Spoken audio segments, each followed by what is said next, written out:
Folks, don't let the limp-wristed, soy-based, stage 4 TDS-infested sissies on the internet hinder you from hearing whatever it is you want to hear from some of your favorite YouTubers, because YouTube be frontin'.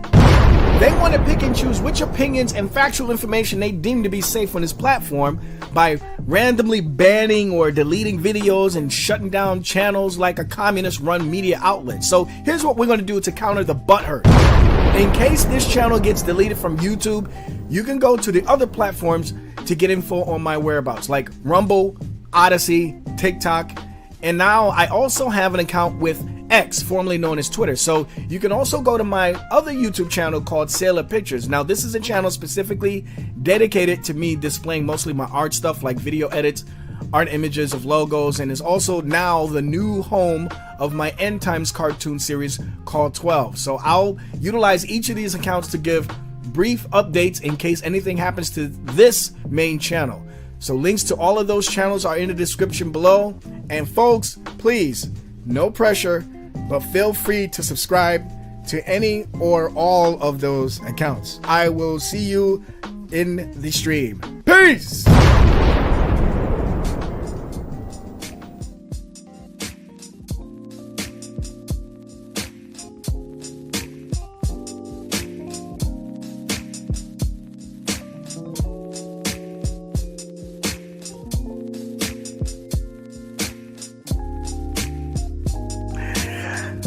Get ready. Get God. Welcome to another exciting episode. Well, maybe not so exciting. It's just me, just kind of being bored, taking a break from my cartoon. Episode of Why Not?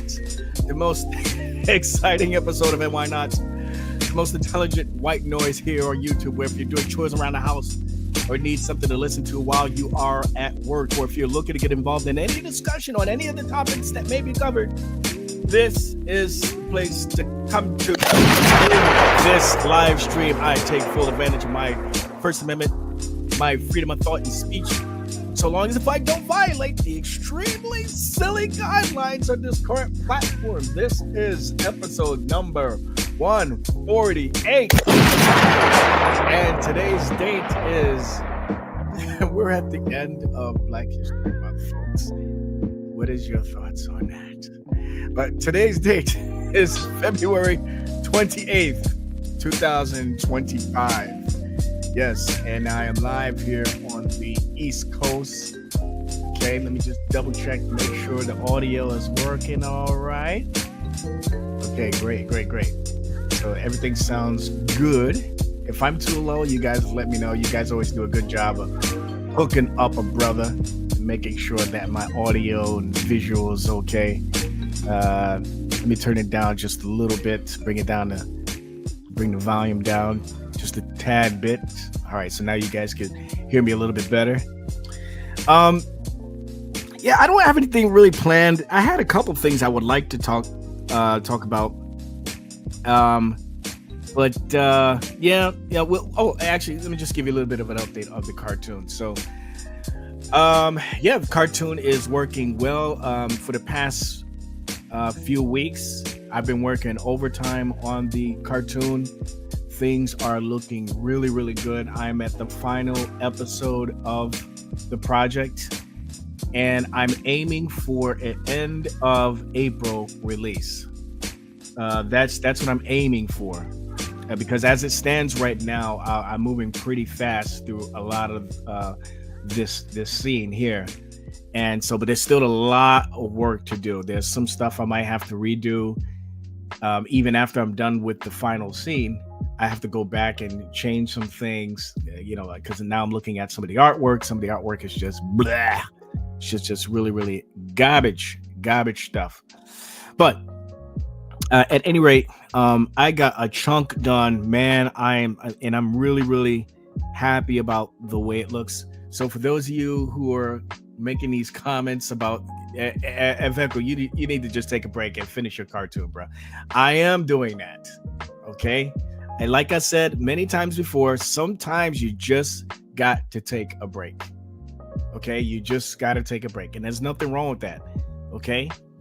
I believe that burnout is a real thing. People get burnt out and they lose interest in the things that they're doing, because that's the way we are as human beings, man. We like patterns, we like order, but we also get tired of the same things over and over again as well.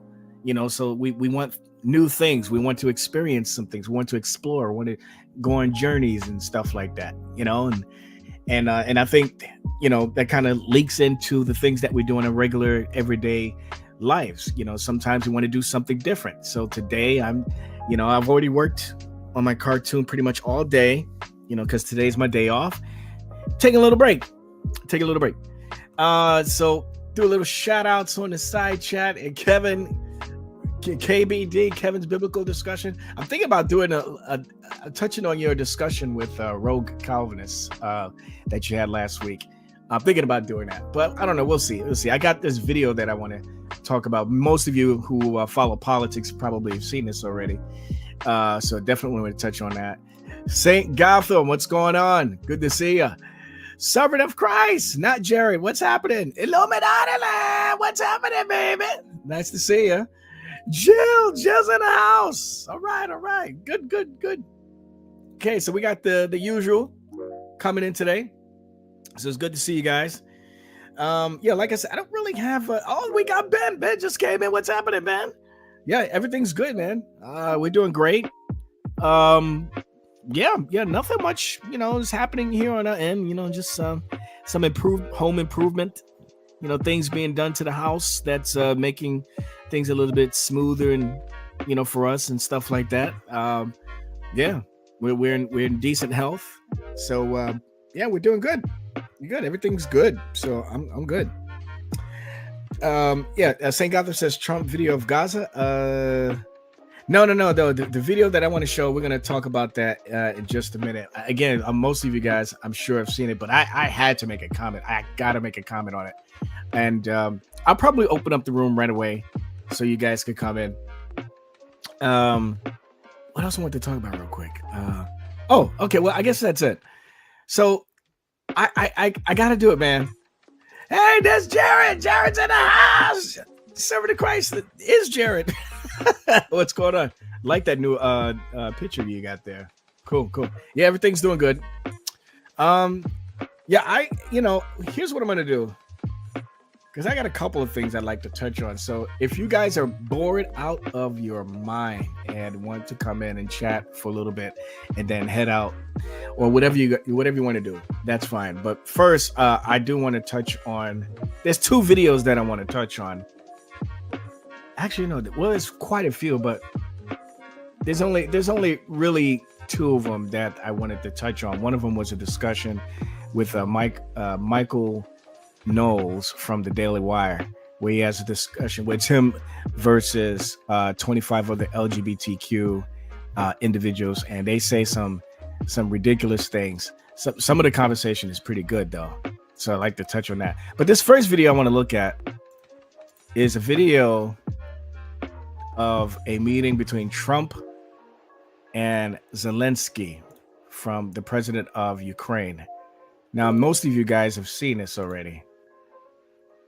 And I woke up from a nap. I usually take a nap before, about an hour before I have to pick up my daughter. So I woke up getting ready to, to jump in the car to go pick up my daughter from school.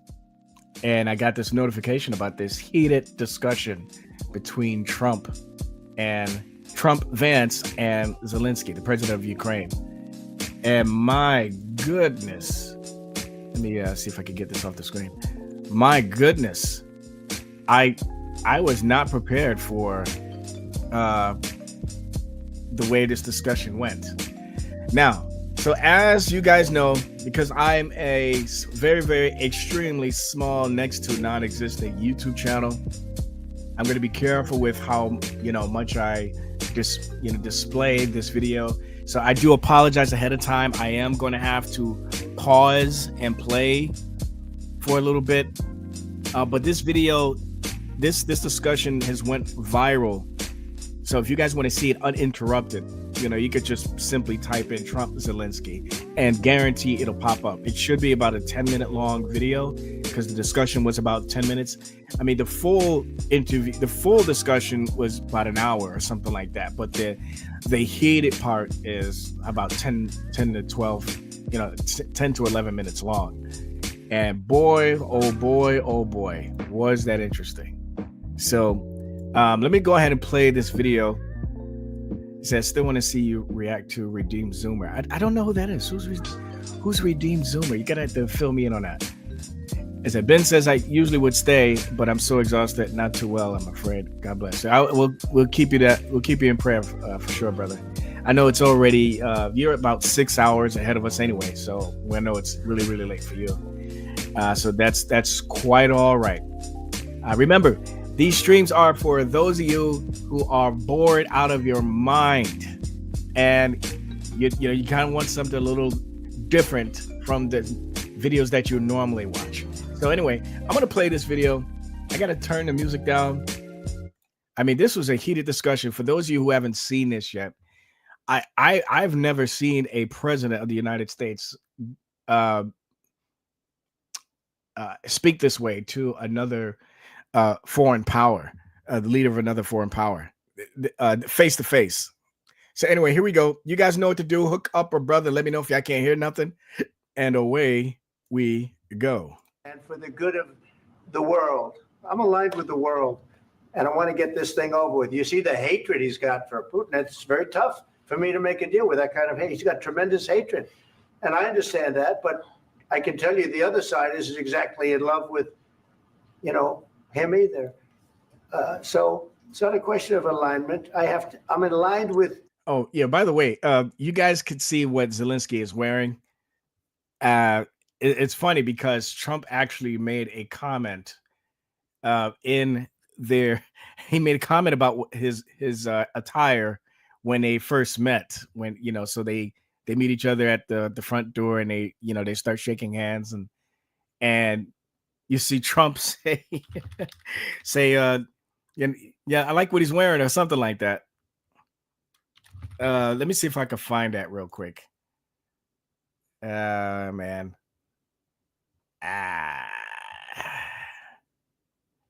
Anyway, you know what? Let's just go back to the video. Here we go. If I find it, I'll look for it while I'm letting the video play. Here we go. The world. I want to get the thing set. I'm aligned with Europe. I want to see if we can get this thing done. You want me to be tough? I could be tougher than any human being you've ever seen. I'd be so tough. But you're never going to get a deal that way. So that's the way it goes. All right, one more question. I will respond to this. So look, for 4 years in the United States of America, we had a president who stood up at press conferences and talked tough about Vladimir Putin, and then Putin invaded Ukraine and destroyed a significant chunk of the country. The path to peace and the path to prosperity is maybe engaging in diplomacy. We tried the pathway of Joe Biden of thumping our chest and pretending that the president of the United States' words mattered more than the president of the United States' actions. What makes America a good country is America engaging in diplomacy. That's what President Trump is doing. Can I ask you? Sure. Yeah? Yeah. Okay. Okay. Now, for those of you who don't follow politics, and I follow an okay amount. There's a lot to keep up with. So there's certain things that I don't know, and a lot of things that I need to be educated on. But as far as the Zelensky guy, again, I know that he is the president of Ukraine, and that Ukraine and Russia are battling each other right now. They're at war. I do know that Zelensky has been accused by many people, particularly those on the right, of being a dictator. He's had his election opposition assassinated. From what I've heard that he's also got involved in some cross-dressing events as well. And I heard that he's actually mistreated a lot of his own people, and so now he's at war with Putin, with Russia, and the previous administration with Biden has been giving Ukraine a lot of money, and Americans, including myself, are just fed up with us giving money to these foreign countries that don't really give anything back. There's no benefit to us for, giving aid to these people, especially when they're doing things that are contrary to the will of America. We don't want things like Zelensky, killing his opposition, for when they have elections. We don't want Zelensky, persecuting his own people and all these kinds of things, and these are the kind of things that I'm hearing about Zelensky. I can tell you one thing. I don't like what he's wearing. This is a big deal. You don't come all the way to America asking for some sort of financial aid, and you're wearing this suit. You look like you're on your way to Home Depot or something to pick up some supplies. Everybody else is wearing a suit, but not him. I think I found that clip that I want to show you guys real quick, and then we'll go back to the video of the discussion. Let me see if I can find it. Okay, here it is. I hope we can hear what they say. Okay, let me unmute it here. So he's shaking his hand. President Trump, what's your message to Vladimir Putin, sir? President Trump, what's your message to Vladimir? Okay, hold on. Let me see if I can get back. You see the part where Trump is pointing at him, and then he looks at the camera? President Trump, what's your message to Vladimir Basically, I Putin, think sir? what Trump was saying, there's another angle where you can actually hear what Trump actually says. And it's kind of a jab, actually, at Zelensky. He's basically kind of talking about what he's wearing at this very important meeting. He says, I like what you're wearing. I like what you're wearing. But that's not a real compliment. That's an undercover diss, if you will. It's an undercover condemnation. And somebody said, well, that's military garb. That's military for, from Ukrainian military garb. Be that as it may, I don't know what their military garb looks like, but the fact of the matter is, you're not at war with America. Okay, so you're coming there with military garb. That kind of sends a message there. To me, this is just my opinion. I don't know if you guys have different opinions, but to me, it tells me that, you're coming there not only to do business, that you're serious about the business that you're coming to do, but you're also kind of trying to size up the leader of the free world here in a way that you're trying to. It's almost as if, listen, I'm gonna let you know that it's kind of like, what's the word I'm looking for? It's kind of like he's puffing his chest at the president of the United States by wearing this garb, if it is indeed Ukrainian military garb, which I don't believe. It doesn't look like it. Again, the dude looks like he's a manager at Home Depot or something. That's what he looks like. And yeah, I think Putin wears a suit and tie. Xi Jinping wears a suit and tie. Bibi Netanyahu wears a suit and tie. Almost every man that has some sort of military power wears a suit and tie. It's not alien to mankind. Okay. But for some reason, this guy, every time you see him, I think I've seen him one time in a suit, one time. But every time during the Biden administration, whenever he's talking to Biden or somebody else, he's dressed just like this. And I don't get that.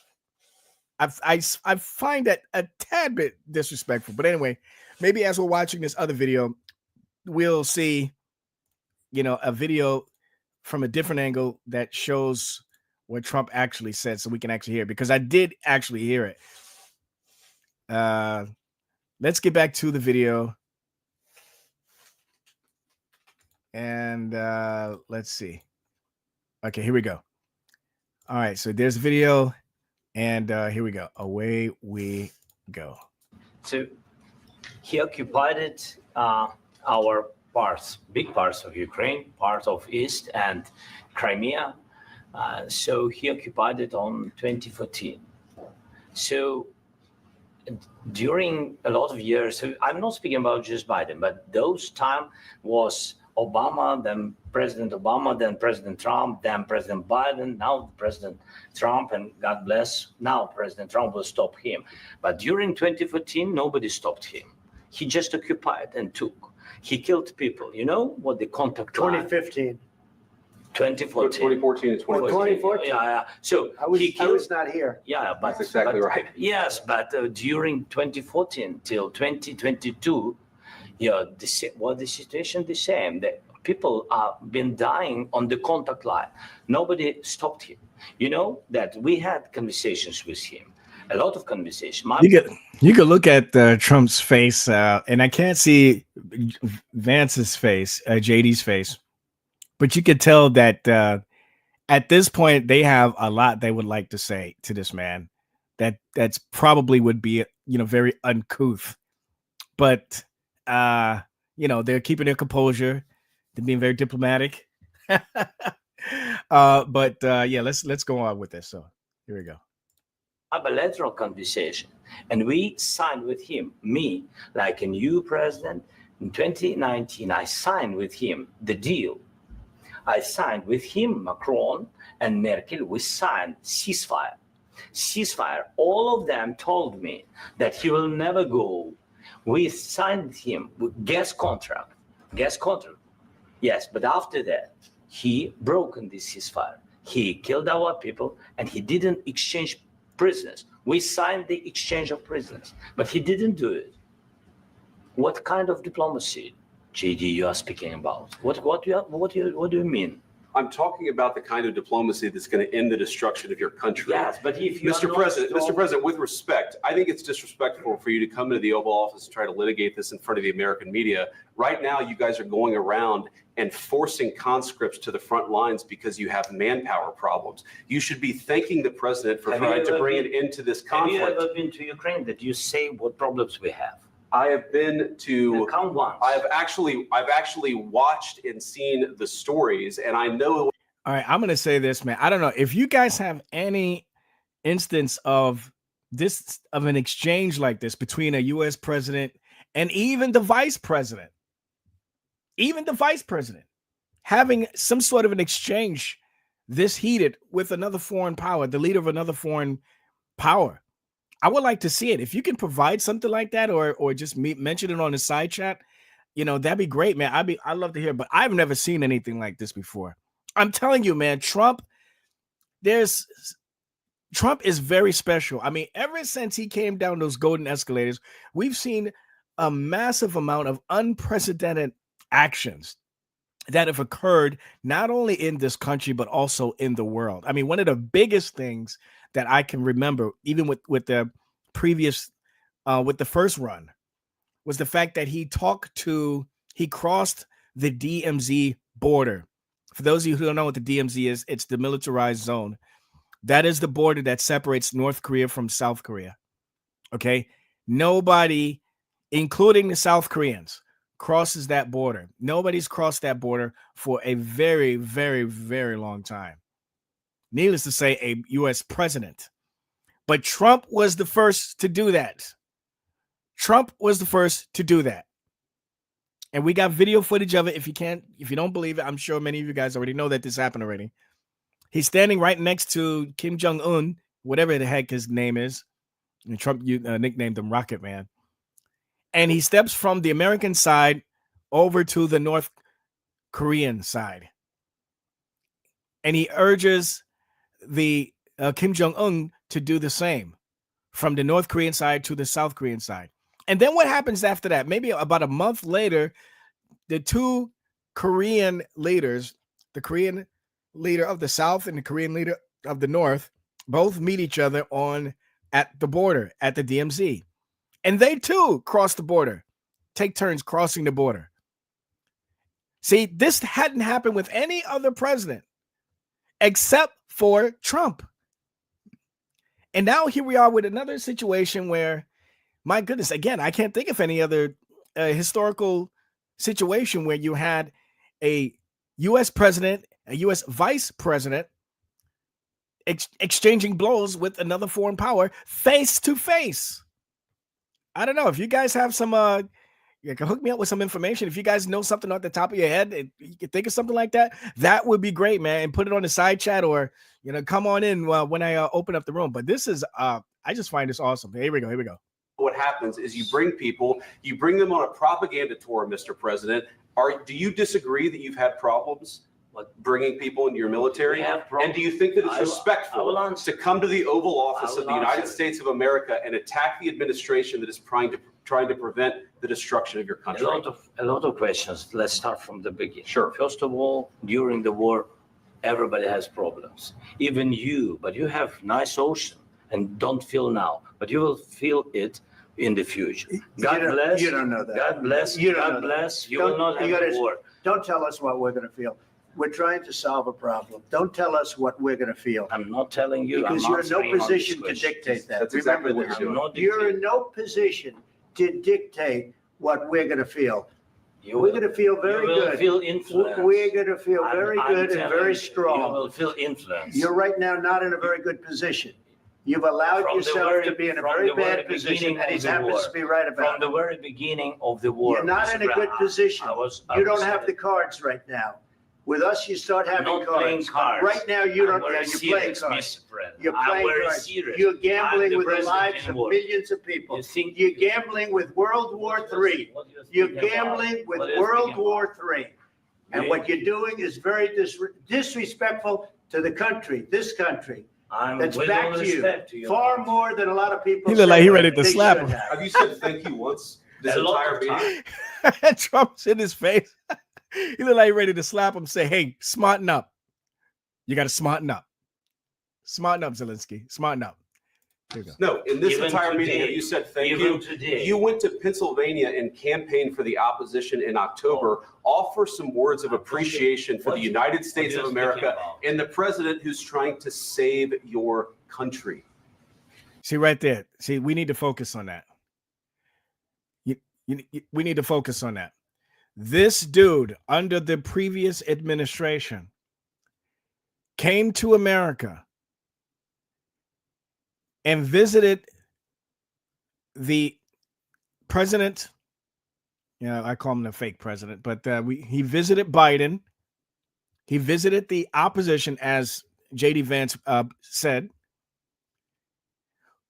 Okay. And tried to gain support from them. Okay, knowing full well that that opposition that he was kissing up to was doing everything in their power to stop Trump from winning the next election, even kill him.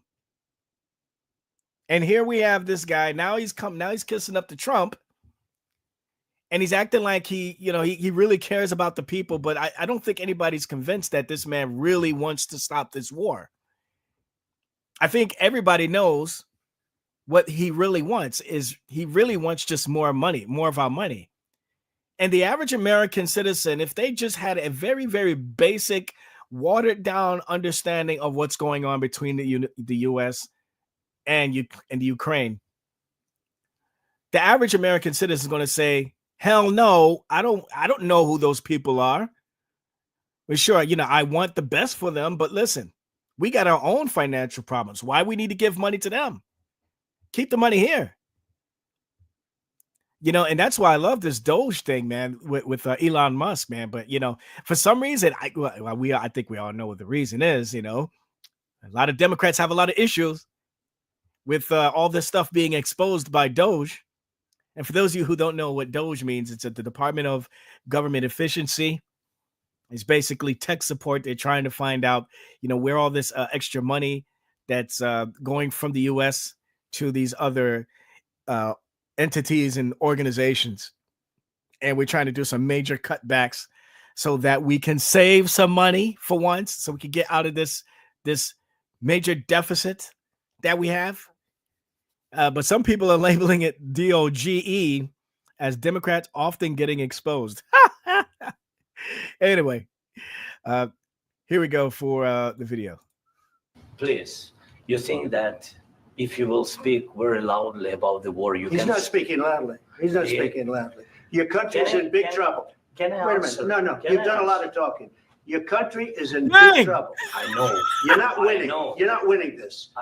You have a damn good chance of we are coming out staying, okay because of Mr. us. President, we are staying in our country, staying strong from the very beginning of the war. We've been alone, and we are thankful. I said thanks You haven't in been this alone. cabinet. You and haven't not been only alone. in this We cabinet. gave you, through I this said stupid president, $350 billion. You voted We gave for you your military equipment. $350 billion. See, I didn't know that. See, a lot of the stuff I don't keep up with. I did not know that we gave Ukraine $350 billion. Wow, that's something else. And who is this guy Grussi saying, "How are you guys enjoying the theater play by Freemasons?" Okay, yeah, I'll be opening up the room and see if you guys could, see if people like yourself could, validate that. We hear this a lot too. And there's definitely some inquiry that I have with some of Trump's actions, but listen, if he is evil, he's most definitely the lesser of the two evils. Him talking about him and Kamala, him and versus Biden. Okay, so if you're gonna try to convince me that he's some sort of Trojan horse to bring in the devil, I like to see a decent argument for it. I don't want to hear rhetoric. I don't want to hear emotions. I'd like to hear some strong documented evidence that cannot be taken out of context, but it's just 100% objective. So if you have that, that's fine. As far as Trump being a Freemason, well, listen, I personally don't believe that Trump is saved, but I don't know that for sure. He claims to believe in God. I do think he is a theist, and he makes mention of the Bible every once in a while. But does that mean he's a Christian? I don't know. I don't think that he is. Personally, I don't see him give too much praise to Jesus Christ. I think if I've seen him mention Jesus maybe once or twice, and he talks a lot about God, but in a very generic sense, like a lot of conservatives do. A lot of conservatives, talk about God. They claim to be theistic, but then when you start really talking to each of these individuals on an individual basis, you start to find out that a lot of them have some weird, some let me say not weird, but let me say aberrant. That's kind of putting it lightly, if you will. You're saying that some of them are not necessarily they're not blasphemous, but they are heretical, maybe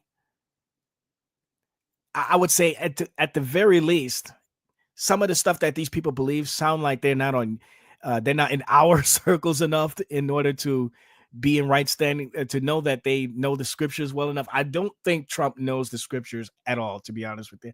I think he, just like every other American that, is familiar with the existence of Christianity and the existence of Jesus Christ, probably knows, John 3:16, and, what's another passage? Money is the love of money, or money is the root of all evil. Of course, they twist that verse out of its context. It's actually the love of money, stuff like that. I think Trump is one of those kinds of people. He's one of those kinds of conservatives. He can basically throw in your average, commonly quoted passage, just like any other person can. But does he actually believe in Jesus Christ? Does he believe in the risen Lord? I don't know. Just because he might be ignorant of a lot of things in the Bible, that doesn't mean that he's not saved. I mean, all you need is a real basic understanding of the gospel and who Jesus Christ is, and a genuine belief in him, a genuine relationship with him, and you're saved. You don't need to know about the early church fathers, or you don't need to be highly educated on the Trinity, the doctrine of the Trinity, these kinds of things. So I'm thinking Trump might be, if he is saved, he's definitely on that category. He's definitely on. Liv Mac and Cheese says Trump is a free gracer. He could be for all I know. I don't know. He could be. Yeah. But so, I don't know what he is. I highly doubt that he's a Calvinist. But he's probably a free gracer. He could be I can see him being a free gracer. But I don't know. Some people say they don't think he's saved. I don't know. I'm not going to jump to that conclusion, because I haven't heard enough of what he believes in order to come to that conclusion. All I do know is that he believes the Bible. He says he believes the Bible. He says he believes in God, and says he believes in the Bible and he believes in God. I'm assuming that he has, at the very least, a strong reverence towards the person of Jesus Christ. But what does he know and believe about Jesus Christ? That I don't know. So, but at any rate, I went off on a major tangent there. I forgot what I was going to say, but let's just get back to the video, and maybe what I started off speaking about will come back to me, and then I'll just pause the video. I do apologize, folks, that I have to keep pausing and playing the video but I'm playing the YouTube game. That's what these people want us to do. We can't play a full video uninterrupted unless we either want to be demonetized or have the stream taken down altogether. So I have to play their stupid game. But anyway, Elon Musk, come on, man. You need to buy this thing. Elon, come on, hook us up.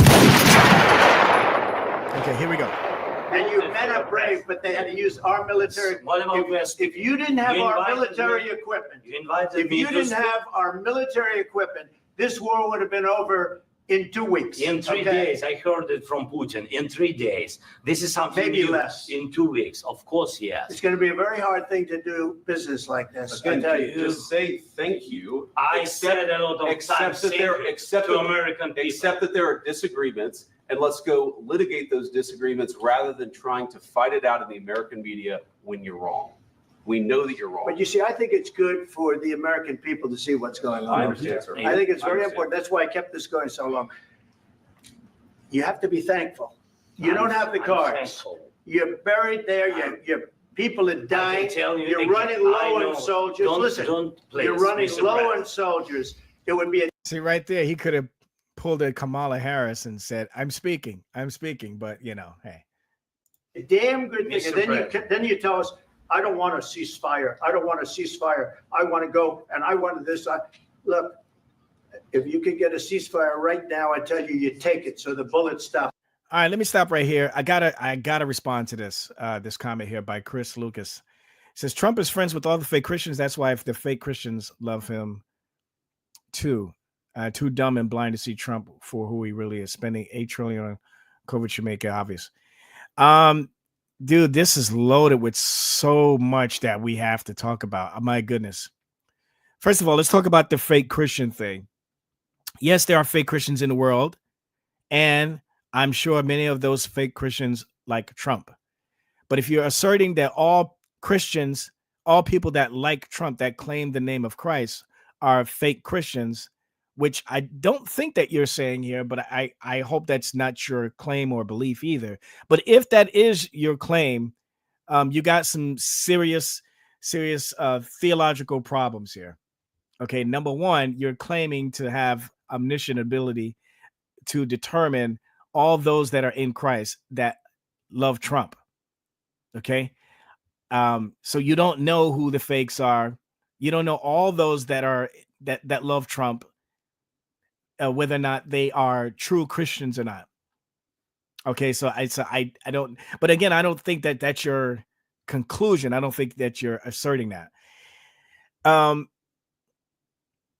You're also asserting that people that actually have a genuine love for Trump, at least for his policies and his ideals, his ideology regarding freedom, freedom of speech, freedom of school choice, getting rid of the transgenders out of our army, getting rid of transgenderism, all these kinds of things that the average American, including myself, wants to see come to fruition in this country. I don't see how any of that is anti-biblical or unchristian or ungodly or any of these kinds of things. So I am a real Christian, whether you believe it or not. And I voted for this man because he is, at least as far as we could see on the surface, standing and fighting for these things. So I'm not going to sit here and let you say that those of us that love Trump are fake Christians. I mean, you just sound like you're just speaking out of emotion here. You sound, and what's to stop me from turning around and saying the same thing about guys like you? Those who don't like Trump are fake Christians. The Christians that don't like Trump are fake Christians. They're actually undercover Democrats. I mean, I often said many times that you cannot be a Democrat and be a Christian at the same time. You got to be ignorant of one or the other. But see, I don't really actually believe that. I believe that there are some Christians out there who vote Democrat, but they just have some real strong ignorance about the candidates that they claim that they support. But there's also the reality of the other thing, of the other side of that same coin. Okay, you got people who are true Democrats and they claim to be Christian, but they're not really Christians. They're the fake Christians. So I don't understand what you're trying to say. What you're trying to say here, Chris? You should say Trump is friends with all fake Christians. Well, Trump is friends with all kinds of people. He's friends with Buddhists. He's friends with Jews. He's friends with Muslims. He's friends with true Christians as well. I mean, for crying out loud, I mean, how many times have you heard Trump say in a couple of his speeches after he's used the swear word that he brings to memory something that Franklin Graham said to him? He said, Franklin Graham says, "I love you, Trump. I just wish that you didn't swear so much during your speeches." Okay. Does that sound like something a fake Christian would assert? I mean, I don't know. You tell me, Chris. You tell me, Chris. Ryan Dog's in the house with Scott. Yeah. Ryan, I agree with you. Chris does not understand logic. And he said, "What the hell is wrong with Chris?" Right. I think it's really. And he says, "You killed my sister because you still support this guy." I don't. What the heck does this mean? The heck does this mean? When I open up the room, I'm gonna have to let you come in, and you're gonna have to explain yourself here, because this just sounds absolutely ridiculous. This is your stereotypical leftist rhetoric where they just need a boogeyman or some sort of scapegoat to point the finger at somebody for something that really was not a part of me or a part of Trump or any of the people that you're trying to point the finger at. I mean, this is listen, I don't know anything about your sister, okay, but I can guarantee you that whatever happened under the Trump administration that involved your sister, I highly doubt, unless you can prove it, I highly doubt that this was done under on Trump's part with some sort of malicious intent. Okay, at the very least, I would say there's a massive amount of ignorance. If we're talking about the COVID issue, as we all know, it was a brand new thing to everyone in the country, everyone in the world. Nobody knew what the heck it was. Okay, at the time that it happened, Trump was on the way out of office, and they were trying to come up with I think they invoked what was called Operation Warp Speed, where they were trying to put together a vaccine as fast as possible in order to bring this, this epidemic to a pause, at least. And it was just more. It was pushed more even after he left the office. Vaccine is vaccine. How many commercials did we see for Pfizer and Moderna or whatever you want to call it? So I don't know. I'm sorry, man. Listen, you have my condolences. I would definitely keep you in prayer that God continues to fill you with peace regarding the situation with your sister. But I'm sorry.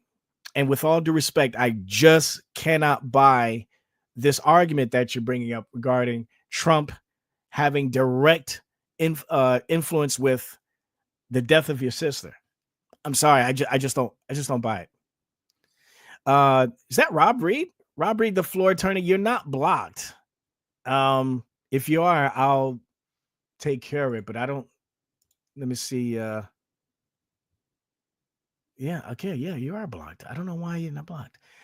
Folks, please, if you have a wrench, don't block anybody. Don't time out anybody either.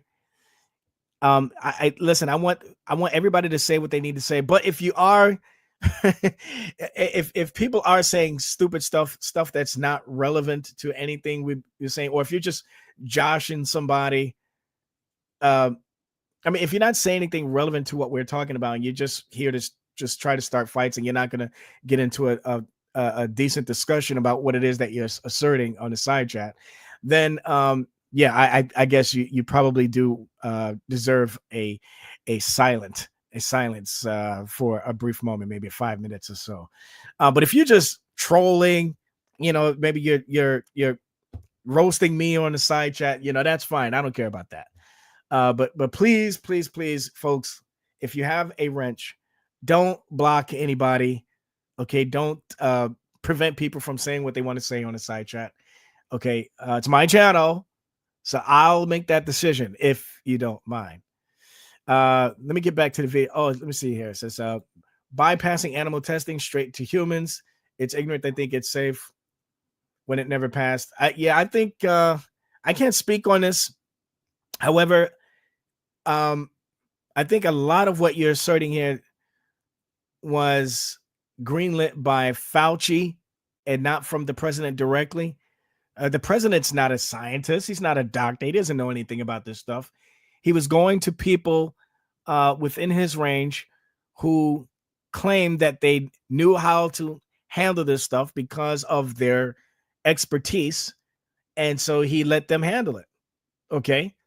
So I don't know what else to say. I mean, if you have evidence of Trump pretending to be some sort of scientist and saying that he has the cure to all this stuff, I don't know, man. You'd be hard pressed to prove that.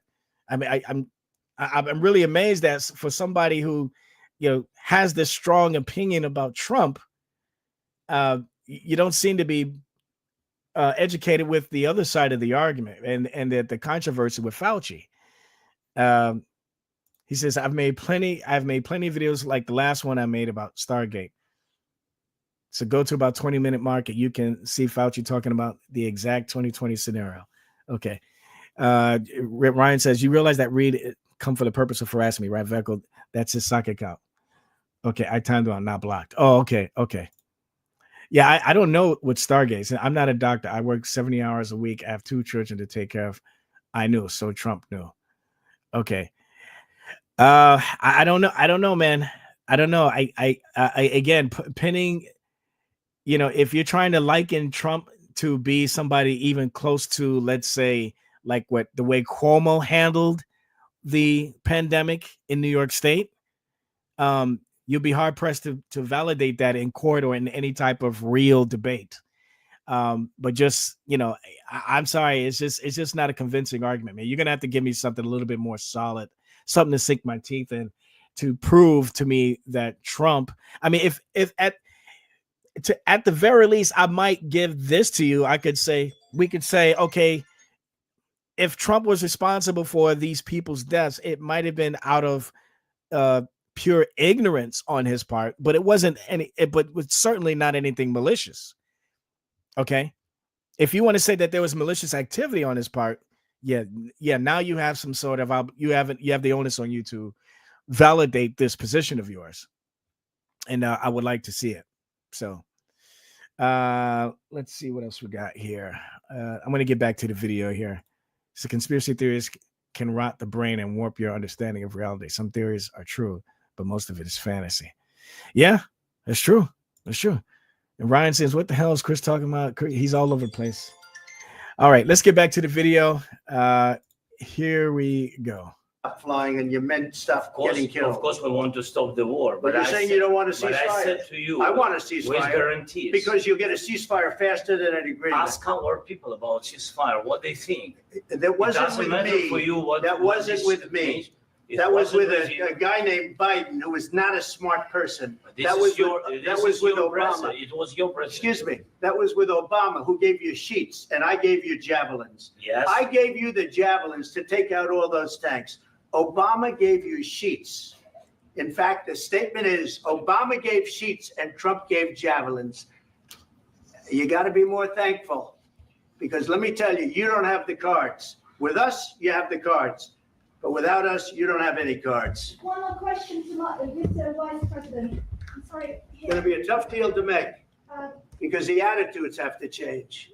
What if Russia breaks ceasefire? What if Russia breaks peace talks? What do you do then? I understand that it's a heated conversation right now. What are you saying? She's asking, what if Russia breaks the ceasefire? What if anything? What if a bomb drops on your head right now? Okay? What if they broke it? I don't know. They broke it with Biden because Biden, they didn't respect him. They didn't respect Obama. They respect me. Let me tell you, Putin went through a hell of a lot with me. He went through a phony witch hunt where they used him and Russia. You ever hear of that deal? That was a phony Hunter Biden, Joe Biden scam. Hillary Clinton, Shifty Adam Schiff. It was a Democrat scam. And he had to go through that. And he did go through it. We didn't end up in a war. And he went through it. He was accused of all that stuff. He had nothing to do with it. It came out of Hunter Biden's bathroom. It came out of Hunter Biden's bedroom. It was disgusting. And then they said, oh, the laptop from hell was made by Russia. The 51 agents. The whole thing was a scam. And he had to put up with that. He was being accused of all that stuff. All I can say is this. He might have broken deals with Obama and Bush, and he might have broken them with Biden. He did, maybe. Maybe he didn't. I don't know what happened. But he didn't break them with me. He wants to make a deal. I don't know if you can make a deal. The problem is I've empowered you to be a tough guy. And I don't think you'd be a tough guy without the United States. And your people are very brave. But you're either going to make a deal or we're out. And if we're out, you'll fight it out. I don't think it's going to be pretty, but you'll fight it out. But you don't have the cards. But once we sign that deal, you're in a much better position. But you're not acting at all thankful. And that's not a nice thing. I'll be honest, that's not a nice thing. All right, I think we've seen enough. What do you think? Huh? This is going to be great television, I will say that. All right. We'll see what we can do about putting it together. Thanks. I bet that I bet Zelensky was not expecting that to happen. Maybe he did, maybe he didn't. But I don't know what Zelensky was thinking, but you got to hand it to him. you know, at least he had the cojones to find, you know, to meet up with Trump, you know, face to face, and you know, has these discussions. And but you know what I love most about this interaction was the transparency behind it. That this was allowed to be seen on camera in front of the entire world. You know, and I like that. Again, you know, Trump has been back in office for a little over a month, and never in my life have I seen any type of presidency display this much transparency. I mean, it's all I feel like I don't know what it is, man. Again, I don't follow everything about politics, but I really feel a little bit of more of a what's the word I'm looking for? I don't want to be too strong, but I definitely feel a little bit of an intimacy, a hint of intimacy with this administration. And again, the reason why I say that, the reason why I feel that a little bit, is because of the amount of transparency that I see with this administration. We're told almost about everything that these guys are doing. And I know there's probably some things that they keep under wraps that they can't tell us and probably shouldn't tell us because they don't want the wrong ears to get, you know, information about, you know, some things that they're about to do. You know, I mean, we already saw a perfect example of that with the recent attempt to arrest 100 members of Tren de Agua a couple weeks ago. But unfortunately, because there was a tip-off to these idiots, 99 of them got away and they were able to catch just one. Okay, and it was because of an FBI leak, apparently, from what I'm understanding. So, yeah. Mac and Cheese says the TDS is strong with James and Chris. What's James saying? Is James another one of these? Wait till he pulls his dictator card out. How many times are we gonna hear this? How many times are we gonna hear this? My goodness! Do you guys ever let up with the dictator racist card? My goodness! You guys said that the last time. You guys said this the last time. I don't know, but maybe now that this is his second term, he kind of has very little F's, if none left to give. So maybe this is the time for him to pull out his dictator card. I guess, I don't know. But hey, listen, I'm gonna take a little break. I'm gonna open up the room for you guys to come in. I do got to step away from the mic for a moment, so I do apologize for that. So let me do this. Let me get my wait, hold on one second. Okay, yeah. So I do have to step away from the mic for a little bit. I do appreciate you guys sticking around this long. As soon as I get back, I promise you, I will open up the room. I'll pin the link at the top of the chat, and you guys could come in and we could talk about anything you want. I got some topics already that I like to cover, but if you guys got something that you want to talk about, you know, if you want to continue on with the topic, you know, or you just hanging out, you know, because you're bored, hey, that's fine with me too. So anyway, I'm gonna head out for a second and I shall return. Hey guys, because I don't have a Patreon account or a donate button set up with any of my videos, sometimes I get some people asking me how they can financially contribute to the production of the 12 cartoon series. Help me help you. But to be honest, financially speaking, I'm at a point where I'm good to go. I got all the materials I need to make this cartoon happen in the fashion that I want. Man, you gonna take this money. You gonna take this money. How you gonna renege? Take this money. I don't want it. Take it. I don't want it. But if you still want to in some way, shape, or form make a contribution, well, why not make it worth your while and get something in return by going to my Teespring store and copping one of these cool looking items. We got t-shirts for men and women, different sizes, different cuts, different colors, different styles. We even got them in hoodies, tank tops, socks, mugs, stickers, and we also got the face mask if you don't want the Rona. Give it to me. So if you're a fan of the 12 biblical cartoon series seen exclusively here on YouTube, and you do feel led to give me some money, I need you to give me some money. I need you to give me like $5, like like $20. Then head on over to the Teespring store and check it out.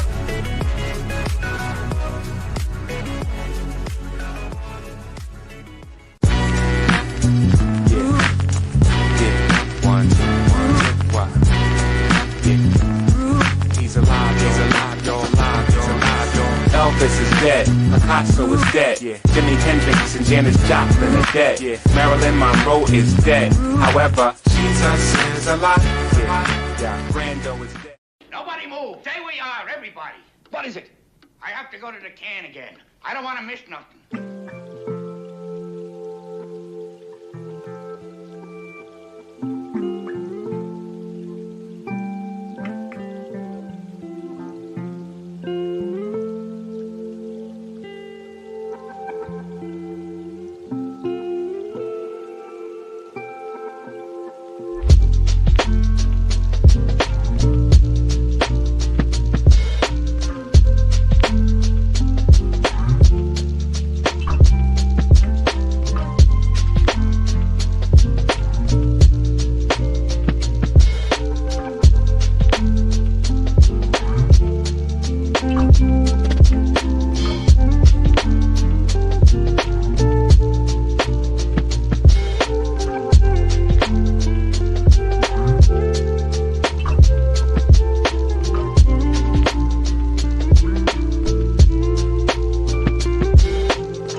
Nobody move. Stay where you are, everybody. What is it? I have to go to the can again. I don't want to miss nothing.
And now, back to our show.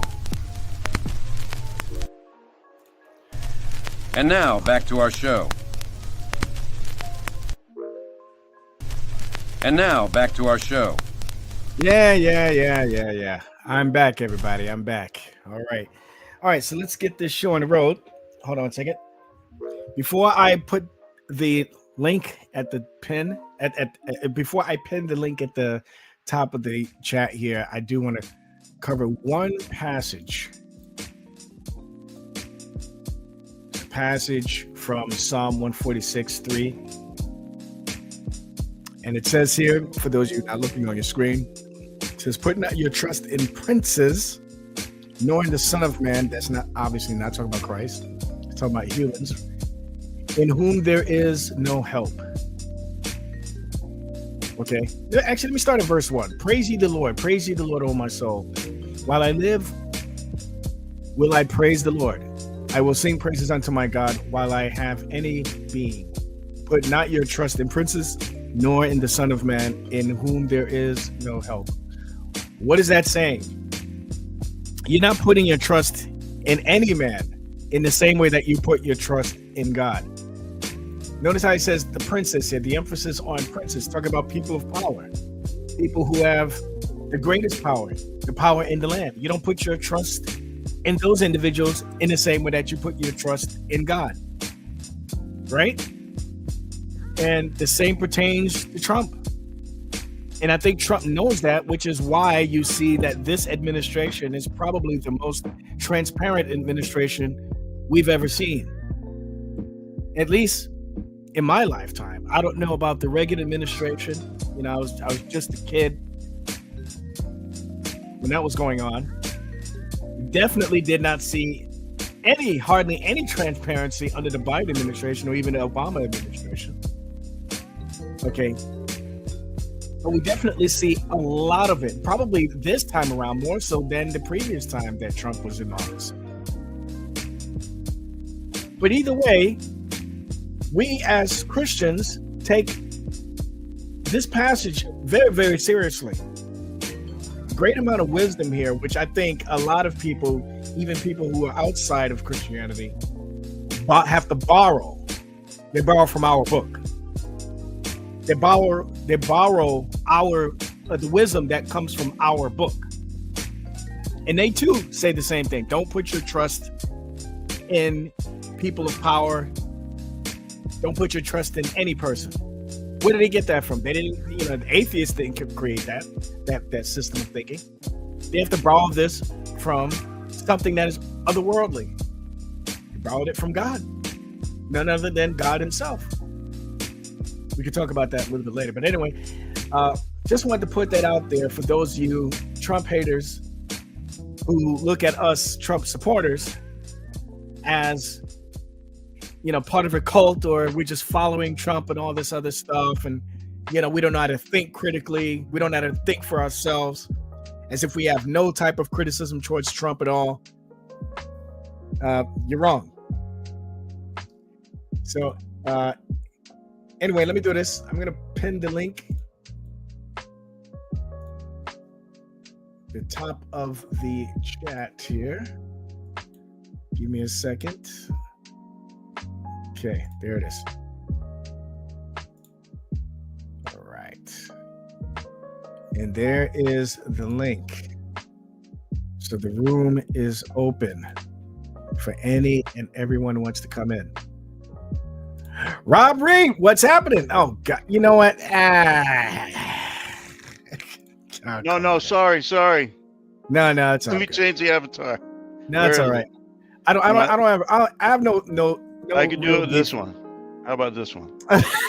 We'll put the dude shades on it. Yeah, no, but I might be mad. Here's how I'm going to be on MAGA. You ready? Okay. Based on what now you didn't get to hear your whole spiel. So I because I didn't see it from the beginning, so I didn't know what your take was on it, other than you like the transparency is what I heard at the end. Now here's how I'm MAGA. You ready? Oh gosh, not this idiot. No, this is how it's going to happen. We know Zelensky is an actor, right? He was a comedian, actually, of all things, for a while, and somehow he got elected. So I see behind closed doors Zelensky and Vance and Trump, the masterminds, right? They're like, the only way we're going to get a deal done with this Putin guy is I'm going to have to make it appear like I'm being real gruff and I'm putting it to you. And then Putin will be more likely to listen to me because he thinks like I'm not on your side.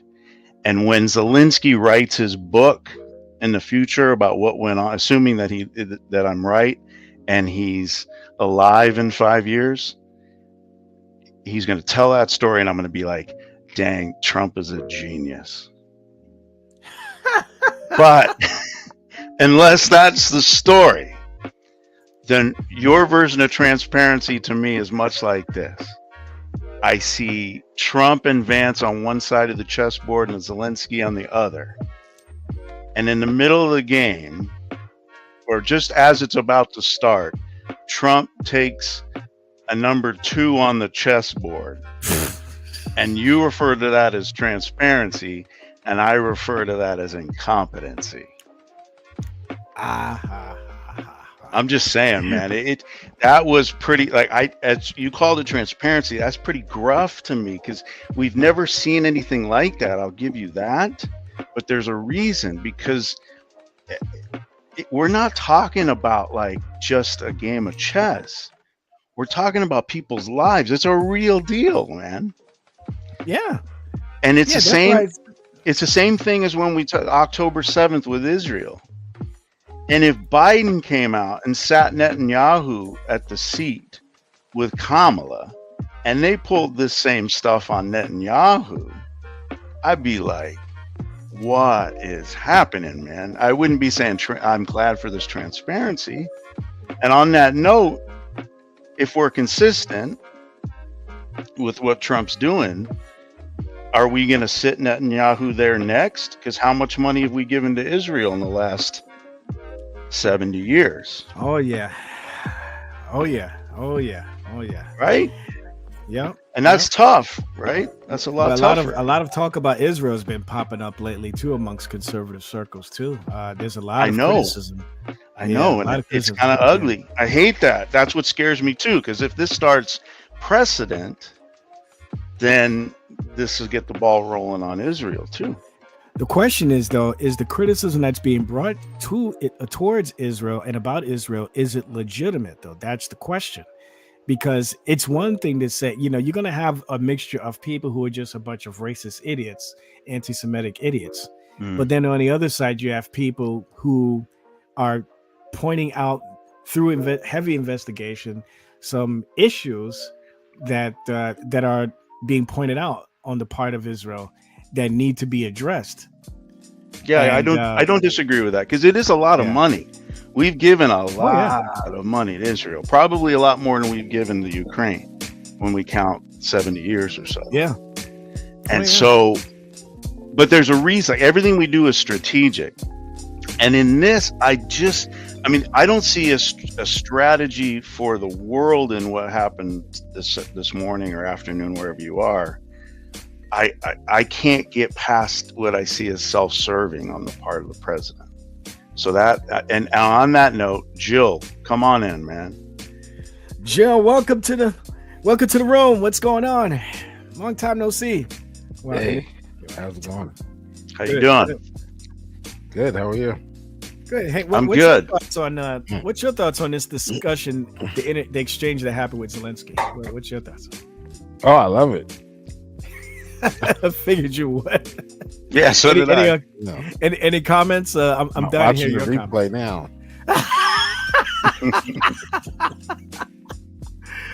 Yeah. Well, what's your thoughts on? Do you think that this administration is being transparent, or probably the most transparent administration we've ever had? Or what are your thoughts personally? I think Zelensky should just give up. That's what I think. He should what? Surrender. You think Zelensky should what? Yeah, he should just surrender at this point. I mean, what should he do to surrender? Trump already won the war. Trump won the war? Surrender. Well, Yeah, I mean, I I'm with you because here's what's going to happen. I'll tell you right now what's going to happen. When there is a deal made, and there will be, I think, because Zelensky is going to have no choice. When the deal is made, we're going to help to prop up a Putin puppet in charge of the Ukraine who will effectively make the entirety of the Ukraine a part of Russia without doing it formally. And that, I would say, is where we won't see the transparency, because that will be the reality, but it will be a hidden agreement between the United States and Russia. We are going to take it right now, write it down in ink, that we are going to help install a new president of the Ukraine, and he is going to be pro-Russia. Watch. And so, yeah, Trump won. But Trump won because he's going to be able to start building some hotels in Moscow. You really think that's his ultimate goal? Dude, what else? Hey, it's not world peace. Gosh. It's not like world peace. Oh, I'll exchange the hotel for the end of war in that region. How about the Gaza Strip, man? Trump Gaza. Kevin, sorry. The Gaza Plaza. Hey, welcome to the room, Kevin. What's going on? I got a serious question. I just want to get you know, I'm not going to debate or anything. But, do you believe women should have the right to murder their unborn? Do I think women should have the right to do it? Yes. Yeah, in the same way that I think women should have a right to divorce or vote or eat ham and cheese sandwiches. So you don't find anything immoral about women killing? That wasn't a question. That wasn't a question. Yes, I do. So wait. Should they have the right? Should they have the right to do it? Yes. And okay, well, I guess if Kevin asked you a different question, like, should they be arrested for it?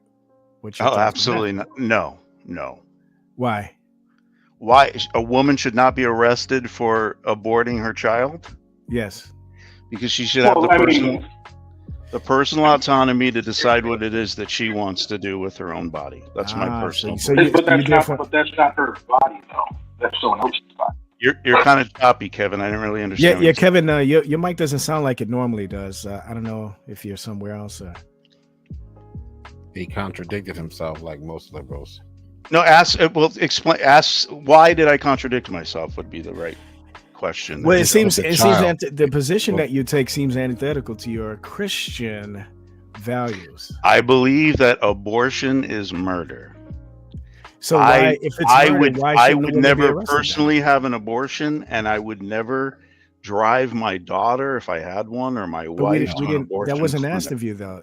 My question is. I know, because it wasn't framed that way. But if you ask me if someone has a right to sin, there are certain sins that I think are slippery slopes. Right, we got that part, but what about? Good. Did you get that part? Because I don't know if you did. Yeah, we did. We did. Well, Jesus says to love your neighbor as yourself, and if we're giving permission to murder our neighbors, is that following what Jesus had to say?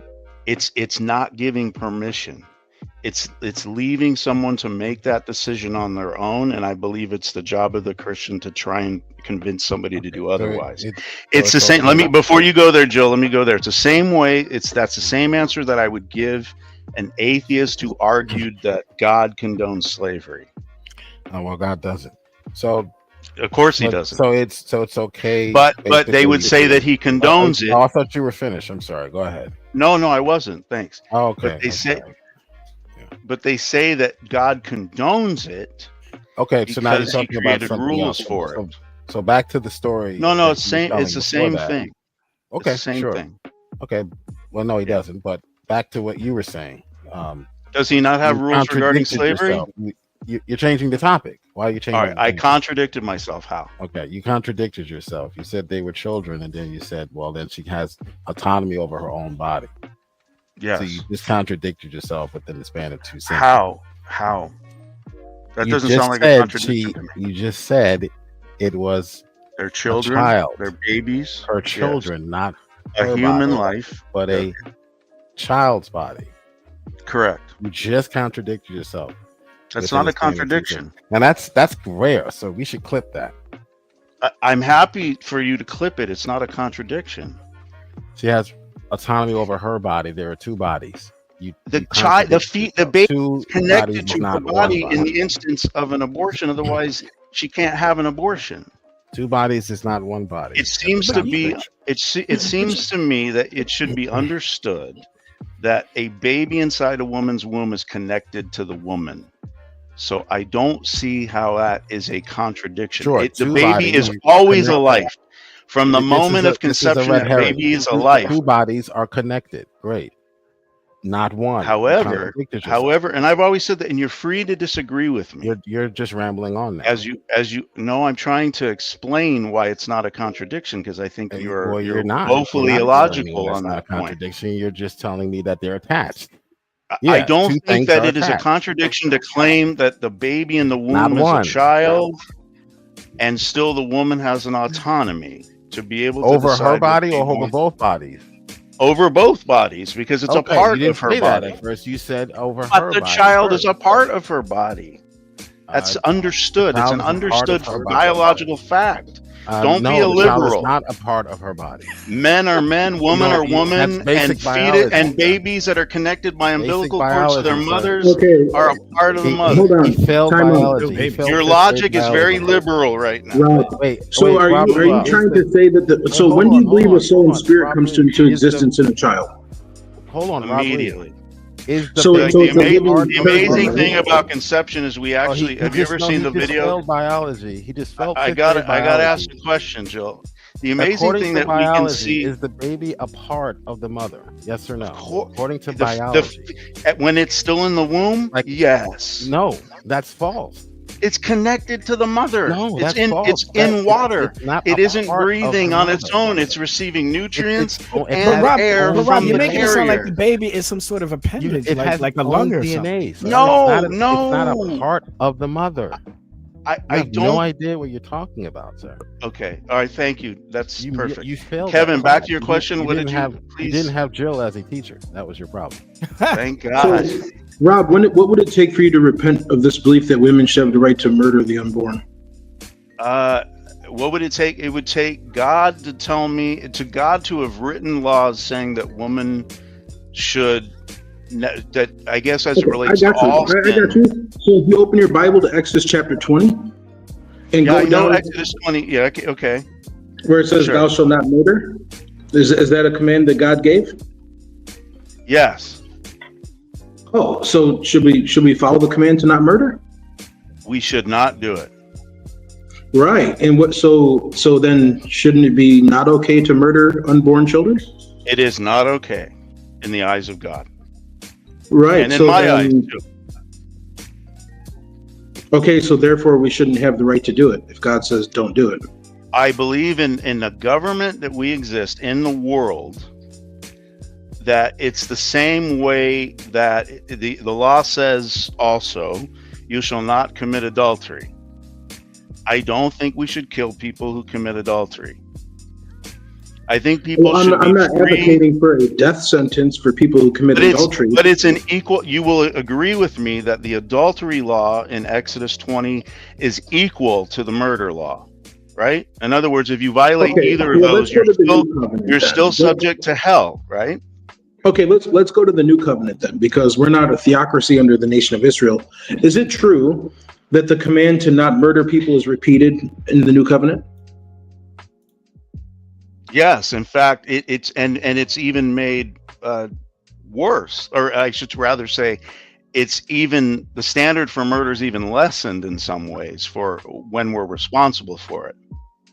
Okay, so this is what I don't understand. Right. And so In Jesus- Matthew, what is it, Matthew 5, in the Sermon on the Mount, he says, if you murder someone, if you're angry with your brother, what does it say about that? If you call someone raka or fool, what does it say about that? As it relates to murder. Now, should it be made illegal to call someone a fool? you don't understand Jesus- the context of what Jesus Yes, said. I do. I think that you don't. it's a sin. If we try and act like because we vote the Well, right hang on a way, second. No. that See, we this are is why you're not somehow getting more it. holy. Hold Jesus on. in the Sermon on the Mount makes it clear. Kevin, Rob, check yourself before you God wreck yourself. and Paul, speaking under the inspiration of the Holy Spirit in the book of Galatians, called the Galatians fools. Is he going to hell? Yeah. Of course not. Oh, so you have a misunderstanding what Jesus meant here. Jill, am I a fool? Well, you don't know how to read the Bible, that's for sure. It says you will be in But danger. am I a fool, Jill? It says you will be in the danger. All right. If Jill were to call me a fool, that's what I was using it. That I would not say Jill certainly was don't going know to how to hell. read the Bible. I don't know if you're a fool, but you certainly don't know how to read the Bible. I'm probably a fool. But Or here's biology. the deal, Kevin, because this is what really gets me, because I there's a great expression about like principle. Hopefully, I get it right. Let me break it down to you this way. Do Can you I think make the a word- point? No. Principle only means something when we use that principle to apply when it's not as convenient. So when lawmakers are passing laws, and we vote on those laws, when China, I need to continue to make my point, so you'll try and understand. I don't think you will, because you sound angry, and that's never going to get us into a reasonable discussion. When China decided, fortunately, thank God, they have changed these laws. But when China decided that a family can have no more than 2 children and mandated abortion, if we are to do the same thing in reverse, and this is the lawyer in me talking, we are setting a precedent for what happened in China to happen here. Oh, that's baloney. And they would use, well, that's baloney is great, and you can disagree. In reverse? What do you mean by in reverse? What I'm saying is, what do you mean well, in if we Wait, what give does that government mean? the ability, let's start with the very basic here. Can we agree that there is? Is murder Maybe you won't outlawed? agree. I'm According arguing to- with 2 people, and I'm having According to the law, is it illegal to commit murder? yes. So then why is it legal to murder the unborn? It's a double standard, don't you think? No, there are exceptions to that rule, and this would be another one because it's a slippery slope. No, not really. Not if you, in the sense of the use of the word. Jill, murder. if I break into your home and I tear down your door, Please, that doesn't that. and I'm there, and Wait, you have a wait, Ron. shotgun pointed at me, and I walk into your home, can you murder me? No, The well, analogy that's doesn't that's work. what The baby that's is what not Kevin is walking into talking about. anyone's home. I know, and that's what I'm talking about. You might have a case where, and again, I don't know what you guys might think about this, where the life of the mother might be in some sort of jeopardy, and the only way to save her is to abort the child. But that wouldn't be murder. That's not an 'cause abortion. Yeah. That's right. not That's abortion. equal murder. That's murder. No, it's no, not. no. I don't. The think life that would of the be. baby doesn't change, guys. No. You're being illogical. No, You're what using- Kevin, That's not what what he Kevin said. and I agree with Kevin here. What Kevin is talking about when we say abortion, we're talking about the killing of a life form within the woman out of inconvenience to the woman. Right. Okay, On not demand. to save her life, Uh, not to save on- somebody else's life, but because it inconveniences her. I think And that's that what the that- left is fighting for. They're fighting for I the think the convenience act. to kill a child because it is an inconvenience to them. I think the Statistically, act is disgusting. Yeah, go ahead, Okay. Joe. It's called on demand, which makes up about 99.6% of all abortions. Agreed. Meaning outside of the life of the mother or any. I agree. Yeah, sort I of- totally agree. Right. Incest and all those things is like less than 1%, rape. or about 1%, if we're generous. Okay, so that's what we're referring to. I agree with you. Bro, I gotta go. Okay. I am. Thanks for coming in, Kevin. Yeah, I mean, Kevin was trying to. I don't know what he was trying to do. It's probably a character assassination. But I'm going to answer questions honestly. I'm not going to say, you're going to get what you get with me. I'm not hiding anything. The act of abortion is, I'm as equally disgusted by it as you guys are. So now, what I should didn't be the use to punishment? be. Say again? What should be the punishment according to scripture? I don't think that we should punish women for doing it. I think it's Okay, our so you job. agree with scripture. All right, let's move on. All right, he doesn't no, agree no, with but Scripture. I'll end it on this. I That's think it's all. our You don't job. agree with Scripture. That's how we'll end it. That's all. Yeah, I don't agree we should stone homosexuals. Yeah. So if you're down Right. with that Okay. too, I don't think we should do So that you either. don't agree with I any don't sort of agree that we Christian. should stone people that dishonor their No, parents. the If you're idea. down with that, So then the that's idea good. is We can no, agree the to idea disagree. is not. Jill, are you The for the idea is stoning of not that disobedient there's a- children? Okay, You're can I accusing Jill of speak, being a please? theologian. The idea is not that there's a No, one correspondence. This is real obvious to me. I feel The like idea we is can't pick and not. choose. Well, go ahead and finish. Go ahead and finish, sir. I'm just saying we You're can't just pick going to and choose. ramble on. I'm trying to make a point to All refute. right, I'm what sorry. You just I said, apologize, Jill. and you're just Refute what I rambling on, said. repeating the same thing that you just said. All right, refute what I said. It doesn't matter what the punishment is. The punishment contextually was what it was for a specific reason historically. Mm-hmm. You're saying there should be no punishment at all. That's the moral fault. Jill, what was the reason for the law that Kevin cited? Exodus 20 and among it all. What was the reason for the law? The reason for the law in the Old Testament was for that. I'm not talking about the Old Testament. In the New Testament, what's the reason for the law, Jill? You know your Bible. I reason don't. For the law. Yes. What do you mean? In what specific? I think it's obvious. Why was the law written down? The laws. Why do we have the Old Testament? Okay, what is your point? In New Testament. Are you responding to the point that I Jekyll just can answer the question because I know he knows the Bible so you better can than I take do. Jekyll along that red herring. You're not responding to the point. I don't think it's a red herring. I think it's relevant. No punishment. Jekyll, why do we have the law? Saying, We have the law because of punishment.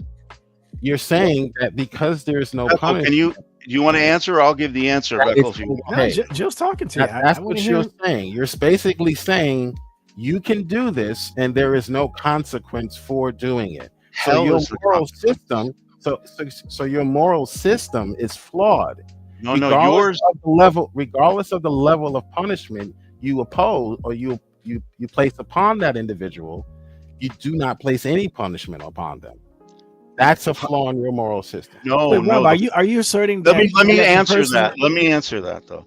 The punishment for abortion is the same punishment as for disobeying your parents.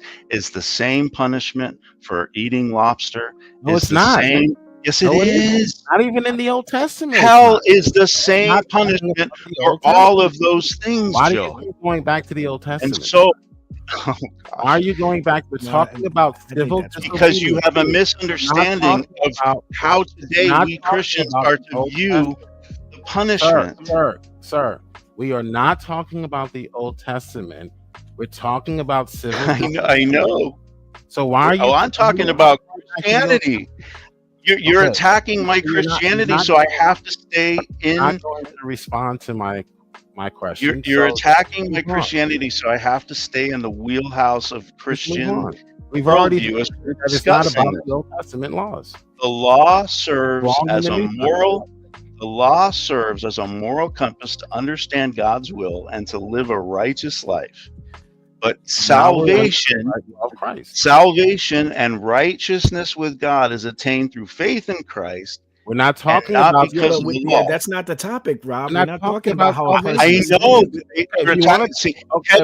This all started. Listen, do we remember how this started? Are we gonna have a challenge now? Well, nobody brought up soteriology in the topic. I mean, we're not talking about how a person is saved or whether or not they lose their salvation. If Did Kevin not question my ability to be a Christian based on the issue of abortion? Yes, from a civil. Okay, so that's why we are in the realm of viewing this in the Christian perspective. You're saying that I need to say the woman who has an abortion needs to be killed. Okay. And again, I say a woman who has an abortion and she's unrepentant. Level of punishment. My argument is not what level of punishment you place upon them. You're focusing on punishment. That it means some type of punishment, which is a signal, which signifies that you believe that your moral system says that this is wrong.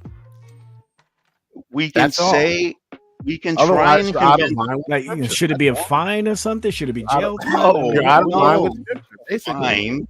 The They're already moral fined by aspect- having to pay Planned Parenthood $3,000. They should be fined too. Yeah, the moral aspect of the law still applies, regardless of what punishment.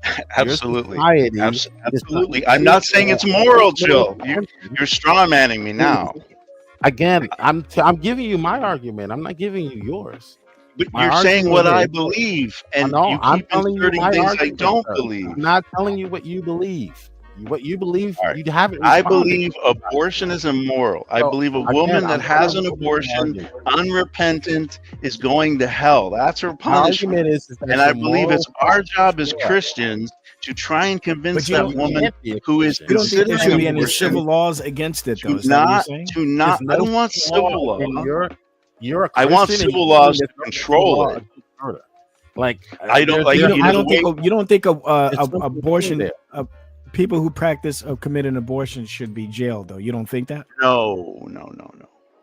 I think Even though that's- it's a sin against God. There's something wrong with that. if we allow that, this is Yes, why. If we allow that kind of system, That's why Veckel, Kevin is and concerned. if we become like China, because the wrong people become our leaders, they will use that as precedent to jail people who won't abort their child past 2. We're And talking it's about your it's moral horrifically bad that we would give the government that much control. I don't That see is the just connection status there. quo. I don't see that connection. All right. Well, how can I help you see it?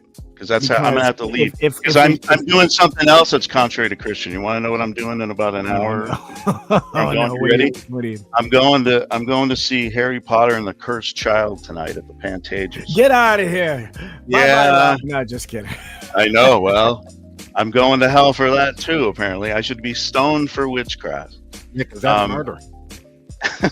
Shut up. It's well, wow. But Harry Potter, he died for the betterment of of Gryffindor and Slytherin, even Slytherin.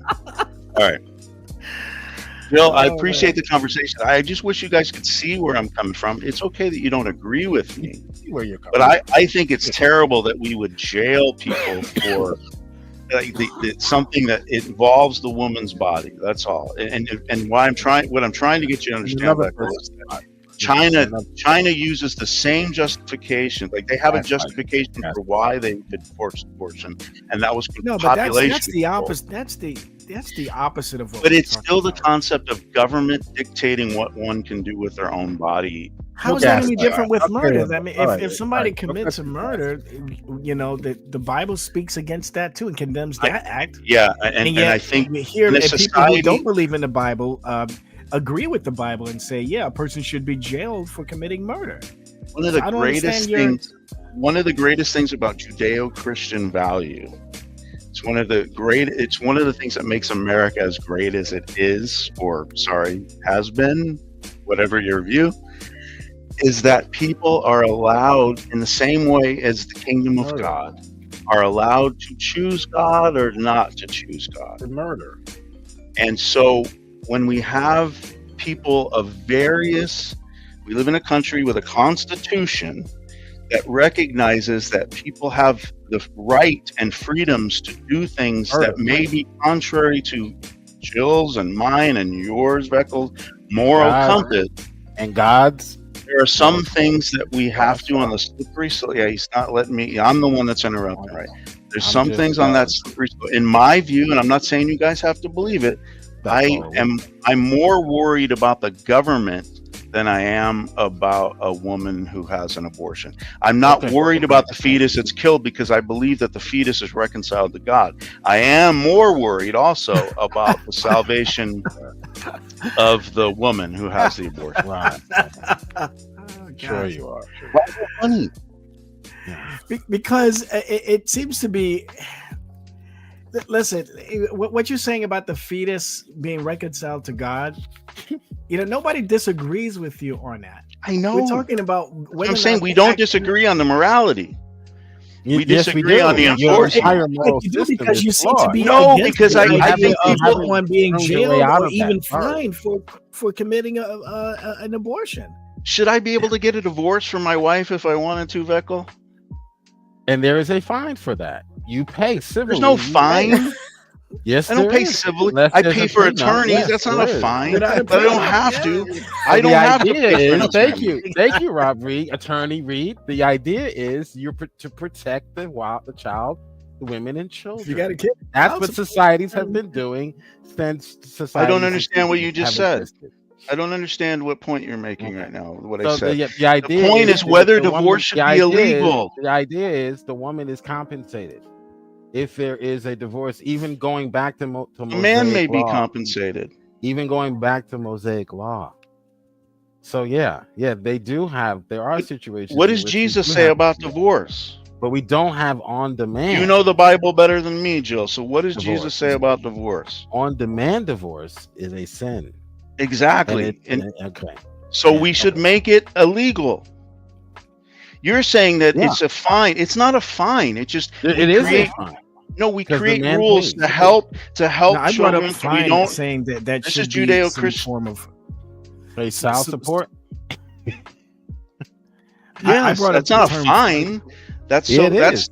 that's a Judeo-Christian value of protecting orphans and widows.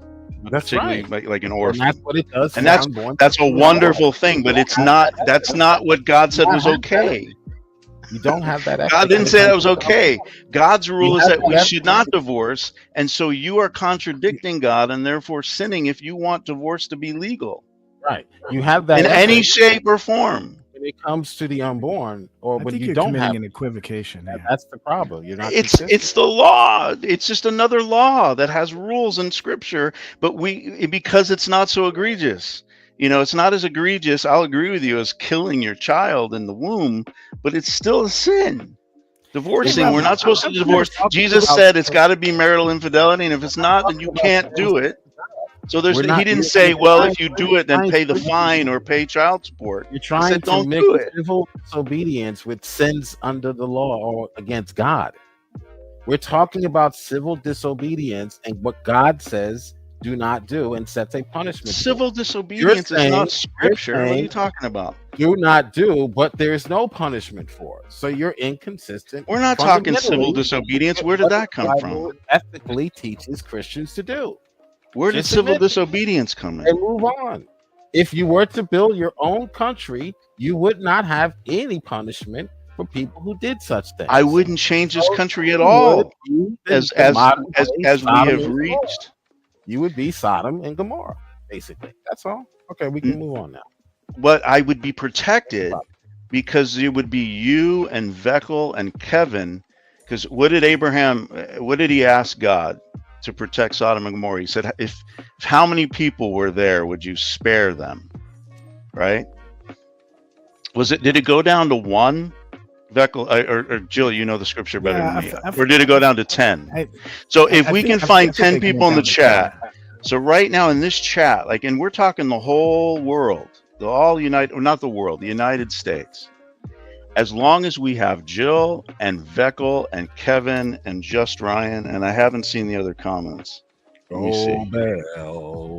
Illuminati land, that's 5.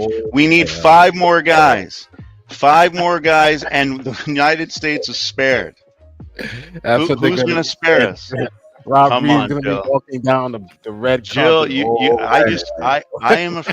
my biggest fear with Christianity is that we try and Christianize the United States in full, and then we become no different than Saudi Arabia. Well, And I don't hate see that. anything. I don't see anything wrong with that as long as it's not done forcefully. That's fine. But You it know, we is. should- That's the whole point. The government saying no, you can't do it, and I'm going to kill you. Was I guess what Kevin was suggesting, or Jill was at the start. If Wait, you abort your child, we're going to kill you. No, that's if you're not the vi- argument. So you're Wait, going to that- keep I don't strawmanning think- the Isn't that argument. what was said at the start? You have a response to the argument. So I don't think so Kevin keep said that. doing that, but that just shows how dishonest you are. Isn't that what was said at the start? No, it wasn't. Not at all. No, that's All not right. what Kevin said. Never, We'll never. have to clip that if I get clipped. It's not there, the clip. So but you I can guess search- we're just wondering, like okay, if abortion is wrong, if God condemns it, okay, then why should it not be a law in the United States? Because the United States isn't the kingdom of God. I know that. Period. We're not talking about reeling in theonomy. That's here. why. Yes, you are. That's exactly what you are. No, doing. we're not. Because if that were the case, we would have people who are committing heresy burnt at the stake. That's next. We would have gay people burnt at the stake. But that's next. Adulterers burnt at the stake.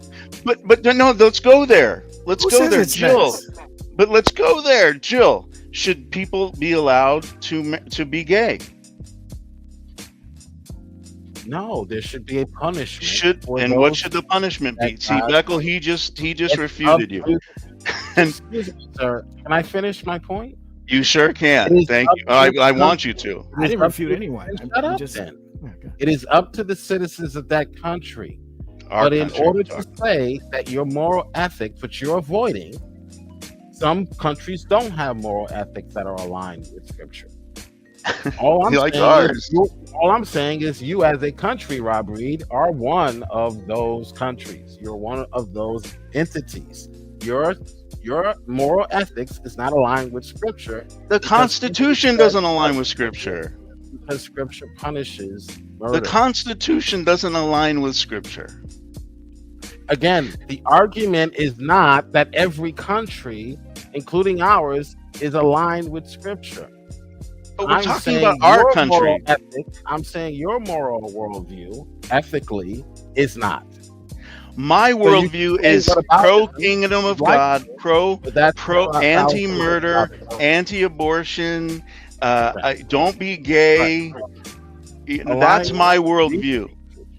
But my worldview, I see what Rob is trying to say. Right. Thanks, Beckel. I'm trying. I wanted somebody to be able to at least see it. Rob, you don't have to agree with me. So, Rob, do you think that we're sort of picking and choosing which laws should be illegal and which laws should be just handled between man and God? Yes, of course. You just saw Beckel do. I'm sorry. You just saw Jill do it. You just saw Jill do it. No, you did not. You said that you weren't asking for the theophany or theocracy, and then I showed you with Jill that he is. Listen again. I'm going to repeat myself for the 20th time. Okay. Your moral system. Forget about everything else going around. It's not my moral system. It's the Constitution's moral system. But it's not. He's strawmanning me, Beckel. So I don't want to allow that. You're telling me the reason why you feel this way is because of what the Constitution says? Yes. Oh, okay. So the Constitution is your Bible. No. Okay, so how is it dictating how you feel about it? See, you're proving to me why I'm not Trumper and MAGA. How is it because the Constitution, this country, the United States, is the greatest nation to ever be put on the face of the earth. And the reason for that is because of the Constitution. Okay. The Constitution that allows people to sin. So how allows people to choose Allah instead of Jesus. Okay, it allows Jews to say that Jesus is the Messiah, and we don't penalize them for it. Okay, you done? I didn't ask those questions.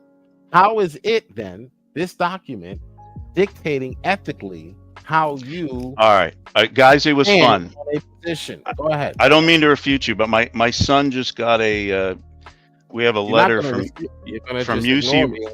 No, I'm happy to talk about it again. I have to get ready for Harry Potter, where I'm due to get stoned, and then. But my son just got a letter from UC Riverside, and we're gonna find out if he got in. That's my alma mater, and they're waiting for me to find out. So, Jill, I would love to have this discussion. I'd love for Kevin not to do a drive-by and try and understand my position rather than see. Kevin says, Rob, should a murder be put in prison or put to death? A murderer should be put in prison who commits murder against somebody who's outside of the womb and who is that's I agree with you there. I think a woman who has a child in her body, it's a slippery slope. And I don't want her to do it. And as a Christian, I would do everything. If it was my daughter, I'd do everything in my power to stop her. But in the end, I wouldn't drive her to the police station if she did it. I'd be very disappointed, though. But I would know that I would see that child in heaven. So God bless you guys. Thank you for letting me try and say my piece. I'm sorry if I stepped on toes. Trump 2028, and we'll talk soon. See you later. Bye. We know you don't mean that. I'm going to refute. True lawyer. He's Yep. gonna So refute Kevin me. says, Rob, should a murderer be put in prison or put to death? If yes, why is it okay for a woman to murder with no legal punishment? Yeah, that's what we're talking about here. We're talking about the laws of the land here and how they're inspired by the Christian worldview. You know, we say murder is wrong. Why? Because God says it's wrong. We say stealing is wrong because God says it's wrong.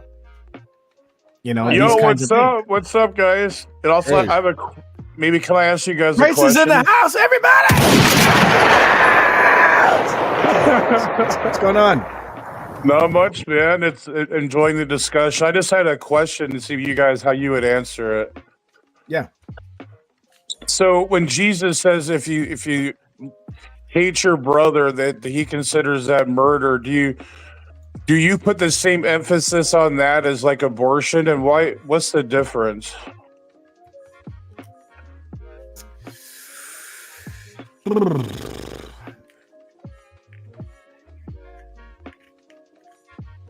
That's a good question, because one, it all starts with what's in the heart. Actually, if you really think about it, I mean, it goes back to Matthew 15, where Jesus said, "It's not what goes in your mouth that defiles you, but what comes out from the heart." So, if you're being accused of murder because you called your brother a fool, in the same way that you are advocating abortion, it's all because of what's in the heart. So I think but in God's eyes, they would essentially be the same. He could easily accuse you of the same. If you have this perpetual animosity towards your brother because of, for whatever reason, you don't like his sweater or you don't like what they say, how they speak, or what they advocate.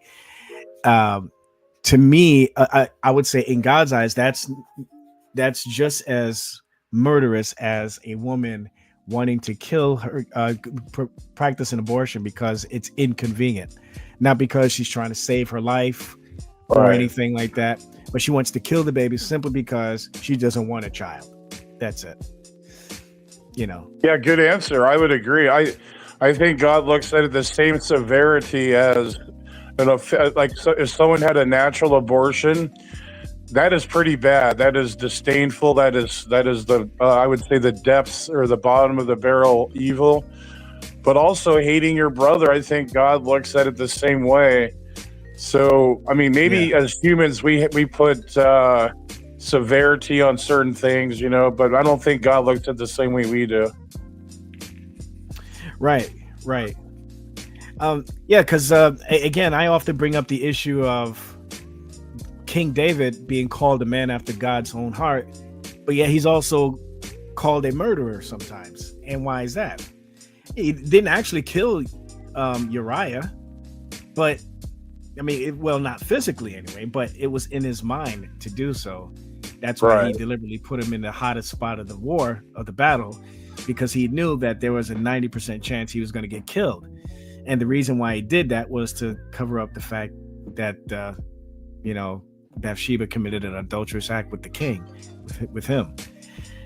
So can we call him a murderer for that? Well, absolutely. But wait a minute, David didn't lift a finger.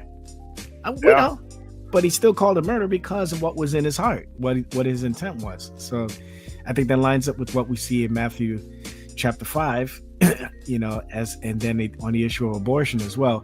I have sympathy for women who might be in a situation where her life is in danger and the only way to save her is to abort the child. I might be agnostic about, whether or not that's evil. Personally, I don't believe. I lean more on the side of that it's not an evil, because the intent is to spare one of the lives. And I would say, well, which side, who has a higher chance of survival? If I save, if I practice this thing, and if it turns out to be the mother, then, now me as a Christian, if I was the doctor, I would say, Lord, forgive me, if it be your will, that kind of thing. I'll definitely put in prayer before I commit the procedure. Right. But God's not looking at that. He's not looking at he's not condemning people for situations like that. I think he's condemning women who are, being very promiscuous, Right. And they're too lazy or maybe just too scared to bring it to take care of another child, instead of just going through the 9 months and then giving the child up for adoption. They rather just, erase the being altogether. So. Yeah, great points. And a sort of like a follow-up question, how should we deal with someone like, even self-admittingly, like, so what if someone like in the Christian faith says, I hate this brother over here and I admit it? How should we deal with that? Should we just boot him out of the church? Because God sees him as a murderer, right? So I don't know how would you guys deal with that? Yeah, that's a tough one, because it all boils down to how we define a brother. Are we can I call a Jehovah's Witness my brother? Me personally, no. Yeah. What about a Mormon? I would say no. But then we get into the more trickier areas, like as Seventh-day Adventists. Matt Slick says that their beliefs are aberrant, which means that it's not necessarily. They have some beliefs that are heretical, but they're not damnable, I guess you could say.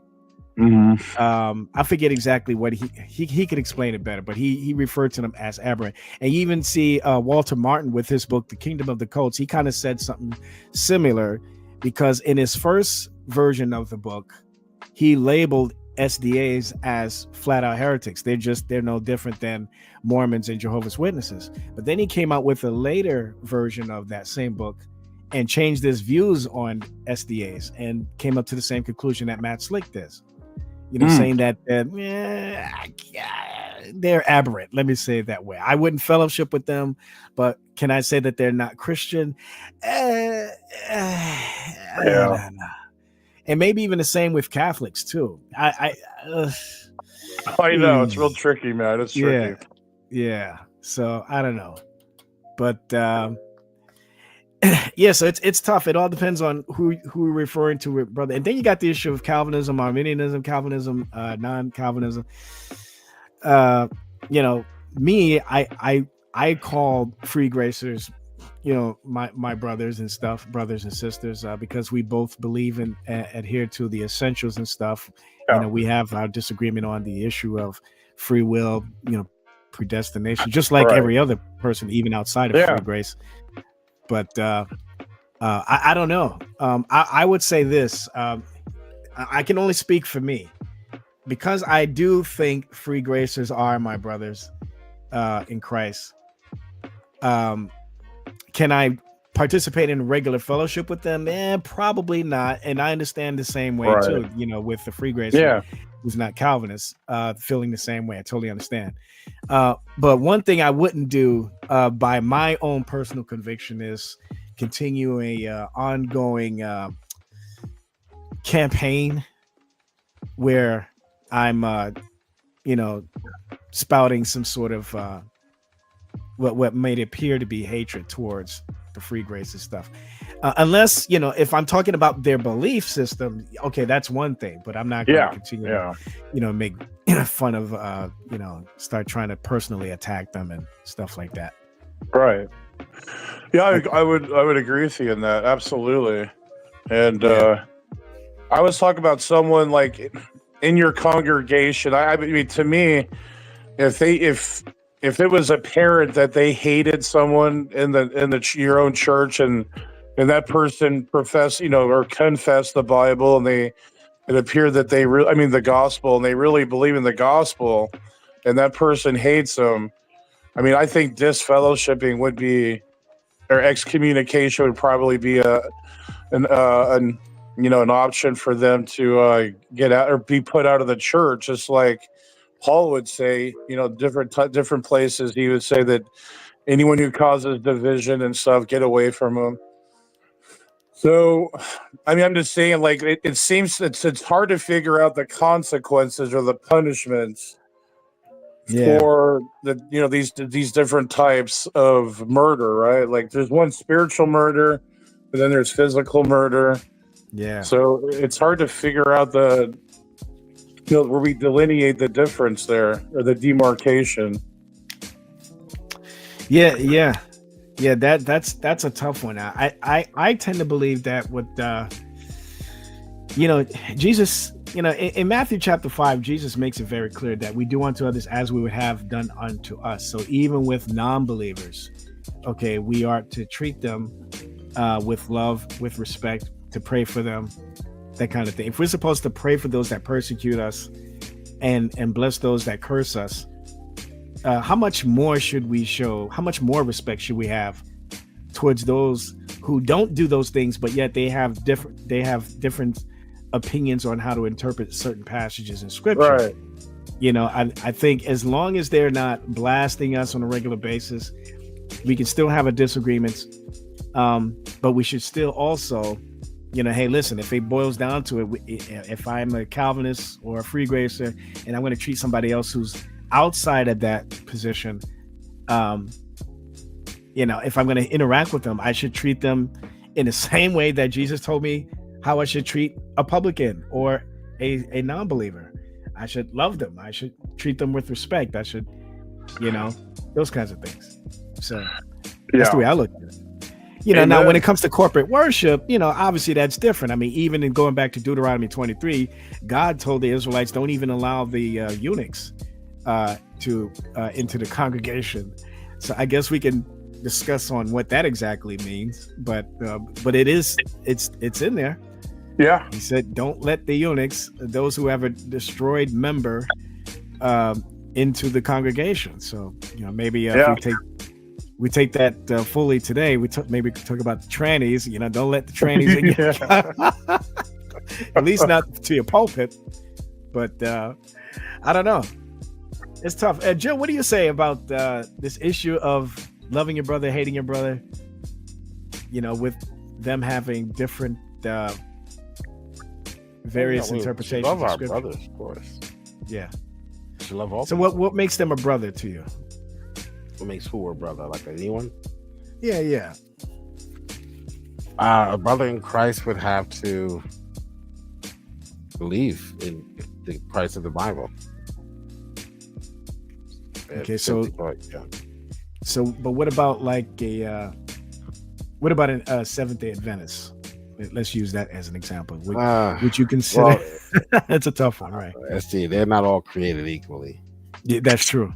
Yeah, so depends on what they hold to as far as certain doctrines. Yeah, that might compromise or confuse essential Christian doctrine. That's very true, man. Because not all SDAs believe the same thing. Or some outright of them deny. Say it again. Or outright just deny essential doctrine. Yeah, I would agree. I think that's a good litmus test, is the essentials. As long as they believe in the essentials, and I would consider them a brother for sure. Yeah, the other day I was in Walmart with my daughter, and I got approached by these two ladies, hard African accents or Jamaican or whatever. And they were asking me if I knew Jesus, and I was like, yeah. They talk about God all the time, and then they started, talking to me about ministry. And I said, oh yeah, I talk to, I get into these conversations all the time online and stuff. Yeah. And then they started talking about speaking in tongues, and oh gosh. And she's just telling me, it's like, well, what about speaking in tongues? She said, all you got to do is just, it can be any type of noise you want. You could be like, taka, taka, taka, taka. I was like, oh gosh, here we go. And she said, you should try it. You should try it. You can do it right now if you want to. So come on, just say it with me. Taka, taka. And then I had to stop her right there. I was just wait. First of all, this is a problem I have with congregations such as yours. It's because you guys talk about the Holy Spirit as if it's some sort of, he's some sort of impersonal force floating around in the ether that you can control at any time you want. It doesn't work that way. God doesn't work that way. And then I had to point him out to passages in Scripture about how it's the Holy Spirit divvies out the gifts to anyone whom he wills. So not everybody's going to get the same gift. Right. Were you trying to evangelize? Was I trying to evangelize? Yeah, well, you're trying. You know, you can't do that. You know, you're Calvinist, right? Oh, it's funny you bring that up, Can't evangelize. Jill. It's funny you bring that up, Jill, because the next conversation went in about the sovereignty of God, and the moment I started talking about, us controlling God, that's when they started to get a little uneasy. For that soundbite when they get up, Speedy Gonzalez. Yeah, I started saying, they said, well, so you mean to tell me that you think God controls people? I said, well, there are some cases where he does that. And they said, I said, yes. And I brought up verses like Proverbs 21:1, Genesis 20, verse 6. There's several. I said, I don't think that God does it all the time. It's not an ongoing thing, but I think there are cases where God does do that. And we could even say, for example, the book of Jonah. I mean, now we don't see God, inhabiting Jonah's body. However, we do see him externally putting Jonah in conditions that forces him to agree with God to go and preach unto the Ninevites, such as the raving tides in the ocean when he was on that boat, and the giant fish that swallowed him up and brought him back to the land he was supposed to be in the first place. I believe every minute detail was purposed by God. Because think of how he would have appeared had he not been swallowed by that fish. He probably came out of that fish looking like what was that sea monster? The swamp man. He came out looking like the swamp man. That's why they repented. When they saw Jonah coming out of that sea. They're like, oh God, I don't know what this is. Please save us. Swamp man horror flick. When they saw that, they said, "Oh, we better repent." That guy don't play. Man, put the children down. Get them away from the burning hands. We got the swamp thing looking at us. So I think there's a purpose in everything, guy. Even those things that we think are not. That's hilarious. Don't have a purpose. So they invited me to a Bible study tonight, but I can't, I didn't want to bring my daughter to it. I'd rather go by myself. But I know I would have been outnumbered, but it would have been fun to have a conversation with them. What kind of Bible study? It was some women that approached me at Walmart, and they were Jehovah's Witness? I don't know. I didn't get around to asking them. Because I was going to ask him about the deity of Christ, but our conversation was kind of short, sort of. They were probably JWs. I wonder. They handed me some material, but it didn't look like your stereotypical JW stuff. So was it Walmart? Yeah, I met them at Walmart. Oh, I know who those. Oh, it's probably it's probably Jehovah's Witnesses then, because they have booths up there all the time. Or it could be that other cult. Or the Latter-day Saints. No, the Mormons. No, they were too African. Like they sounded like they were from the Caribbean or something. Oh, okay. Yeah. The Chinese lady God. Did anybody ever heard that Chinese cult? And they proselytize in the Walmart. No, never heard of it. No. I've never heard of that. They came up to me and when I was. Are you talking about Uyghurs? No. Oh, okay. I don't know what they call themselves, but I really don't know. But what did they take? Their God, I researched them back. This was years ago, and I found out their God was actually a female, Chinese. Oh no! Wait, their God is a Chinese woman? The old Chinese lady, yeah. Yeah. I spoken to someone else on YouTube, and they also had the same experience. So maybe that person's not here. But. So wait, I'm curious. Now I'm curious. So, how did they reveal to you that they know that that God? Well, they say Jesus. Well, no, they didn't reveal that at the time. Oh, but they will come up. They will approach you, and they will say, "Do you know the name of God? Do you know the secret name of God? Has it been revealed to you?" Mac and Cheese is saying, Jill, you were talking about the followers of Watchman. Yes. Oh, Watchman. No, not Watchman. No, not Watchman Lee. Not Watchman Lee. Okay. No. Well, if it's that's really old. If it's a secret, how do they know it? Yeah. That's what I would ask them. Ancient Chinese secret, I guess. It's not a secret then if people know it. It's esoteric. How you been, Veckel? You've been gone for a while, man. How's your cartoon going? It's going really, really well. Getting things done, and just spending more time with the little one as well. That's good, man. That's good. What's the price of admission looking like? The price of admission? To watch the movie. I'm not going to charge people to see it. Oh, I okay. am curious though. YouTube. Yeah, I'm definitely going to premiere it on YouTube, but I'm also debating on whether or not I want to show it to a small audience on a big screen here in my neck of the woods.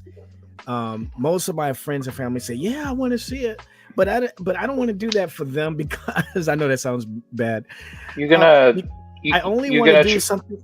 I only want to do something like that for people who are actual fans of the cartoon. You know what I mean? I don't want some sort of emotional support, if you will. I mean, I appreciate the support, but you could try a Radio City Music Hall. Oh, yeah. have 5 people show up in that big old theater. Hey, you never know. I turn around and be like, "Thank you guys for coming." They're like, "Yeah, it's just us." All right, maybe see you guys. Halftime show. How about that? Next Super Bowl halftime. Yeah, I am very curious to see what it would look like on the big screen because I've never seen anything of my stuff done seen on a big screen. I would love to see it, but just buy a projector. Just buy a projector and a big sheet, and then put it on the wall. Yeah, I might do that for the sake of people who still want to see it. Does New York have a drive-ins? Oh yeah. Oh, interesting. A drive. You could try to do you could try to do it at a drive-in because they have a big screen and whatever. Yeah, you could try to do it at a drive-in. I wonder if you think you can rent a day a spot at the drive-in? You could see. Yeah, you could see. I mean, they just play movies on there. I mean, I don't know. I think drive-ins are more laid back than an actual movie theater because movie theaters have scheduled movies. I think you could actually, if you wanted, have your movie shown there if it's possible. I don't know. It's just a thought though. Interesting. I'm gonna put that. I'm gonna bring that idea across to my wife and see what she says. I'm gonna talk to some other people here in my neck of the woods as well. See what they say. Yeah, they need to bring back drive-ins. Yeah, I think we have 2 in my this part of New York State.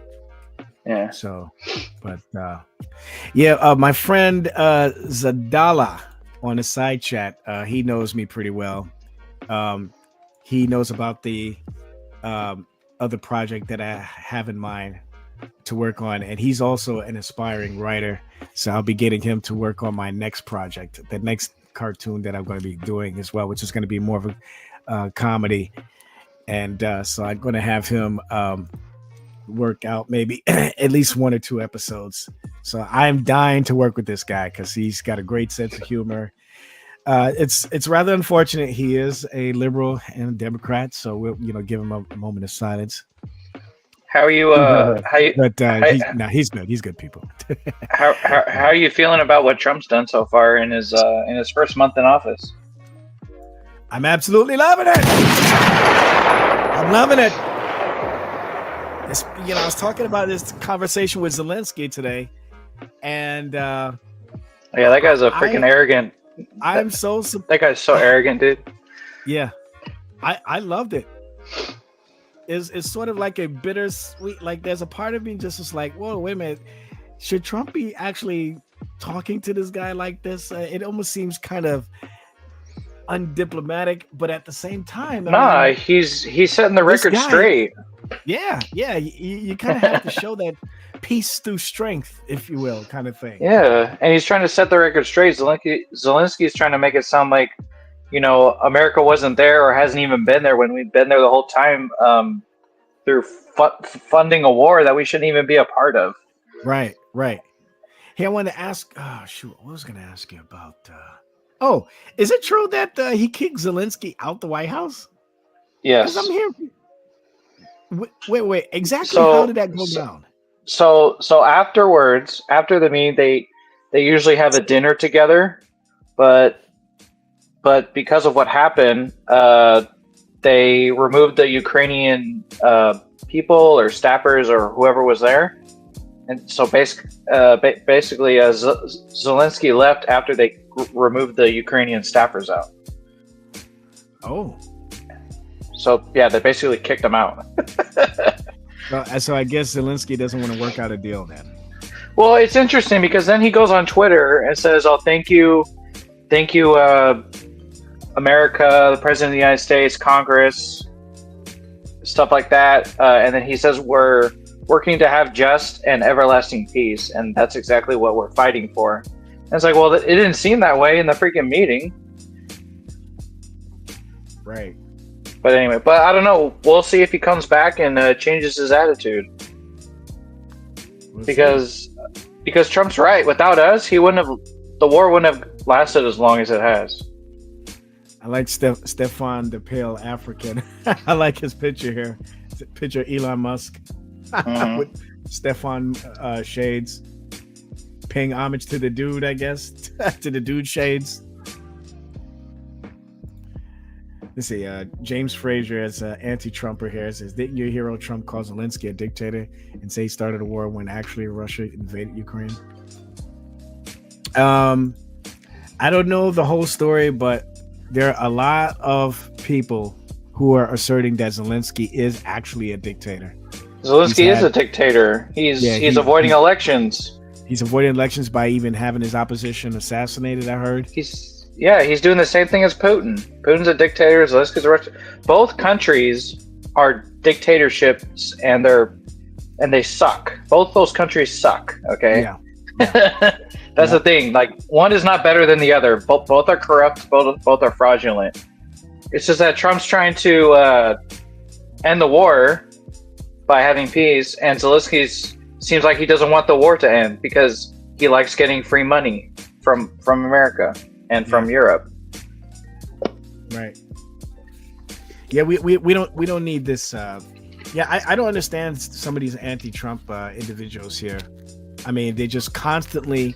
These people are so quick to speak against Trump, but yet we don't hear a peep out of them when it comes to the previous administration. All the I know negative stuff that came out of exactly Biden's administration, all the stupid stuff that he said, all the stupid stuff that he done. You see you see the stuff online about them saying like, "Oh, eggs are high" and blah blah blah. It's like, well, you guys shut your mouth for 4 years when prices were going up, and you guys were saying, "Oh, everything's fine," blah blah blah. Oh, but now that Trump's in office, you guys want to say something?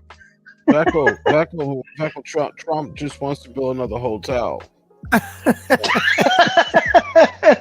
Who said that? Future by going. But that's all they talk about. They talk about why he wants the the Gaza Strip, because so he could build more Trump hotels. Like, really, come on, man. Shut up. And even if that were true, I highly doubt that. Right? But let's say if it were true, right? I mean, would it? What the positive that could come out of that is that people would be employed to build the buildings, for one. Number two, people would be employed to work in the buildings. Number two, I mean, there'd be a possibility of great economic improvement growing. And if Trump. And number three, it doesn't make good business sense, because why would you build something like that in a war-torn area where it could get blown up? And then you just wasted all your money. Right. That makes no sense. What was the first thing that Biden did when on his first day in office? He killed the pipeline. What's the name of that line again? The Keystone Pipeline. The Keystone line, right. Oh, hey Veckel, did you see that speech from that lady in Canada that's running for prime minister? How she just threatened the U.S. basically? Yeah, I saw a snippet of it. Yeah, Steven Crowder talked about it. Yes, Yeah. yes, I watched that. Yep. Yeah. Did you hear all the facts about Canada? How they basically have no nukes and they only have 107,000 troops. Yeah, that's right. Nobody takes it serious. Bro, they would get taken over in like 12 hours, man. That's what It I wouldn't was even like. take long. I love it when Trump refers to Trudeau as Governor Trudeau. Oh yeah, because he wants it to be the 51st state. Yeah, people don't get the joke. I do. So you understand what why he calls him the Governor Trudeau. It's a jab, saying that. But hey man, you might as well just give us that land. How is Trump going to bring war to the U.S.? People ain't going to try to touch the U.S. Trump is going to bring war to U.S. land, and even though I'm UK, Trump tactics will bring global mess. Well, no, Ben, actually, it's not. I disagree with this sentiment as well, because we see him trying to work deals with people so that we don't go into war. And that's true. Why is he anti-war president than Obama and Biden? And if that's true, why is he trying to pull out of NATO? He's trying to get out of European affairs and let Europe handle their own business because we're tired of getting taken advantage of.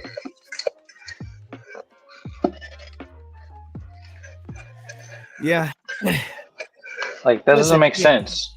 We have, I know we got, Psalm 146. We don't want to put our trust in princes and stuff, as it says in Proverbs 146.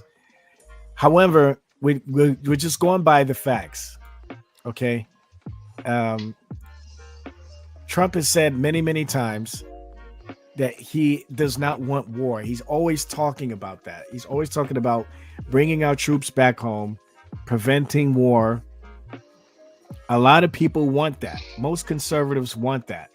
They're only in the neocons want that.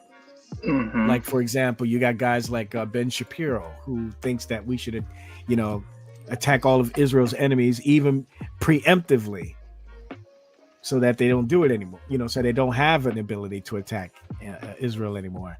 Nobody wants that. Nobody agrees with that. I mean, think about it. If Trump was so dictatorial, what's really stopping him from taking over Canada? Right. I mean, really? Exactly. What's stopping him?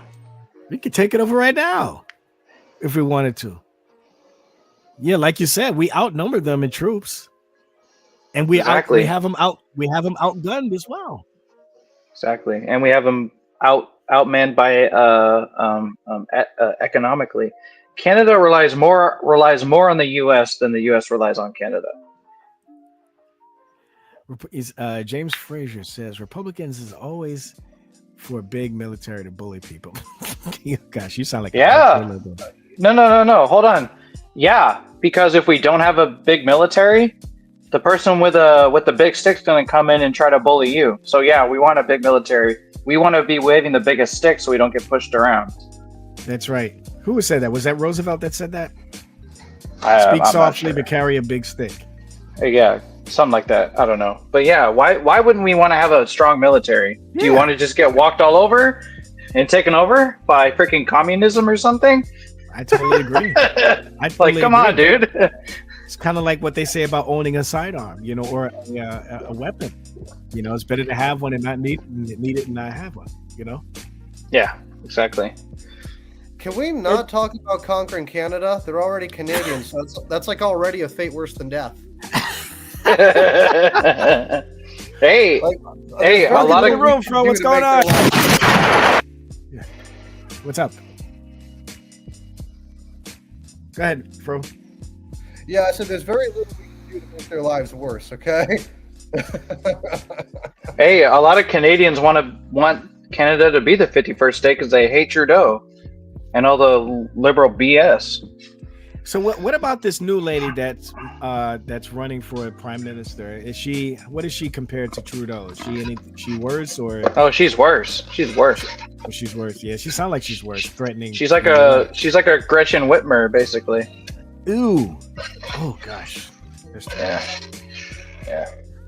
Bad. You know what I thought was funny?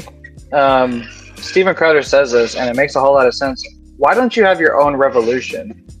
Like when when during Canada when they were protesting, when they were cutting off assets and funds. How did you guys not revolt there? Oh, with the trucks, you mean? With the trucks? Yeah. Like, how did you guys man. not start a revolt against your government for doing that? Dude, that made me. I was pissed off when I heard that they Yeah. did that. Well, the reason they didn't is because it doesn't hurt enough yet. Believe me, revolutions are easy to. No. It's easy to implement revolutions, but like No, it needs it's to be because more they painful. it's because they still have the queen on their money and they're a submissive, subservient people. True, but That's why they don't do anything. Like the how put it even the people, how would I say this? Even the people that are under the worst repression of slavery will revolt when they have to go hungry for weeks at a time. Okay. Yeah. If you don't believe me, just ask France. Oh my gosh. Yeah, it's funny. Of all the nations that she listed about going quote unquote nuclear, all of them combined, they still don't have enough troops or nukes to beat us. It was Canada, Denmark, the France, and I think the Nordic countries like Norway, Sweden. Wait, does Canada have nuclear weapons? No, they don't have any. They have like one or something, but that's it. They better use that strategically then. And they only have but the thing is, they only have 107,000 troops in their military. Well, It's basically honestly, nothing. Yeah, well, they shouldn't have too much because like they're in one of the safest regions of the world. They're allies with America. They have very little reason to have a But see, that's the thing, though. The reason why they haven't been invaded is because of us. That's the thing. That's the point. Is that's the whole thing with what Trump is doing. Is that, hey, you guys have been screwing us over. So guess what? I'm gonna put reciprocal tariffs on your imports because you guys have been screwing us over, and it's not fair to the American taxpayer. That's the whole point. Is that Canada cannot survive without the U.S. Well, personally, I think who was that? There's a dude running for prime minister, and there was this journalist asking him really loaded questions. Like they were saying, like he was being asked, so why are you bigoted? And he basically was just there chilling, eating an apple, and just said, "Yeah, in what way?" Munches the apple while waiting for a response. I think I've seen that somewhere. Yeah, I forget who that dude is, but I know he's running for prime minister, and like I gotta say, I hope he wins.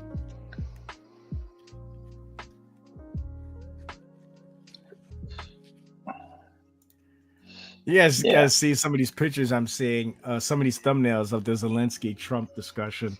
Oh my gosh. They're showing pictures of Zelensky sitting in a chair, but he's like 10 times smaller than he actually is. Let me see if I can find one of the thumbnails. It's hilarious, some of this stuff.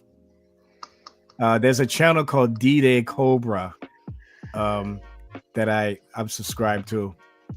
They let me see if I can show this to you. He has a thumbnail that I think is really funny. Let's see. Okay, you guys see it? See Oh yeah, he's like a toddler. Yeah. Oh my, that's a meme troll, but I love it. That is. The internet is relentless, man. My goodness. And there's another one too, by Mark Dice. I think he has one too. Let me see if I can find it.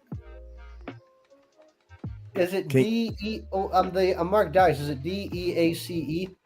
DI, just like the roll of dice. DICE. Okay. Oh, I like how you're subscribed to the Rageaholic too. Oh, I love that guy. I know. I love his rants. Yeah. I'm Razor Fist. Godspeed. I love that guy. So here's Mark Dice. So he does the same thing. He's got a picture of Zelensky sitting in a chair, super tiny.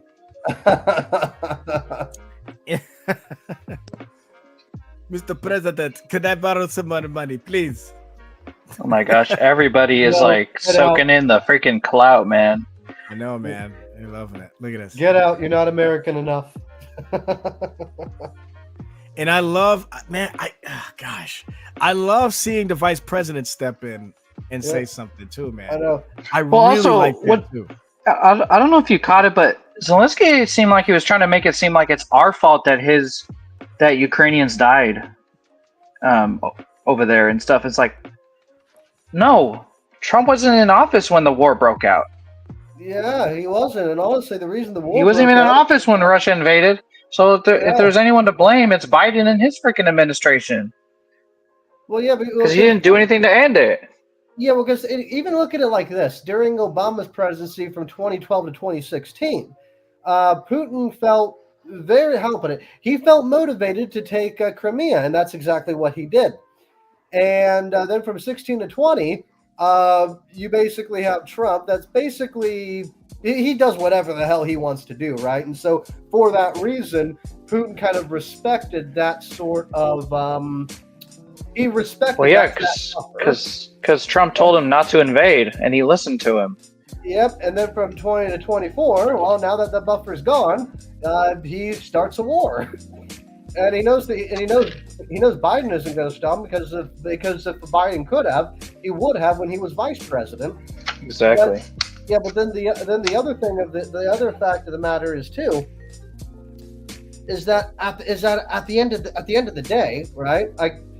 The person that is most to blame for this war is ultimately Putin. He looked at something he wanted and said, "Ooh, mine, gimme," and that's kind of what he's trying to do. Oh, there's a video, Beckel. Wait, Canada's gonna invade us or nuke the U.S.? Oh man, you know, Crowder's black, and Crowder said in his latest stream about that woman that he's talking about. He said, "I'm Canadian, so I'm from Canada. I was born in Canada." So I can. It's a silly place. And then he says, "F Canada." Yeah. I just want to address a comment. Yes, we blame Russia for invading, but what we blame Biden for is the enabling of it. Yeah, I agree with that. Biden and his administration enabled Putin to invade. Because you got to ask yourself, why didn't he invade when Trump was in office?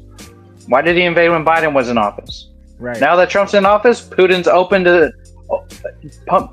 to peace talks. I mean, you got to really read between the lines here. And also, there's something else you need to see. There is I could be wrong on this, but if memory serves, I'm not. During Trump's presidency, Putin referred to Washington as President Trump. Okay, he referred to the leader in charge. During Biden's presidency, he simply referred to it as Washington. He never referred to it as Biden because, well, let's face it, it was an open secret. He had dementia. In fact, I think as the months in 2025 have shown is that, yeah, there's a few things that aren't ticking right upstairs with that dude. Okay, he was clearly there to be a seat warmer, and I think the actual president was Kamala Harris, in all due respect. Oh, Beckel. Some people say Beckel, it was. Please. Yeah, go ahead. Oh, I was gonna say, please pray that Kamala does not become governor of California. Please. Oh gosh. You know. Yeah. Apparently, she might be on the ticket, and I'm like, oh gosh, please no. Honestly, no. Here's the thing. After just the abominable cluster that has been these wildfires as of late, right? If she gets on the ticket, I support her governor. I support her as governor because California should get everything it deserves from that deal. No. Wait, so Majority in California, Jared. Yes. But hold on. I'm in New York State. If you note, but hold on. New York and California.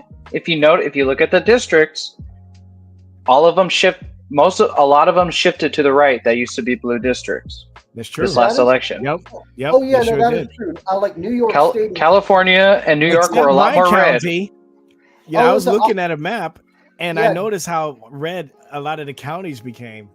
Oh, except mine. Except mine. I completely agree with Jared on here. I think New York has becoming more and more red each election cycle. I don't think you can say the same about California, though. Yes, it has. If you look, a lot of the center and lower part of California is red. Is is a lot of the counties there that were blue flipped red. The only parts of California that are blue is the coast and the bottom part of California, where all the big cities are, basically. You know, this reminds me of the situation with Eric Adams, Mayor Eric Adams of New York City. You know, he's getting all this heat mostly from the Democrat Party, and people are asserting that it's because he's not playing along with the game with the immigration thing, and so now that he's probably seeing the light. Yeah. So he's like, oh shoot, this is really bad.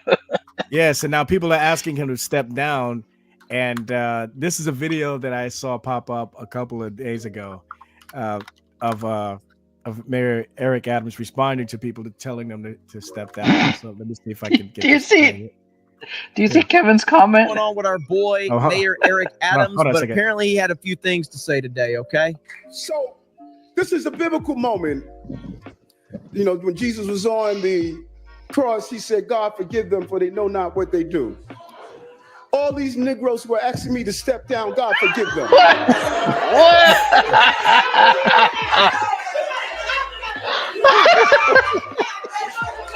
Oh, my. Oh, man, he pissed him off, dude. You know, in the closed captions say applause. I don't think we have this in the room right. Attitude era, baby. Now he said, "Are you stupid? Are you stupid?" Was he at a church when he said that? Say it again. It sounded like he was at a church. Yeah, it sounded like it. Yeah, I often joke around and say that I think he might be related to me because I have some family members that look like him. You know, he's got the same size lips I do. You know, he got some big lips. Yeah. So, you know, he might be a distant relative of mine. I don't know. Maybe not. I don't know. Yeah. He's do you see Kevin's comment? Liberalism. Liberalism is an outward manifestation of spiritual.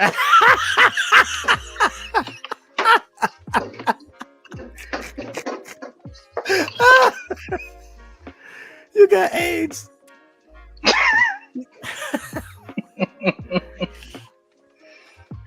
Oh man, I got to come up with a. Oh my gosh, for that. Yeah, I have some beastie lips as well. Kevin, you're funny, dude. His lips ain't as big as mine. My lips so big, I sing scat every time I speak. Yeah. Anyway. What he says, Stefan the Pale African says Englishman is always easy for politicians to send others boys to war. Yep. When the rich wage war, it's the poor that die. Yeah, no, yeah, right. Lincoln Park. Yeah, no, yeah, but that's actually the thing. That's ultimately why there was like just insane violent rioting during the Vietnam War era, because that just became abundantly the case. In fact, like it got like the trauma amongst U.S. servicemen got so bad that some troops were just were committing blatant war crimes, and it was just allowed to be swept under the rug because like it was an enemy that we were losing against, but the media swore and declared we were winning. Hey, I want to get you guys' take on the kind of switching topics a little bit about the issue of the Epstein files and stuff. So, what are you guys' thoughts on this whole situation about the stuff that went down at the White House? You know, we were told that yesterday we were supposed to get some major revelation, and then next thing you know, it was nothing but what and I wasn't surprised at all. I think I knew what was going to happen. It was going to be a gigantic nothing burger, and I was right. I think most of what was provided was stuff that we already had access to and we already knew about. Well, apparently there was a letter from Pam Bondi to Kash Patel requesting the rest of the Epstein files. So I think all we got was like like But a let me ask you, I mean, snippet. So apparently there's more. We haven't gotten everything. Are we actually, because they know everybody knows what you and I want to see. We want to see names. We want to see. There are names. So there are names. Yeah, there were names in the 224-page document. There's names. Okay, why won't they broadcast these names on public then, since they're giving people access to it? I have no idea. I don't know why they're not doing that. It's probably gonna have to go on Rumble or BitChute. Yeah, or and kind of like Odyssey. my reading on the situation is that, like, in some ways, I think it was a bit of a nothing burger because, like, yeah, we learned some new things, but we're not really the bombshell that we know to expect from the release of these files. My reading on the situation is that, like, Trump is trying to do this strategically, and I think maybe to his detriment in the long run. My guess is that he's trying to use the Epstein files to gain leverage on political adversaries, and to such a degree that he can kind of cow them and curtail them to a great degree. That's kind of my reading on it. That's also why I think he also was kind of introducing himself into the Andrew Tate trial, even to the point where he essentially granted Tate temporary access to U.S. soil. And my reading is that he's attempting to make more alliances with right and far right individuals.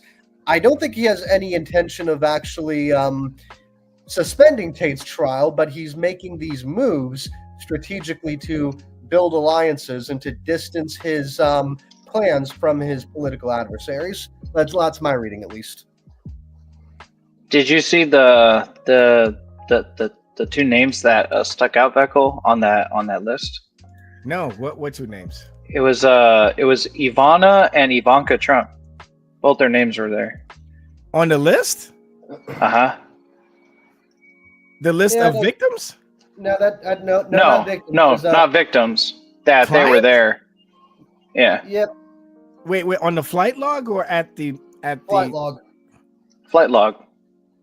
Uh-oh. If you looked at the redacted pages where their contact info is redacted or blacked out, Trump's ex-wife Ivana and his daughter Ivanka's name are there. So you think, okay, wait, when we say list, we're talking about, because there's a difference between being on the flight log and being being a client. And you're saying that is true. So if they were, I didn't see their. When Trump was on the Lolita Express, well, we don't have any. Well, acting as a client, but if he was on that plane went to multiple places. It didn't only go to. Right. So here's the thing. Yeah. So here's the thing. A lot of people are making this assumption. Is the assumption specifically from us is anyone's name on the flight log or anywhere in those files, is the assumption automatically that they're all PDF files? Or would it be only some? Because it's hard for me to believe that Ivanka and Ivana would be PDF files. Just me. Right. So I don't know. So and that's the assumption that everyone's making is like, oh, anyone's name who's in that file is automatically branded as a PDF file because of what Epstein was doing. The thing about sorry, Beckel, I interrupted you. No, go ahead. Yeah. The thing about it is, I wouldn't necessarily put it past them because at the end of the day, these guys are rich and powerful. They're billionaires, and I don't think you should ever really trust rich people. So I'm not sure I would necessarily put it past the Trump family. Be that as it may, I think there's legitimate reason for doubting that they are complicit in the crimes there. That's news to me. There's certain people on YouTube, on the internet that I really, really trust regarding information like this because they've been under the gun. They faced all kinds of, scrutiny and persecution because of them sharing this type of, certain information that mainstream media outlets are too afraid to touch on. I think that if they haven't spoken on this type of thing yet, then it's probably too little information, not enough information out there yet to be dogmatic on, to come to a hard conclusion. One of these people that I trust severely is a guy named Mark Dice, who's here on YouTube. He professes to be a Christian, and I have been following him for years. He has criticized. You don't trust Steven Crowder? I don't think I trust him. I trust Mark Dice a little bit more, but I love Steven Crowder. I'm subscribed to him as well. But Mark Dice seems to be very upfront about confronting anyone if he finds anything wrong with what they say. Like, even if they are pro MAGA, he's even brought some criticism towards Trump in the past. So I trust a guy like him. If there was some really, really hard dirt on anyone in the Trump family, and it could be validated, Mark Dice would be one of the first to touch on it. He's a media analyst, and he touches on politics and these kinds of things all the time, like almost 24/7. I wonder if the guy ever gets any sleep. But yeah. Also, just to come to Jared's defense here, because I see Illuminati Land calling him a liar. Like, we're not. What am I lying about? I don't think you are, Jared. But the thing about it is, we're not saying that Trump or any of the Trump family are guilty. Yeah, I never said that. Yeah, what I mean is to claim they're innocent is probably a foolish move, because I don't think you should ever trust rich people to obey God's law. Okay. It's not as if they're going to be morally upright people. Money does that to you. There's a reason. Yeah, if you're gonna say, I lied about something, can you specifically state what lie I told?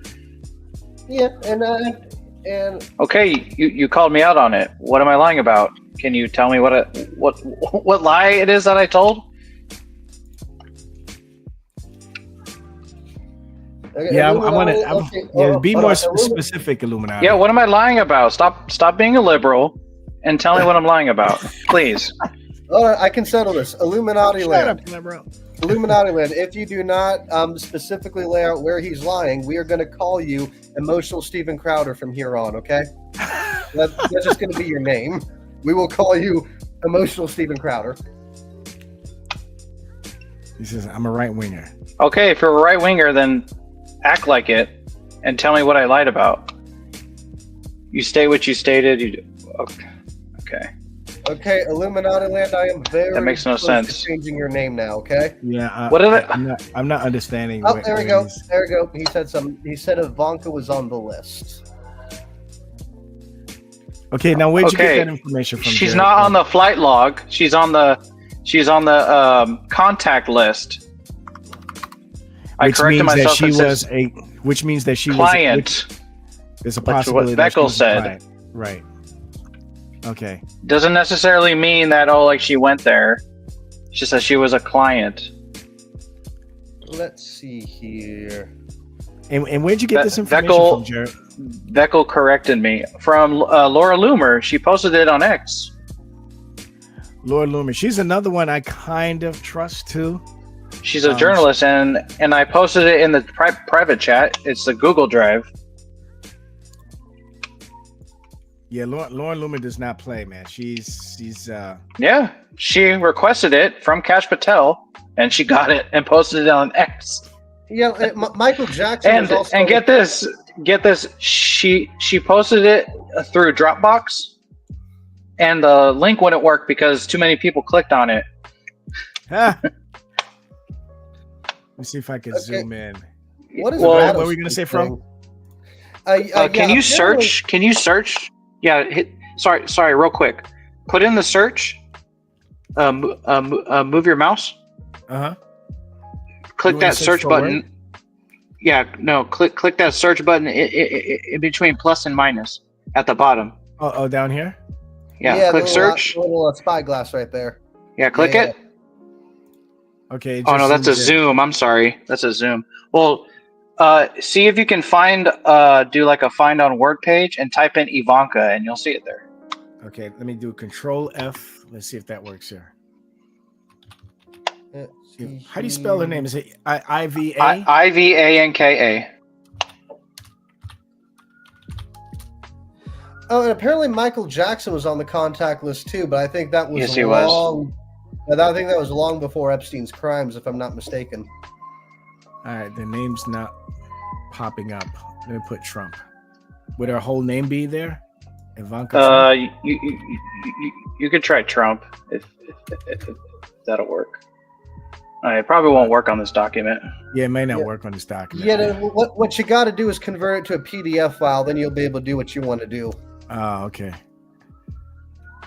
Oh, I'm gonna back up my words right now. It's her name is on the contact list.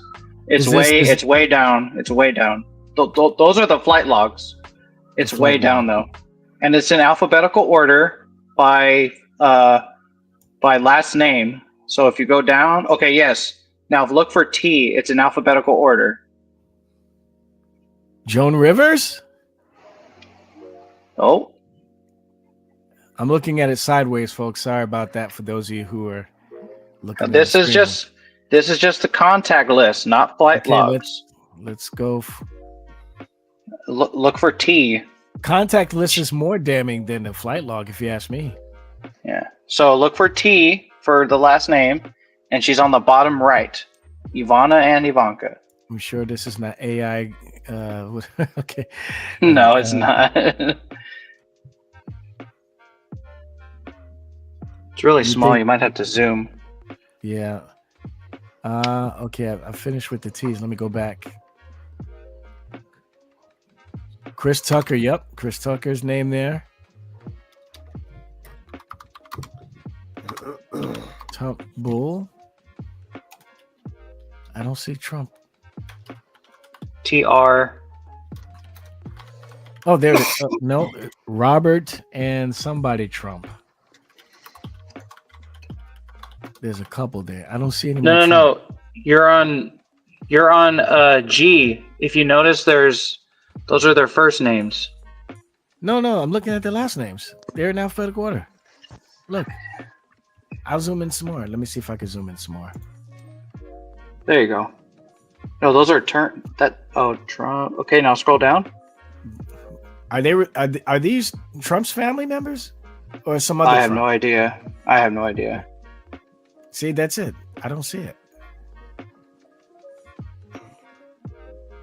Ivanka. That's it. I don't see any. You're in W. Scroll up. I'm gonna go back to the T's. I'm not seeing it. Okay, there's That's Taylor. Okay, scroll down. Bobman, Taylor, Tate, Rupert Tate. That name sounds familiar. Right there. Oh, there it is. Right. There it is. Yep. Ivana and Ivanka. Yeah. So am I lying now, or are you going to take back what you said? There it is, folks. Okay, and again, this is not the flight log. I guess This is a contact list, not the flight log. I said that. Okay, Veckel corrected me, and he corrected me correctly. Yes, it's the contact list. And so, in my opinion, I love Trump, but this here is, if your name is on this list and not the flight log, this is more damning. Explain why, because they're asking why. Because if you're on the flight log, that just means that you are on that particular vessel to go from, let's say, one city to the next. That doesn't mean that you actually went to Epstein Island. Okay. So that's fine. Like, let's say, for example, hey, dude, I gotta get to LA real fast, dude. But there's no flights available. Hey, Jeff, could you hook me up with a ride to LA real quick? I gotta get there real quick. Yeah, sure. Come on. You can get on that Lalita Express. Cool. And then they document me as one of the people getting on that flight. Even though I didn't go to Epstein Island, I went to, let's say, Wisconsin or LA. So that's different than me being on the airplane. You wouldn't be on the Lolita Express if you were going to Wisconsin. Yeah, no doubt about that. Hey, Veckel, real quick, while you're explaining this, can you highlight my comment I just made? Yeah, sure. Hold on one second. Veckel, also, what you could do is go back to the flight logs and look for IT, because they put initials. So whenever you see JE, that's Jeffrey Epstein, and then IT would be one of their names because they use initials. Yeah. I explain to what do you want us to see here, Fro? No, I'm just telling Illuminati land to eat his words. Since this dropped, he's been relatively quiet. Have you noticed?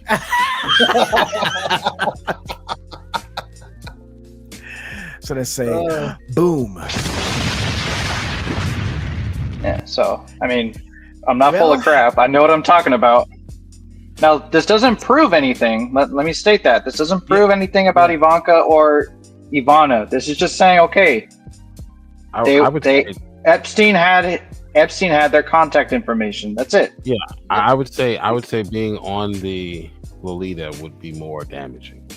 Really? And you'd have to look than being on a contact list, because you can have many people on a contact list that are not necessarily a client list. That's not a client list, a contact list. Because Epstein knew every time the Lolita flew, it was only to and from Epstein Island. Is that what you're saying? I have people in my contacts. No. But what he's trying to say is, that's all it is. You were on the Lolita Express, Joe? Okay, hold on. What he's trying to say is that the Lolita Express would be more damaging. It would be more damaging if you're on that plane. Wait. Hold on. One at a time. Wait. Yeah. Fro, go ahead. Say what you're saying real quick. I think what Jill is trying to say is that if you're on the flight list, it's very possible you could go to Epstein Island. Okay, that as in you can physically be there. But if you're on the contact list, it just means you're on a first name basis. And Donald Trump has been very public that he was on a first name basis with Jeffrey Epstein. And then they had a falling out. That might be where this contact information. He kicked them out of Mar-a-Lago. Yeah. So the way you know if they were on that flight is you go to the flight log and you look for IT, because they only put initials. So whenever you see JE, that's Jeffrey Epstein. And then if they flew somewhere, it's all the way at the top in the beginning. So you back to this client list. You would have to look for IT because they only use initials. That's not the client list. What you're looking at, is it, or is it? That's the flight logs. Those are flight logs. Okay. What? So what is this? Is this the client list? Is this the no? Those are the flight logs. Or is this flight? Okay. No. What we were looking at earlier. That was the contact list. Okay. So that wasn't the client list. His actual clients. It was just contact. It's just contacts with names, numbers, emails, stuff like that. Now here's another disturbing thing about this. Why, at the time that this contact list was created, Ivanka was really young. Yeah, I'm exactly. Assuming, because this list goes back way into the early '90s and stuff. Maybe even earlier than that. Ivanka, the '80s. How old is Ivanka now? Shoot, she's like in her. I think she's 40s. like 40s. Yeah, somewhere around there. So she was pretty young. I assume she was pretty young at the time that this list, where her name was on, was made. So it still raises the question. Okay, Epstein Island. Was she a possible victim, basically? Yeah, exactly. So, by the way, they say the redacted names on that flight log are possible victims. Yeah, that's what I heard too. That's why their initials are blacked out, or their names. If that's the case, so if these people's names, which are exposed, are over names of people who have been their what do you call it? Who are servicing them? These are names of children. What does that mean then? Their names are over these people. What would that mean? I'm sorry. What are you asking? Okay, you're saying that some people are saying that the redacted part here are names. No, on the flight log. On the flight log. Oh, on the flight log. That redacted part is like their phone number and their emails. Oh, okay, gotcha. Yeah. So if you scroll down a little bit, look in the bottom left. Go up. Redactions for personal contact information. Okay, gotcha. And if you scroll down a little bit more, you'll see Alec Baldwin. I wouldn't be surprised a guy like him. Everyone knows who that is. You have to go to the AL. What we got? Helen Atkin, Ashley. Oh, for a minute there, there was Rick Ashley. We got Rick rolled, everybody.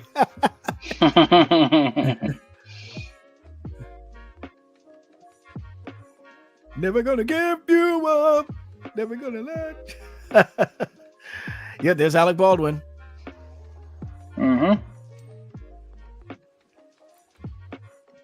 See what other names we got on here that I might be familiar with. Dude, Illuminati, I've already specified like countless times, dude. Deco corrected me. The stuff there is just a contact list. I've said it multiple times. He corrected me correctly. It's just a contact list, and just because they have their contact, it doesn't mean that they were a part of it. Jared, Tony. No, I'm not a fraud or contradictory. Jared, you guys are clowns. Jared, at this point, you have the right to call him. What's his name now? I can't forget. Illuminati Land or the other guy? Yeah, Illuminati Land. That's what I'm talking about. But what was his name? There's Tony Blair. Oh yeah, that's name. right. That's right. Listen, you now have the right to call him emotional Steven Crowder. Go ahead. No, because I like Steven Crowder. Yeah, me too. Okay. What went on in his marriage is none of my business, and no one else's. So. Yeah, he did kind of talk to his wife in an irreverent fashion, though. Yeah, he did. He did, but that was a private conversation between a husband and a wife. I mean, I'm sure there are things that husband and wife say to each other that no one knows about. And someone decided to put it on the internet. Yeah, man. Me and my wife, we've had some words with each other in the past. That's for sure. Yeah, but in either case, guys, I'm gonna head on out because one of my favorite podcasts is live streaming. I'm not gonna miss it. Who's that? Rageaholic Arcade Live. Ooh wee! I love that guy. Yep. Yeah, man. I like his rants more than his live streams, but yeah. Because his live streams are cool too, because he basically just plays a game, shoots the shit with you, things like that, and so it's actually something really nice to chill out to. So that's what I enjoy it for. Yeah. Okay, Illuminati. Everyone's a clown except for you, bud. Even though I've corrected myself multiple times. Okay, bud. You win. Pat yourself on the back, dude. All right, well, thanks for coming in, Fro. Appreciate it. Hey, not a problem, guys. Talk to you later. Viva Cristo Rey, and remember to pray the rosary. Bye-bye. Okay. We don't like the rosary here. We probably won't be doing that here, but that's okay. Yeah. Not in this. Remember to pray the rosary. He always says that when he leaves. Yeah. Oh my goodness. I don't know these names here. All right, so we got some names, but they're not really of major consequence because they don't prove that they're clients. They just prove only one thing, that these are people that. Well, yeah, like I said, that's why there's more files to be released. I don't know what's the holdup. Why are we saying there's more files to be released? Why Bill Clinton ain't on there? Who? Clinton? Oh, I don't know. You have to scroll up and go to C. You got to scroll up and go to C. I didn't see his name. You guys want to know the conspiracy theory behind that, Veckel? Why it's taking so long? What? Why? Oh, because Trump's there and they don't want him to be on there. Yeah, somebody. I'm beginning. I'm like, bro, if that was true, they would have released it way back. Yeah, that's true. You're right. I don't see Clinton's name on here. Oh, well then. Oh, it's fake then. No,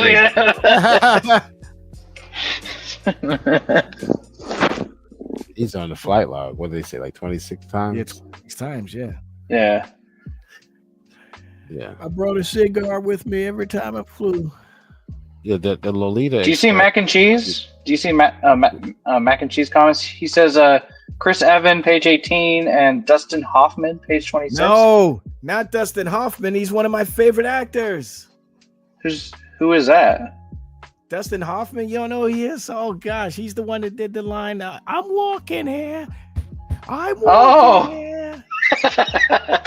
He played Tootsie. He's a phenomenal actor. He's Jewish too. Not that means go to page 26. Page 26. Oh, for context. I don't know where he sees that. Okay, this is page 26. Can barely see. It's very hard to read, dude. Yeah, it's even on my end, it's hard to read. Yeah. Oh, yeah, I can see it a little. I think it's on the contact list, but I don't know. He said he's looking for Eminem. Eminem? In the comment, he said he's looking for Eminem. As a victim? Yeah, he'd probably be a victim. As a perv. Yeah.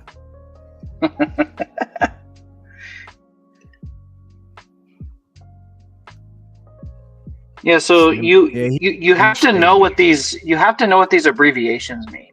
Yeah. Because some of these things I don't even know what these abbreviations mean.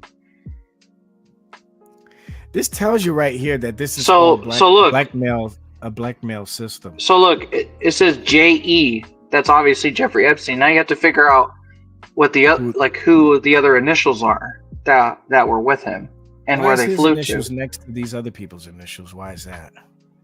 Because that's who he was with. Oh, this looks like a flat out system designed to blackmail somebody.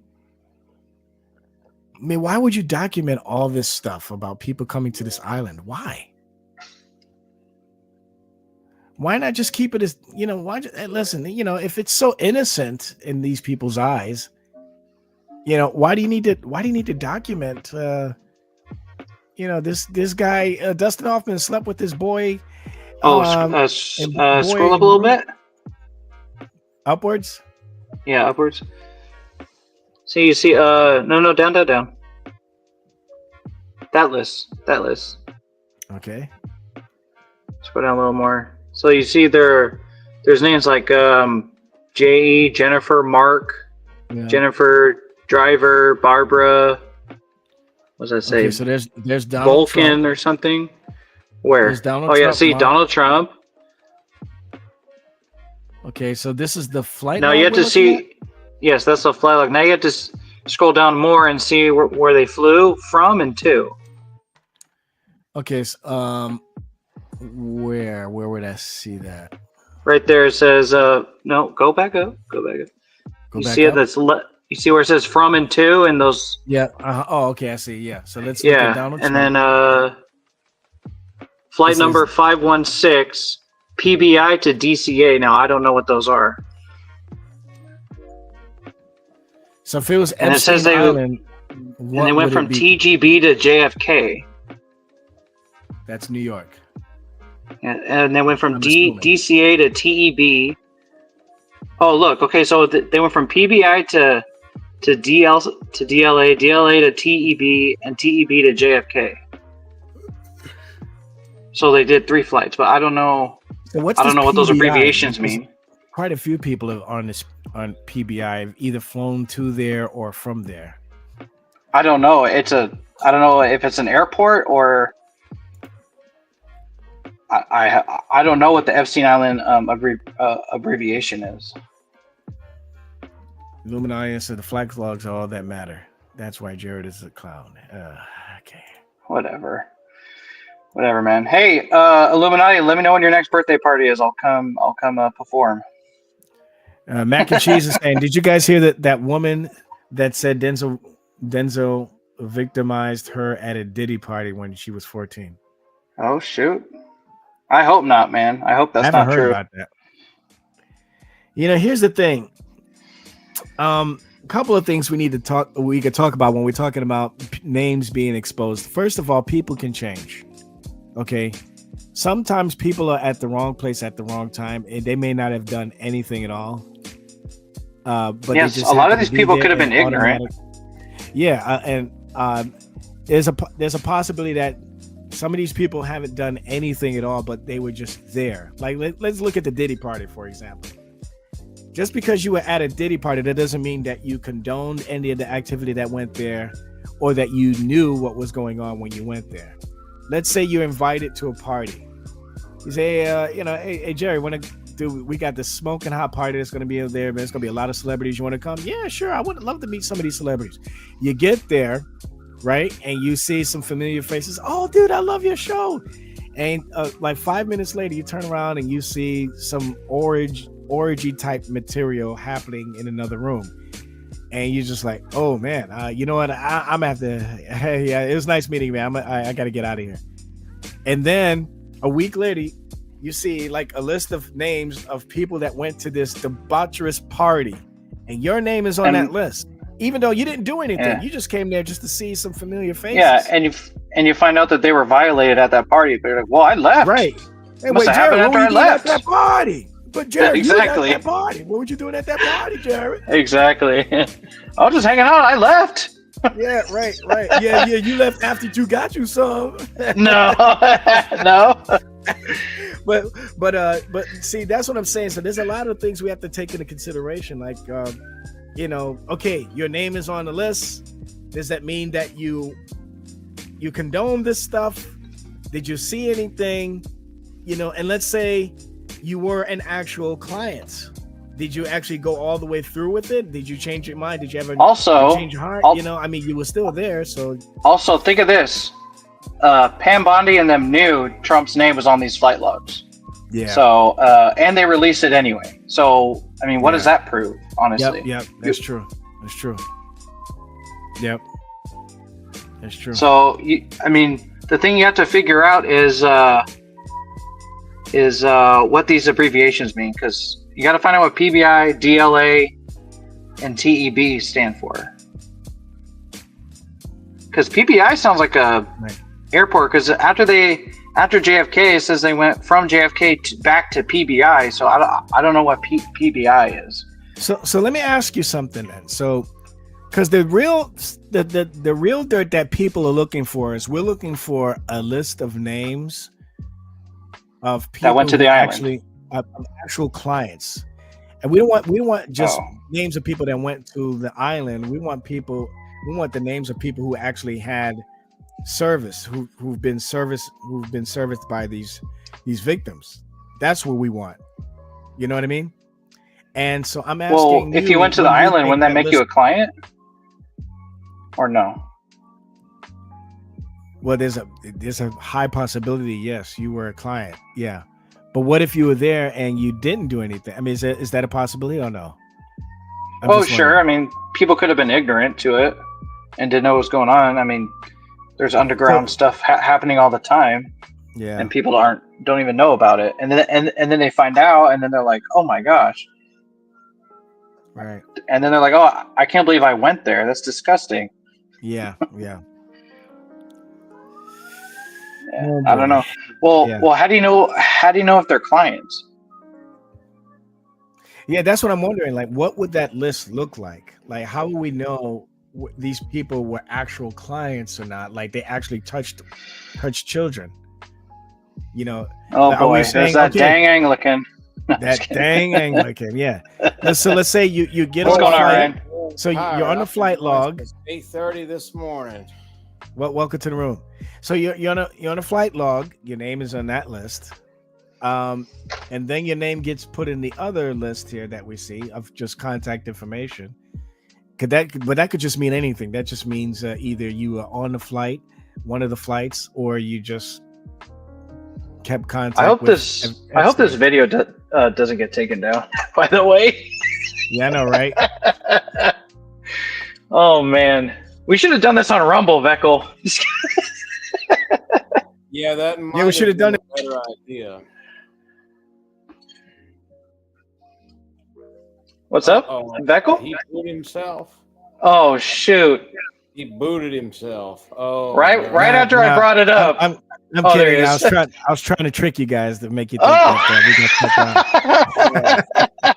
That was a good one. What the Jews, they got my channel. No, but I'm sorry. What were you saying? Oh my gosh, Ryan. What are y'all talking about? The Epstein logs? Yeah. The semi I nothing. haven't even taken a look at that. I've been The phase one of the list. Phase one of the flight log and the contact list. So my question Well, would be, I mean, I hope that go they ahead. do release them. I hope they do likewise with the RFK, JFK, and MLK files. I don't know, though, if they will contain any useful information. Well, I think what people are looking for is to see if like the CIA or the FBI had part in it. They just want that confirmation in their deaths. Yeah, that's not going to be very easy to track for the agency. I can tell you that much. So now that the whole world can see that the Trump's names are on this documentation here, you can imagine the left stream media is going to run with this. Oh, for sure. Actually, I mean, don't know. For crying out loud, they might not touch it. Trump was. I mean, do you remember that there was one? I think it was Richard Maddow. I call her Richard Maddow because she wants to be a man so much. She was trying to accuse Trump, point out to the audience that, oh yeah, Trump is affiliated with Russia. Why? Because he put Russian salad dressing on his salad or something like that. And she was serious about this. She was serious about it. So you can tell that people like her, the stage 4 TDS infested individuals, are going to see this name and his name on this list, and they're not going to practice critical thinking. They're just going to be foaming at the mouth and seeing that Epstein and Trump are next to each other in some way, shape, or form. So therefore, Trump was a client. Yeah, so that's what they're going to do. They're totally going to be, selective with it. They're going to block out all the other names and just see Trump. Yeah, every name is redacted. Yeah, exactly. Robert De Niro, Alec Baldwin. They don't care. They don't care. Yep. Just as long as Trump's Michael Jackson. I know, right? They don't care if Ted Bundy was on this list. Oh my gosh. They don't care. As long as Trump is on that list, that's all they care about. Yep. Well, I think the thing we have to figure out is what those abbreviations mean. Yeah, that's what we have to figure out. You got to figure out what they mean. So that way you can see where they went from and to. What was the name of the island? Oh, I forget the name of the island. People nickname it Epstein Island, but I forget what it's actually called. Jill, do you remember the name? I do not know. Man, what is the name of that island? Here, I'll look it up real quick. Yeah, if you can find that name. Oh, Little St. James. St. U.S. James. Virgin Islands. Okay, so we still don't know what PBI that flight log could say LSJ. LSJ. Oh, you know what? LSJ. Let's go back. True. Little St. James, LSJ. But that one with Trump, they didn't go to LSJ. Yeah. Those letters weren't next to Trump, any of the Trump names. So it was PBI and JFK. DLA. DLA.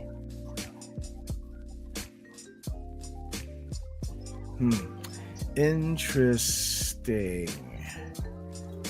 These abbreviations are airport names. So maybe there's an airport. Maybe there's an airport name at that island. So what's the name of the island again? Little St. James. So it'll be LSJ. I wonder if there's the name of the airport. I would think it would be Little St. James Airport. It's just an island. SIJ. Yep, that name. Those abbreviations weren't there either. Oh, SIJ. Ryan is back. Okay. The airport abbreviation, also known for Little St. James, also known as Epstein Island, is SIJ. Okay, and that wasn't on the list either. Well, I mean, that was not next to Trump's name. We were talking about Rachel Maddow. I call her Rachel Mad Cow because I think she might have mad cow disease. Yeah. Yeah, she got fired, didn't she? She got fired. That was no, that was Reed. R-E. No, they both were fired. Reed is her name, the black lady. No, they both were fired, I think, right? No. Oh, yeah. Reed, I know for certain was fired. She had the Joyless worst Reed at MSNBC. Yeah. I saw her replacement, some black guy, some gay black guy in his 20s. Of course he's it's the hardcore. Okay, hold on. Hey, Beckel. Whenever they do that, it makes me laugh. So you want to relate to your black leadership with a gay black guy? I don't think most black people are going to appreciate that. Yeah. What were you going to say, Jared? Okay. So, so I'm on MSN, a news website. It says, did Trump fly to Epstein Island? As the airport log released, Trump's name appeared in 2 flights. First one is from Palm Beach, so that's the PB one in Florida, to Washington, D.C., whatever the name of the D.C. airport is. And then another log data shows Trump traveled from Palm Beach to Teterboro. So that's the T1, TEB, in New Jersey. Oh, okay. So yeah. The SIJ one, they said it's mostly referred to the one in Iceland, but that's the airport code. What was PB again? What was that? PBI? Palm Beach. Palm Beach. Okay, so yeah, that seems to be there seem to be a lot of flights in and out of there, according to that flight log. So a lot of people are flying in and out of Palm Beach, Florida, from the Lolita Express, it seems. So Trump was on that airplane, right? As people have asserted years ago that he was. Well, he was on an airplane. He was on. There was multiple planes being used. If you look, there's different. There's different planes being used. They're owned by Epstein. You're saying? Yeah, basically. Gotcha. Yeah, Mac and Cheese. Yes, we know that Trump, lives in Florida. Lived in Florida. Yeah. Yeah. He said Trump a Russian salad dressing while playing tennis. So there's different codes for the Virgin Islands. There's STT, TIST, STX, TISX, SPB, and SSB.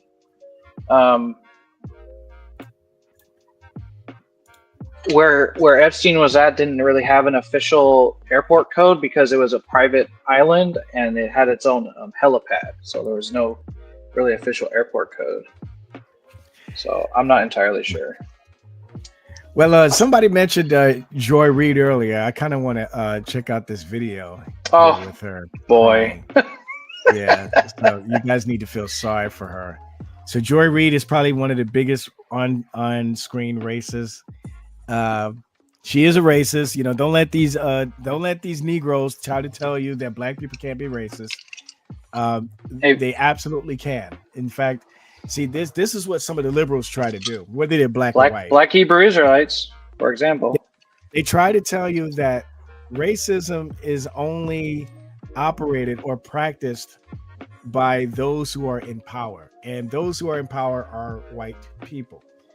But see, they're being dishonest when they say that, because that is definition number 2 of racism. Definition number 1 of racism, which is the one that everybody knows about, is simply the sentiment that one race is superior or inferior to another. Okay. And it doesn't matter what ethnicity you are. If you have this mindset that your race is better and more superior to another race, then you are a racist. If you say that your race or this other race is inferior to all other races or just your own, then you are a racist, period. And white people have this sentiment as well as black people. In fact, the Bible makes it very clear that all have sinned and fallen short of the glory of God. Okay.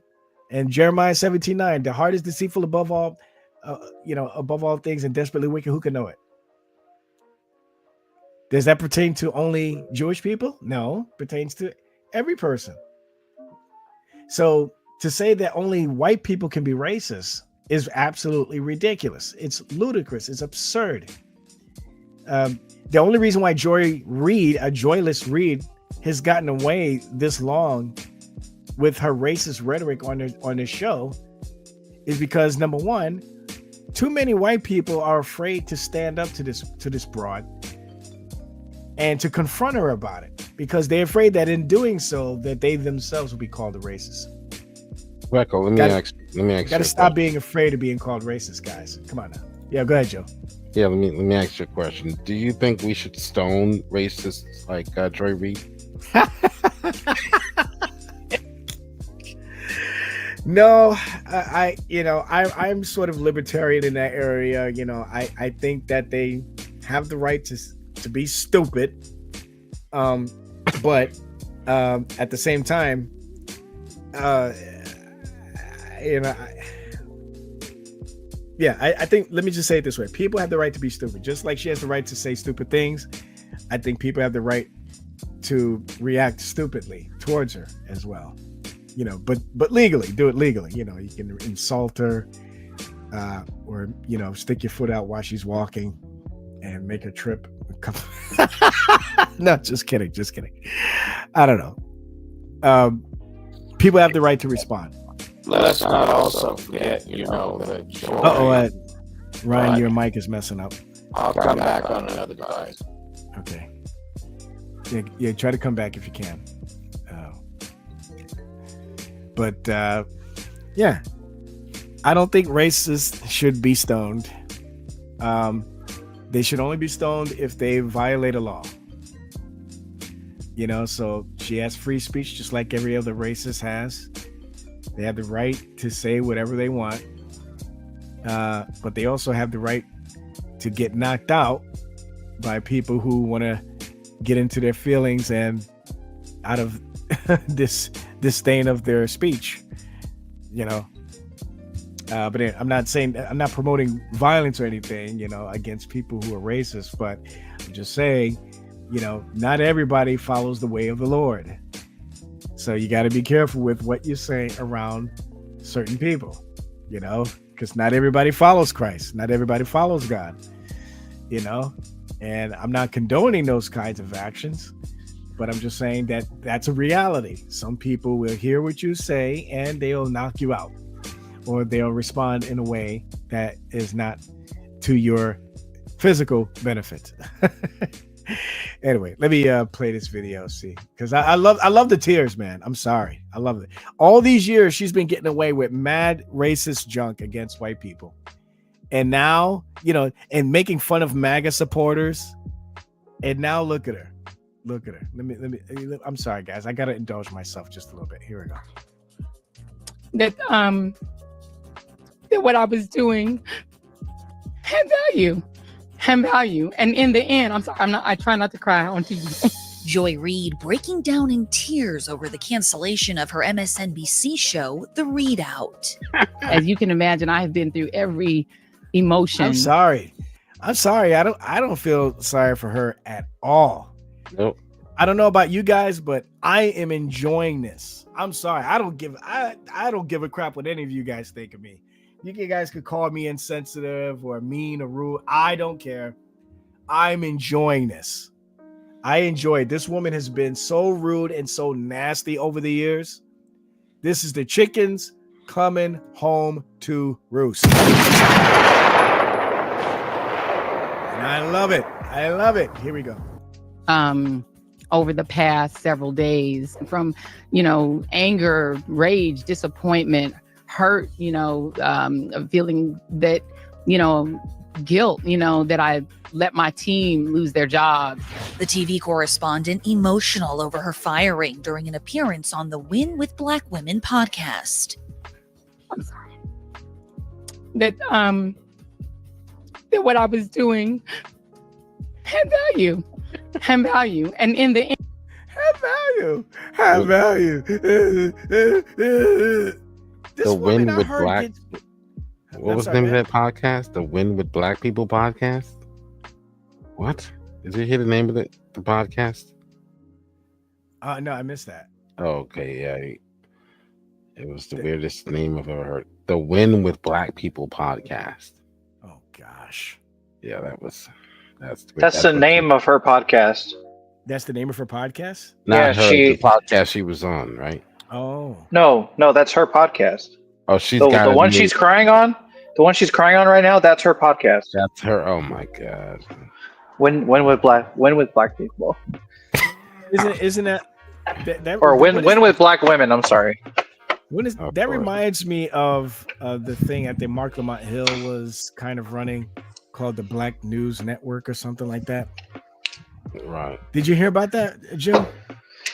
It was called Black News, and there's gonna be that got shut down real quick. Nobody watched it, not even black people. Not even black people, because nobody wants to watch a show where they just, touting the same rhetoric over and over again. Yeah, man. Welcome to another show of Black News. We're gonna talk about the stuff we talk about all the time, man. White people. Right. Nah, man. We don't. I don't want to hear that garbage. White man. Yeah, the white man. Yeah. Did you know that milk is a symbol of white supremacy? If you drink milk, you a sellout, man. If you white, you drink milk, that's proof that you are racist. You know what movie that reminds me of? That reminds me of CB4. Old movie came out in the early 90s. Yeah. Where Chris Rock and Alan Payne, and Alan Payne's playing this pro-black guy. He's just like gone pro-black. And there's a scene there where he's comparing white people to pork. And he says, I don't eat pork, man. He said, why? He said, because pork is the white man, and white man is pork. Pork, white man, pork. You spell white man backwards. What does that spell? Pork. It was funny. But anyway, let me get back to this video. I love the tears. And I'm sorry, I try not to cry on TV. Joy's last episode aired Monday evening. When you are in the midst of a crisis, and specifically a crisis of democracy, how do you resist? It's a move that struck a chord with people on both sides of the aisle. I'm not sorry. I am not sorry that I stood up for those things. Democrats voicing their outrage, while many Republicans are celebrating her exit, including President Donald Trump, who bashed Joy on Truth Social. Yeah, I love it. The low-life chairman of Comcast, Brian Roberts, the owner of ratings, challenged NBC and MSDNC. I just noticed that. Has finally got the nerve to fire one of the least talented people in television, the mentally obnoxious racist Joy Reid, based on her ratings, which were virtually non-existent. She should have been canned long ago, along with everyone else who works there.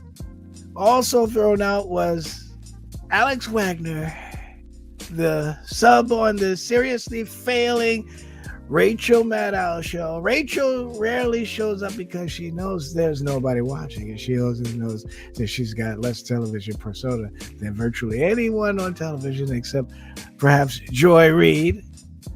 Then there's, of course, the low IQ con man Al Sharpton, who has perhaps the lowest TV ratings in history of television.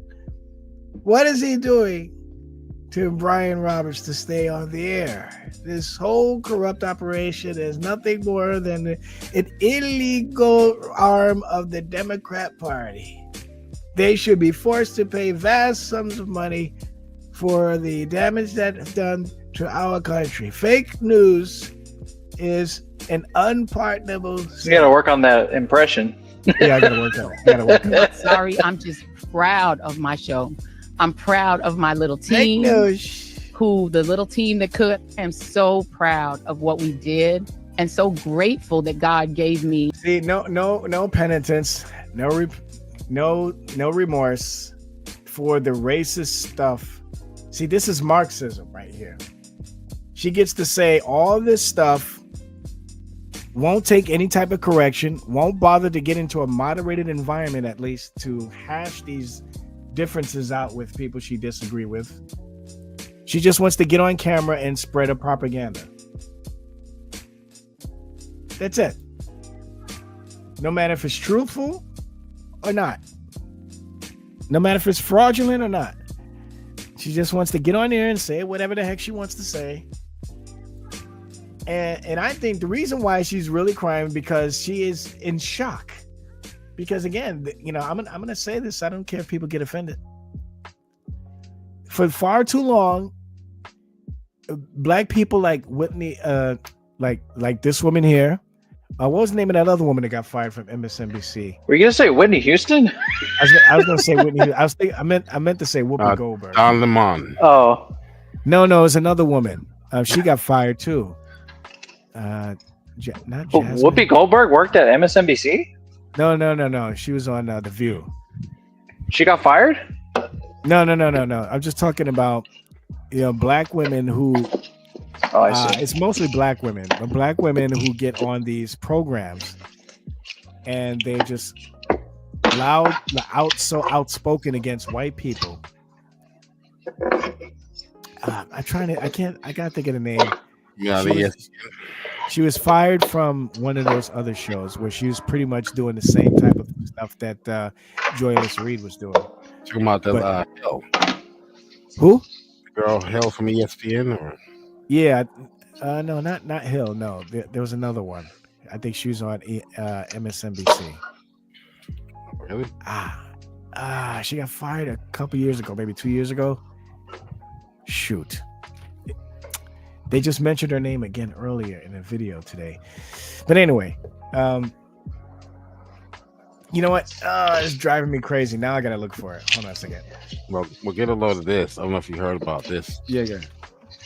A few things that aren't being reported. Of course. Remember James Comey?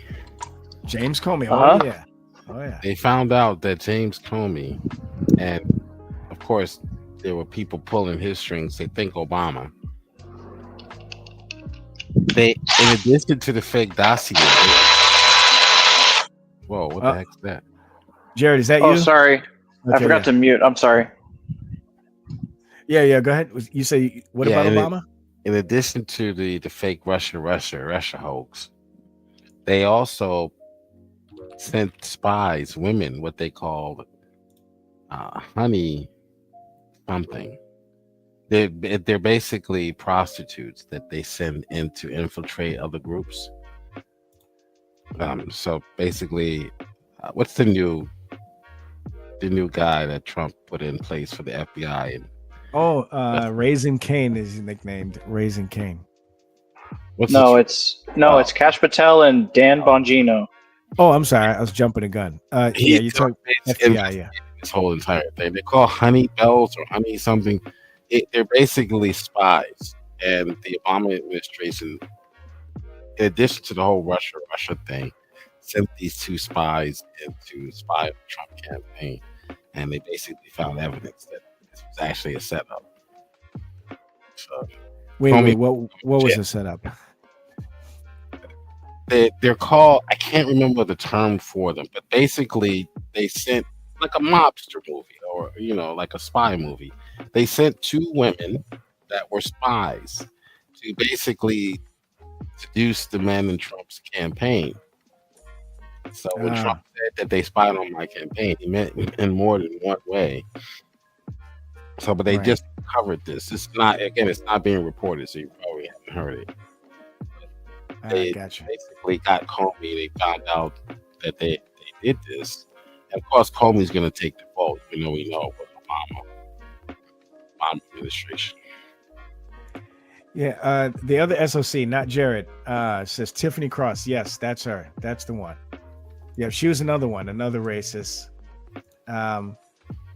She was fired. She actually got fired before, obviously, Joyless Reed did. And again, she's another one of these women, particularly black women, who for years have, grown up in an environment or a society where You can say whatever you want about white people and not expect any type of repercussion, because, you know, by them doing so, you can easily lift up the race card and say, oh, see, the reason why you bring in correction to me is because you're a racist. And look how you're speaking to me. Look how you're speaking to me. You're disrespecting me because you think that you're better than me. That's proof that you're racist. Blah, blah, blah, blah, blah, blah, blah, blah, blah. This is how women get away from any type of accountability. Go ahead. Yep. Veckel and Jill, there's a new woman in town. Do you know who it is? Now, who's that? Jasmine Crockett. Oh yeah, the ghetto witch. Yeah, that's what I call her. Oh shoot, yeah. Ghetto witch. Oh my god. Yeah, that's what I call her. Yes, the ghetto witch in Congress. Yeah, I don't like her at all. Yeah, she's another one. You know, she's just like these other women. She gets these white tears. Yeah, she gets, her time is coming too, because, you know, people are getting tired of it, and it's not just white people, black people too. We're tired of being represented by these women, these loudmouth, ghettofied, race baiting, race hustling individuals. Okay, we're tired of it. It's, you know, especially guys like me, because I grew up around this stuff all my life. You know, particularly seen it a lot in the 80s as a kid.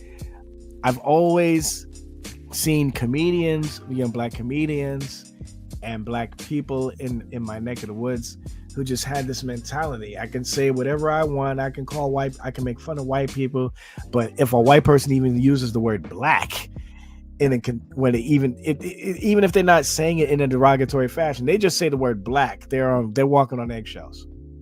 You know what I mean? And I can't stand that. I can't stand that.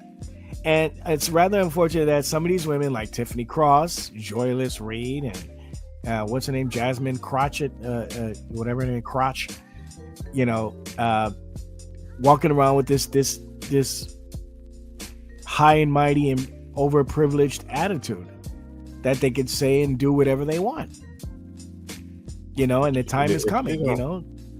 I'm tired of it. With those eyelashes.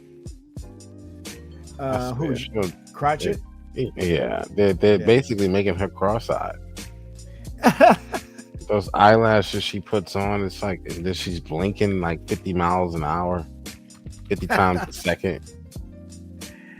It's just, I never thought I would see the day when that would be on television, but yeah. She's not even she's not necessarily a bad looking woman, you know, but it's all about the attitude, man. Men do not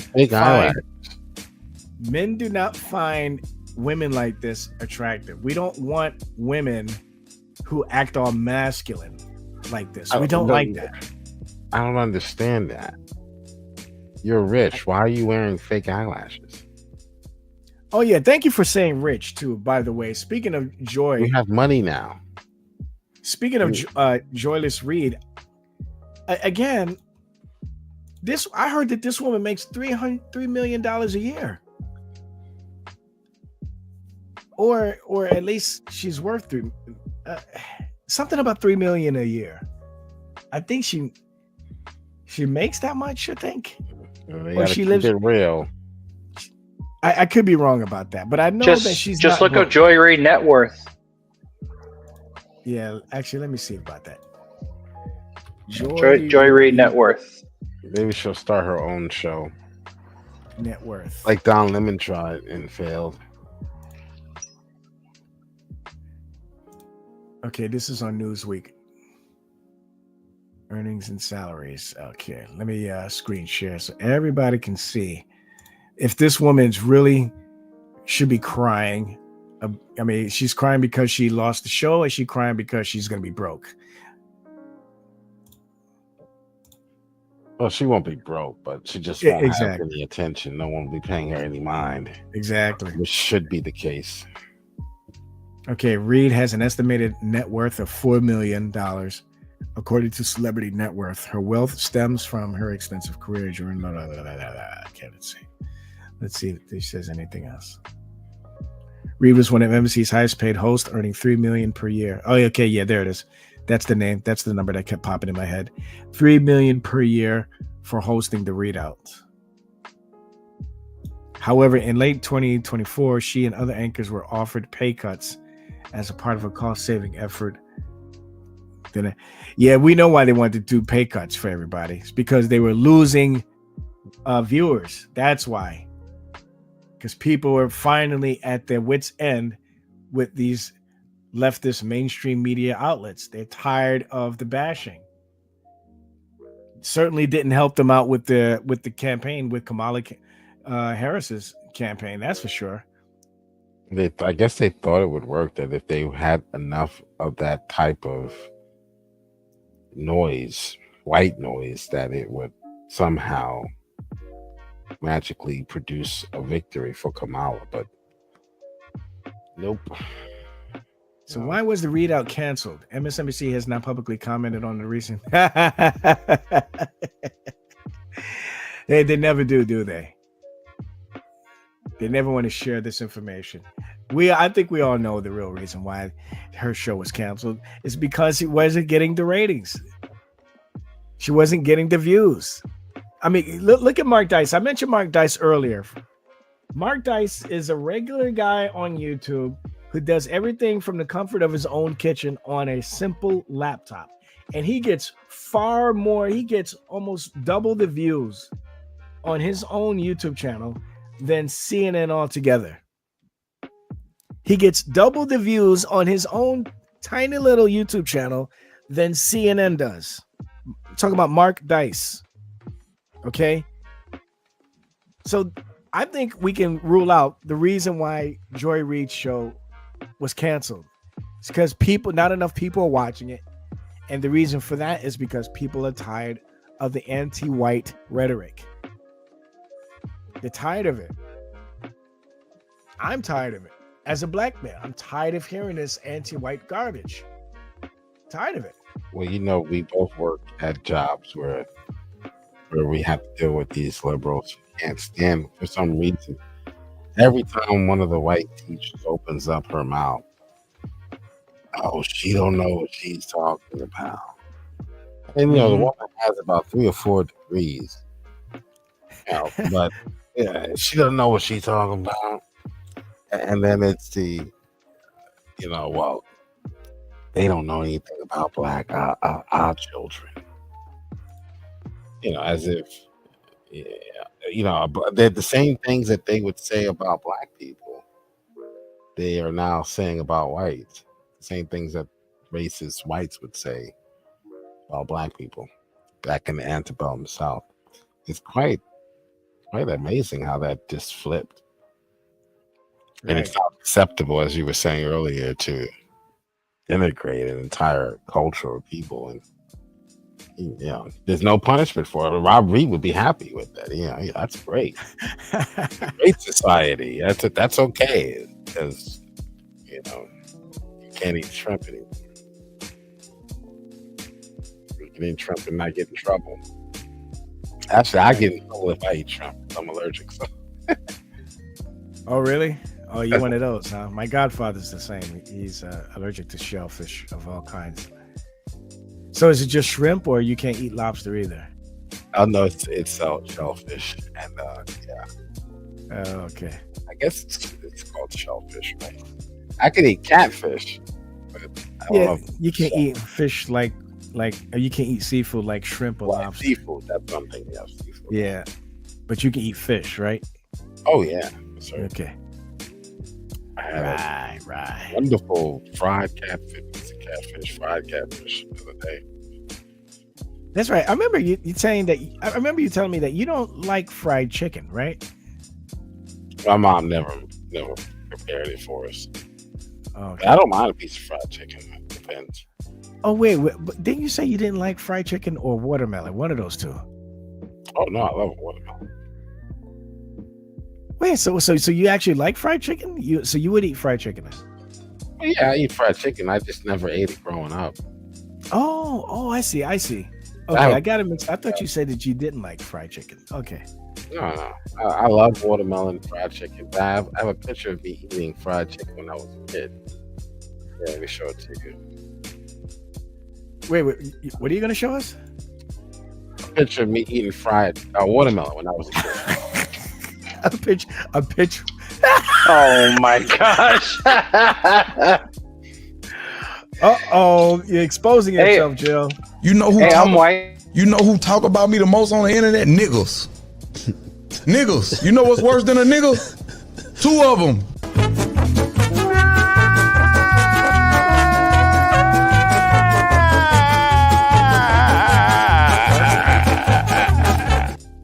Okay. I was gonna say, I'm white and I love fried chicken too. My favorite restaurant is Cane's. No. Jill, what you do? Hey, Jill, hey, Veckel. Look at Jill's picture. Yeah, I see it. That's funny. Hey, man. I get that up. Hey, do you have a Church's Chicken in New York? Yeah. Oh yeah. There's one here. I haven't seen one in a while. Yeah, after 8 o'clock. There's one here at in California. Church's Chicken. Yeah. It made it all the way over here, man. Oh man. Oh, did Ryan try to come back? Oh, that's an old message. Okay, never mind. Oh man. Well, I wanted to look at another video. See, it was a discussion. Unless you guys had something, but I got. Oh, I don't. Oh no, Honey Pot. Servant of Christ put it in the chat. Honey Pot. Yeah, look that up. Honey Pot, and look it up on YouTube. Yeah, another scandal, another Obama night scandal. Yeah, Honey. Was it like Watergate? Worse than Watergate. Worse than Watergate. Okay. They sent 2 spies into the Trump administration, paid 2 spies, women, to sleep with the men and get information from them. Wow. Yeah, and they believe it was a CIA was also involved. All right, you want me to type it in YouTube? Well, yeah, I mean, if you want to look it up, look up the story, but it's not being reported. But Comey's in a lot of trouble, basically. He might be going to jail. Unless he starts naming names, giving up people. You know, that's what people are waiting for. They're waiting to see people be walked out in handcuffs. With all the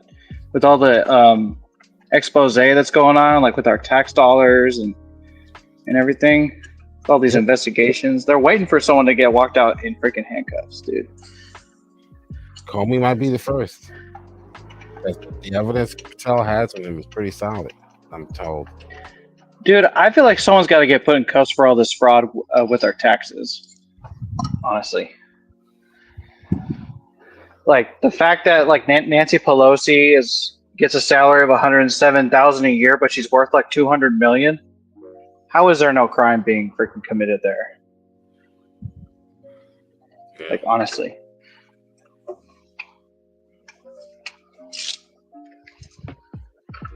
Like I'm waiting for it. So.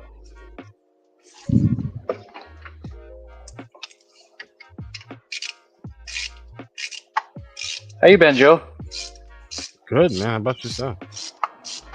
Been all right. Just I've just been paying a lot of attention to what's been going on with what they're trying to do with Trump and just trying to frame it. Like, do you see people calling him a king now? Like, oh, he's acting like he's a king and blah, blah, blah. Yeah, they just never actually saw a president actually do what he said he's going to do. Yeah, it doesn't get bullied by other special interests. I guess to most people, yeah, they've never seen it before. Yeah. And what's your position on the Reuters and the AP not being allowed in? Why were they not allowed again? They got banned for not changing the Gulf of Mexico to Gulf of America. It was criticism of them saying they wanted to say Gulf of Mexico, and so they weren't not allowed anymore because they were accused of lying. Like, I forgot how she put it. Well, it's funny because people don't even know that the Gulf of Mexico hasn't even been always Gulf of Mexico. It's been changed multiple times. Oh, really? Yeah, look it up. It was when Spain was in Mexico. They renamed it to like Gulf of Spain. They also called it like something with a D or something like that. Yeah. But look up how many times has the Gulf of Mexico been changed, or the actual name? Oh, but because Trump does it, it's all of a sudden a bad thing. I'm sorry, say that one more time. I said, but because Trump changes it to Gulf of America, it's all of a sudden a bad thing. Right.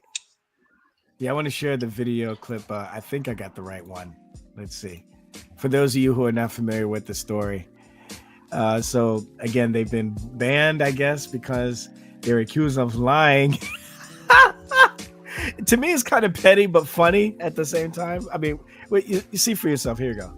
The Secretary of Interior has made that the official designation in the geographical identification name server, and Apple has recognized that. Google has recognized that. Pretty much every other outlet in this room has recognized that body of water as the Gulf of America, and it's very important to this administration that we get that right, not just for people here at home, but also for the rest of the world. Now, the AP is not legally bound by Trump's January executive. Okay, I want to see if her response. Gosh, because it was funny. I feel like this whole administration is just turned into like, my goodness, I don't know what to call it. It just feel like a part of it is a not giving any Fs. Yeah, exactly. Including the Associated Press in this briefing room today. But isn't it retaliatory in nature? Is the argument because there's a reason that the AP was. Okay, let me see if all right, this might be a better video. Can you guys? You had it. Oh, okay. You can see it. Okay, great. Okay. Yeah. Where you were at the first time was the right spot. No. She didn't say the one thing that I was hoping she would say in that video. So I'm wondering if this is the one. I think it's just part of the same discussion, but she said something else. The AP reporter from the Oval Office and the diplomatic reception room last night. Well, first of all, let me just set the record straight. It is a privilege to cover this White House. It's a privilege to be the White House press secretary. And nobody has the right to go into the Oval Office and ask the President of the United States questions. That's an invitation that is given. And there are hundreds of outlets on this campus. Many of you in this room who don't have the privilege of being part of that pool every single day and getting to ask the president questions. We reserve the right to decide who gets to go into the Oval Office, and you all have credentials to be here, including the Associated Press, who is in this briefing room today. But isn't it retaliatory in nature? Is the argument because there's a reason that the AP was barred, which they said was because they're not using the phrase Gulf of America, they're using Gulf of Mexico in line with their standards. And so the question here is this setting a precedent that this White House will retaliate against reporters who don't use the language that you guys believe reporters should use? And how does that align with the First Amendment commitment that you were just talking about? I was very upfront in my briefing on day one that if we feel that there are lies being pushed by outlets in this room, we are going to hold those lies accountable. And it is a fact that the body of water off the coast of Louisiana is called the Gulf of America. And I'm not sure why news outlets don't want to call it that, but that is what it is. The Secretary of Interior has made that the official designation in the geographical identification name server, and Apple has recognized that. Google has recognized that. Pretty much every other outlet in this room has recognized that body of water as the Gulf of America. And it's very important to this administration that we get that right, not just for people here at home, but also for the rest of the world. That's the one. That was it. So in other words, okay, so accused, because they didn't use the term Gulf of America, they used the term Gulf of Mexico.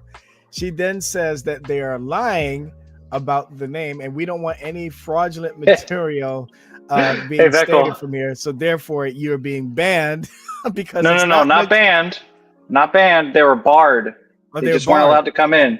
They weren't allowed to come in. They're not barred. They were barred, not banned. What's barred mean? Barred means restricted from coming in. So they can never. It doesn't mean you're banned. Well, they can come in if they stop lying, probably. Oh, I see. Right. Yeah. Right. So, so it's like every time AP and Reuters come up to the door, they ask him, "Okay, what's the Gulf called? Gulf of what?" Yeah, I love this. I love this new speaker. This new speaker. This press secretary. I love her. What's her name? Caroline Levitt. Yeah, Levitt. Yeah, Caroline Levitt. Yeah. Yeah, I love it. He said, "Band is with me." The PA. Oh man. Well, I gotta step away, guys. I'll be right back.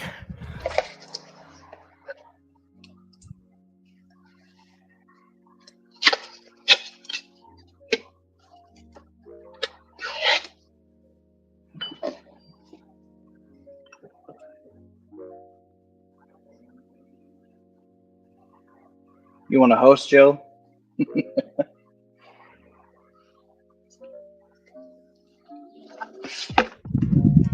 Oh, is Jill AFK too? Okay.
Okay, I am back, and Numi is here. What's going on, Numi? Welcome to the room. Man, I'm so proud of Donald Trump today. I always like Trump, but today especially with Zelensky. Oh yeah. Oh boy, that was a long time coming. I loved it. Yeah, me too, man. And he's like, you know what? The American people should see this guy. Don't cut the I tried to make you a tough guy. Yeah, exactly. Without me, you were nothing. Nothing. Yep. That's right. I love Trump, man. And he Yeah, says man. how it is. And his vice president, fuck yeah. Fuck yeah. Oh, yeah. Fucking tell him. You know what I mean? Oh yeah, JD Vance is the. Oh, I love that guy. God, I'm in love again. We know who Beckle's voting for in 2028. That's right, Trump. Finally, No. America. You know what I mean? He's gonna do a third term. Do you think I should do a third term? Honestly, man, give it to him, man. He should be president forever. You know what I mean? I think because people in Congress don't have term limits, I don't think the president should either. Don't you agree? Don't you agree with me? I agree. I definitely agree. I can see that, man. Yeah, isn't that weird that the president has term limits but people in Congress don't? I find that kind of interesting. He's been fucking us, right? He's been fucking us hard in Canada. The grocery prices are through the roof. Numi, take over Canada in the name of the U.S. so he can be the 51st state. Yeah, I was rooting for him, and then I went grocery shopping just last week. Yeah. I'm like, holy shit. And I was thinking about it. I'm like, I still support this guy. Fuck it. I love it. I love it. Let him bring it. You got to think about the many federal workers too that are being laid off or fired or whatever. I mean, they're still getting some kind of cash as they're on their way out the door. But I'm sure a lot of them voted for Trump too. They probably didn't see this coming, No, but you know why though, right? Because Elon Musk sent them an email saying you have to come to the office. Yeah. No more remote work. Like he did that with his own people. He did that with the members of X. I know, his own team as well. Yeah, and they all had a fit. And that was before the election, obviously. So he did the same thing in government, and they didn't like that. You know what I mean? And they're fighting back. They're trying to do everything they can. Fucking get to work, man. They're right. You know, COVID's over. What do you mean? Dude, I'll never forget. Like, I think around the time right before it was confirmed that Musk was taking over Twitter, there were some video clips going out of people who worked for, I think, Twitter or Google, one of those two, and they were talking about what they do on a regular basis. Like, a lot of them were going to coffee shops, just hanging out, doing nothing, going to coffee shops, and they would do like at least 1 hour of work. But you know what? At least that was Twitter. But this is the federal government. These jackasses on the taxpayer dollar, they're going around to coffee shops and fucking around too, So enough is enough. And God bless America, and God bless Donald Trump. I heard Apple's hiring a bunch of people too, or they got a bunch of job openings as well. I heard about that.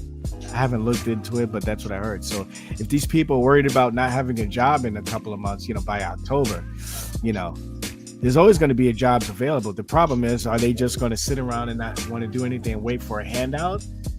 Or while they're complaining about, the Mexicans are taking my job, or are they actually going to try to do something for themselves? What was the other thing I want to talk about too? The tax thing. I haven't kept up to date with that, with the taxes thing. But has that gone through yet? The tax, no tax on tips and no tax on overtime. It's a work in progress. What they passed was the budget bill. Was to increase the budget cap so that the government wouldn't shut down. Okay. And they're like, all the Democrats were like, we're all voting no, but it still passed. And one Republican voted no. Who was that? I have no idea. Was that Mitch McConnell? Maybe, I don't know. But yeah, it was like 217 to 215, and the motion passed. And now people are like, oh, he's gonna cut Medicaid and Medi-Cal and Social Security. And it's like, no, Medicaid is not even mentioned once in the bill. Not once. Yep, these are the same. Not even kidding. Not even remotely close to one time is it mentioned in the bill. Yeah, these are the same people who are saying that you get, if you attack USAID, then you're gonna prevent Africans from getting water. You're gonna prevent Afghans from having their puppet show. Right. You guys are so lucky to have Donald Trump. Yeah, man, get your citizenship. Come over here, man. But you know what, though? Who knows what's going to be like after Trump leaves, man? I mean, hopefully we'll have JD Vance or somebody. Oh, he's never going to leave. No, Trump's going to leave, dude. He deserves to live out the rest of his life like in peace, man. Yeah, man.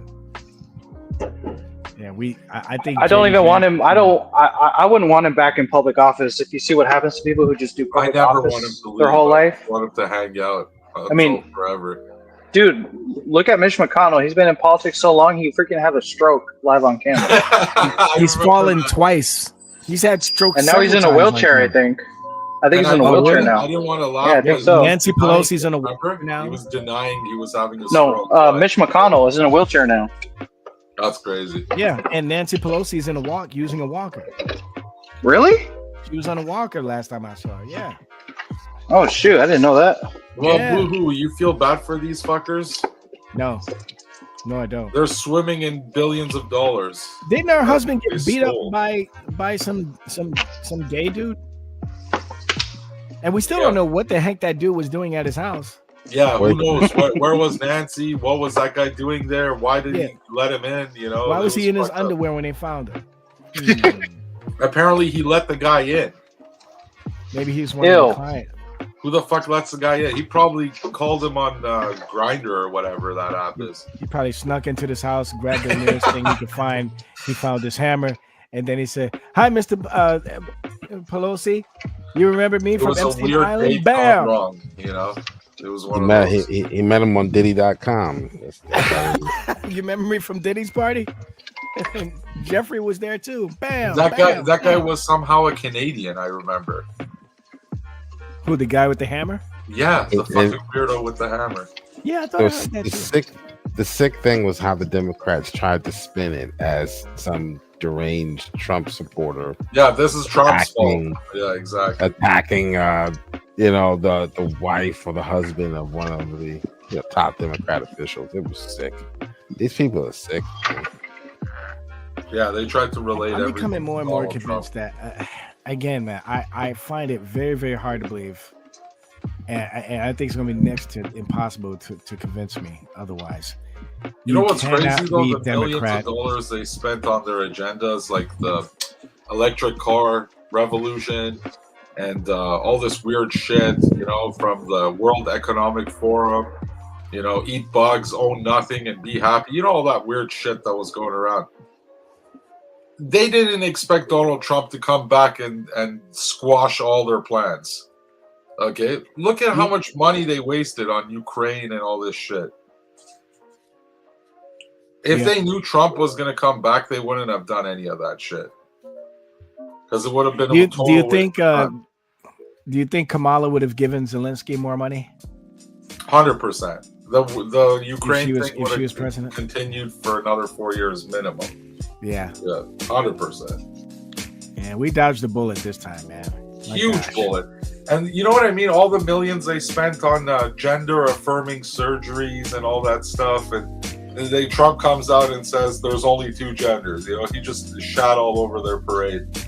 The electric car revolution. My government was saying by 2030, you're not allowed to have a gas-powered car. Everyone was freaking out here, all this stuff. It was just a waste of fucking time. I thought I heard something about Trump ordering a military ban on transgenders or something like that. Now he's coming after the transgenders. We went through 4 years of transgenderism. About time. Find something. I actually hear something. Yeah, but Joe, who's going to give our 4 years back? Here we go. Let me see if I- Just reverse everything that all that stuff, like the drag queen story time and all that stuff. Yeah, all that's canceled. All that's being canceled. Yeah, but that's what I'm Yeah, saying. Look at how much garbage. effort and stuff they put into that. All the progress they made. Yeah. All this shit that they were pushing. And Can we Trump play this comes video? back. Exactly. It was this Pete video's only, Hegseth. Let me play this video. It's only 1 minute long. Let me try it. Has issued an order to ban transgender people from serving in the military, except under, quote, limited circumstances. The White House says troops with a history or diagnosis of gender dysphoria present a risk to the military. Also earlier today, the president agreed to sign a budget bill to avoid a government shutdown. Mr. Trump had threatened to veto the measure, saying that he's not happy Wait, how with the old is this bill. video? There are a lot of things that I'm unhappy about. Wait a minute. How old is this video? This is the first term. Oh, this is the first term. Yeah, because it got there's Yeah, no it way was- Mike Pence would be It there. was Pete Hegseth that did that. Oh, okay. That's right. I was going to say Hegseth. How do you guys feel about Hegseth? I'm liking The it. guy so that- far, guys. I don't know that guy. The guy that has a beer before he gives a speech. He drinks a scotch before he freaking Overseas gives now, a Donald speech. Trump is expected to sign an executive order today banning transgender service members in the US military. Our Washington correspondent Annalise Nielsen joins us live now. So, Annalise, hello again. So, what else is Donald it's Trump racist. planning for the US military? Well, this is the new defense secretary that's signaled these executive orders are coming today. He said that part of their reset of the US military is going to involve reinstating those members of the defense force who were stood down for refusing to get the COVID-19 vaccine. It's anticipated they will have not only their jobs back, but back There's that guy pay that for just the got time that they fired. were stood down. It's also understood that they'll be eliminating DEI positions within the Department of Defense, and that they'll also be standing down any transgender members of the US military. Pete Hegseth himself has been a controversial pick for Defense Secretary. It was the Vice President J.D. Vance who had to put in a tie-breaking vote to get him across the line. It's the tightest vote we've seen for a Defense Secretary ever to get into this position. But J.D. Vance, the Vice President, told Sunday Morning shows that this is a disruptor pick. That's exactly why Donald Trump wants him here. As he arrived for his first day in office, Pete Hegseth signaled some of the changes about to come. You know, one thing I liked about Pete Hegseth is that during his hearing, man, he was not shy about his allegiance to Christ. Now, I don't know where he stands theologically speaking. Like, I don't know if he's a Trinitarian, or I don't know if he's I don't know what he is, but he claims to be a Christian. He's proclaimed the name Jesus Christ on multiple occasions on TV. So I do highly respect him for doing that. Now I just gotta, find out the most important thing, if he's a Calvinist. Because that's of the utmost importance. I'm kidding. So, does anybody know what actually Hegseth believes, though?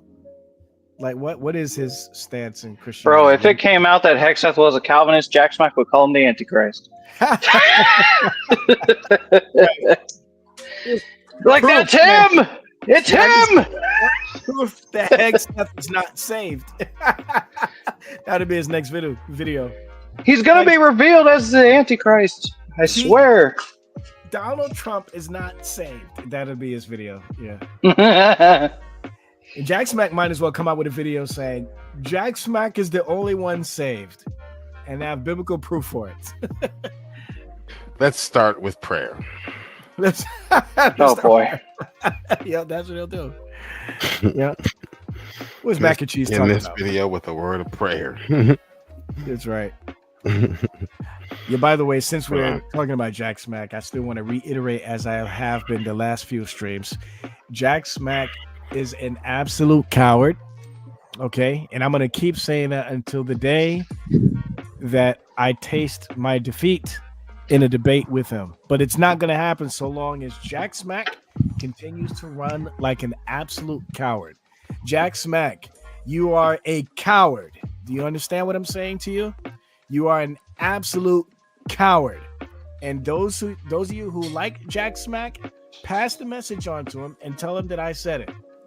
As a matter of fact, I'll say this to you also, to you people who take Jack Smack seriously. You are absolutely retarded. If you take Jack Smack seriously, you are a retard. Did you hear what I said? I don't care if you're offended, because Jack Smack is an absolute coward. Okay? He's running around talking all this sugar smack about people, acting like he's got like secret special access to the Holy Spirit, and he's professing irreverently and arbitrarily who's saved and who's not, knowing full well that some of this stuff that he says is contrary to his own free grace rhetoric. But he's too much of a sissy to get into a civilized discussion with the likes of me or anybody else who disagrees with him. By the way, did the cult go bye-bye? That's a good question. Not necessarily. The Praise the I Am channel, from what I understand, is down. So I think Praise has admitted that he has deleted it. However, they still do get together on the Dudes channel. So yeah, they're a cult in hiding now. I don't know why they decided to do that. Is it because of the situation with Ryan? Is that why? I think it's because of Fro or something. Oh, because of Fro. Yeah, Fro, not Fro the Pale Galilean. Right. The other Fro from the other Norway. Super weirdo. Norway, yeah. The Norwegian. Yeah, that was some interesting stuff. I wanted to do a stream about that, actually. Yeah, But I don't We have thought enough Fro the information. Pale Galilean was weird. So I don't know. I missed. There's so much details that I don't have. I don't know like what was said between those two that drove Fro to make this claim. But apparently, if I'm not mistaken, he's no longer a Christian now, I guess. Yeah, and he's in exile on the news unit. So, if Fro, I would actually like to talk to Fro. Fro's hiding out at the news unit, and Praise is hiding out at the dudes. You know, everything's all crazy now. It looks like yeah. So Praise is so they're doing a stream right now on the dudes. And I'm everywhere. I'm at the dudes. I'm at the news unit. I'm at Veckles. I'm everywhere. I'm at Ace Theo. I haven't seen you in a while. So this is my first time seeing you in a couple weeks. Yeah, how have you been, man? Doing good. You keeping busy? Yep. Keeping busy. When you have a Working family, on a it's really cartoon. hard. You know, there's Yeah, a lot it to is. do. I know. It really is. You know, but I love The being co- a the dad. comic book Right. coming along okay? Yeah, it's coming along just fine. Doing good. Thanks, God. I hope people enjoy it when it comes out. I think you know, but there's like a small handful of people who are really fans of the cartoon. So, and that's fine. You know, I mean, listen, I make this cartoon mostly for me because it's a hobby and I enjoy doing it regardless of how much work it requires. And because once I'm done, I'm going to do something else because I love this stuff. I thought it was a way for you to connect to the kids because, you know, it's kind of cut and dry. It's boring to read them the Bible sometimes because they're kids. Yeah. I thought you were No, not at all. you know, This is using in the fact, cartoons. In fact, it's not even addressed towards children. It's more of more for an older audience, actually. So, especially this episode here, when you see what I put in this episode, you're definitely going to be like, okay, I don't know if my 10-year-old should watch this or not. So, because some of it's going to be kind of gross. I mean, it's not going to be any profanity or nudity in it. Well, I should say gore. When I say nudity, like you won't see frontal nudity or a lot of you know, rear nudity, but it's definitely there. You'll see it. It's done tastefully, in a way where people are embarrassed, but not, you know, to tantalize. Let me put it that way. So you'll see it. You'll see it. I definitely pushed the envelope a little bit with this one. So. And as usual with anything you release, no matter what your intentions are, what your motives are, there's always going to be that one or two people who are going to criticize, and that's fine. I expect that, you know, that's fine. So, especially you know, from an eschatological view, somebody's going to say, "Oh, here we go. That's wrong, Veckel." You know, some people might say, "Oh, this is okay." Some people might have some hard criticism on that. Some people are going to have criticism on the way Jesus looks. Some people are going to have criticism on the way the angels look, you know. So guarantee somebody's going to have criticism, you know, and that's fine. I'm prepared for it. But, you know, the most important thing is that I'm not deviating from anything that's in scripture, although what you'll see on screen will be slightly embellished versions of what's in the story. I mean, in the Bible, you know, sort of, for example, the four angels mentioned in Revelation. Well, you kind of have to embellish. You kind of have to embellish because there's multiple interpretations of the symbolism in Revelation. Right. So you kind of have to embellish it according to your interpretation. Right. So Robert Jenkins says it's a low budget cartoon. The more you speak, Blake, the more I'm convinced that you're Robert Jenkins. But yeah, of course it's a low budget cartoon. I'm the only one working on it, and I'm not spending that much money on it. Is this guy retarded or something? Yeah, that's debatable. Yeah. Yeah, FYI, this isn't Universal Studios, if that's what you're wondering, you freaking dumbass. Yeah, exactly. Yeah. Yeah. That's what's taking this cartoon so long, this episode so long to come out, because I'm the only one working on it. And when's the last time you donated to Veckel or anyone, in fact, to help with the budgeting? I'm not getting paid to do this, so I work at a regular job. And that's what's bringing in the bill. That's paying the bills and bringing in the food. And so the cartoon I do whenever I have the ability, the time to do it, like during my lunch break or on my days off. Today I'm taking a break, man, because I've been working on it every single day for the past month. And he thought he was watching the Cartoon Network or something. Yeah. Sony Entertainment. It's okay to take a break.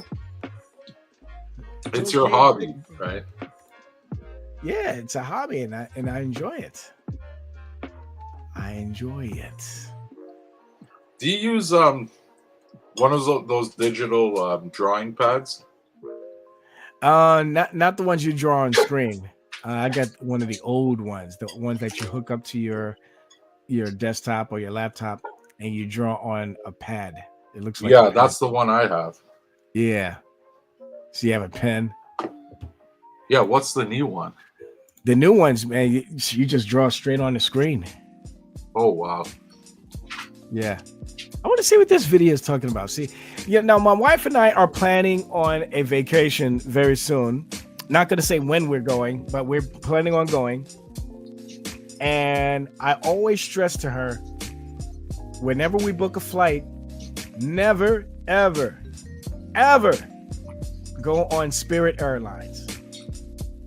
Do not go on Spirit Airlines. That is the ghetto version. Yeah, the most ghetto flight company. It is. There's always a fight breaking out or some sort of chaos going on with Spirit Airlines. Now, I've been on Spirit once before, and thankfully I didn't have any problems on the plane or even getting on the plane. There was one person who was just kind of slightly giving one of the people a hard time, but go ahead. Let me help you. It's the Waffle House of airports. Yes. There you go. It's the Waffle House of airlines. Wow, that was racist. The DEI skies. Yeah, we did DEI skies. Didn't earn it. Hey, it wasn't racist. Beckel loved it. You imagine your airport. Yeah, this your pilot speaking. Where you going? You going to Chicago? You going to Detroit? Yeah, but Beckel, it was this is the only places we go. This is my seat. You're in my seat. That's right. And you in somebody's seat, and you wearing a MAGA hat. You better get off of this plane. I recently flew, and that was the first thing I checked was the cockpit to see who was. No, you didn't. You stopped. I'm dead serious. I stopped and I turned and I looked into the cockpit in both seats to make sure that there were two white people in those seats.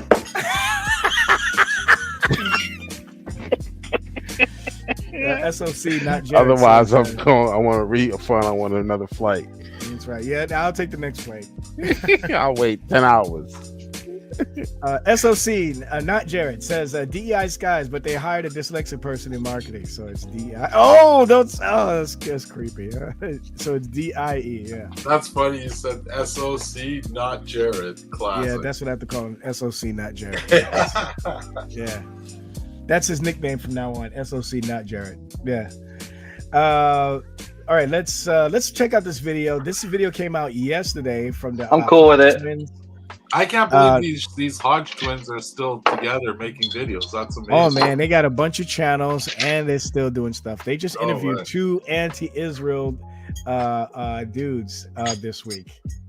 And well, actually, one of them was a premiered video, so I think it was done some time ago. All right, roll the DEI clip. Yeah, let's go with the DEI clip. Let's see what they talk about. You guys know what to do. Hook up a brother. Let me know if y'all can't hear nothing. And away we go. Got a damn good show. Okay, this is an incident at Spirit Airlines in Orlando, Florida. Dang, I mean, even in just asking Florida? for it if you flying on Spirit. Well, the flights got canceled and everybody's That's all you need. That's all you need. You flying Spirit and some get canceled? Oh, all hell gonna break loose. Watch this. This is crazy. Cut up a little bit. We have little kids that need sleep tonight. I can't get her name because she's not even showing it. Excuse me, ma'am, what's your name? All the folks, because the airplane in the leopard shirt. Let me also say on their side, This right? is my first time flying. I have kids. What are we supposed to do, officer, tonight? You tell me what we're supposed to do. We're supposed to sleep on the floor in here? Is that okay? Will you listen?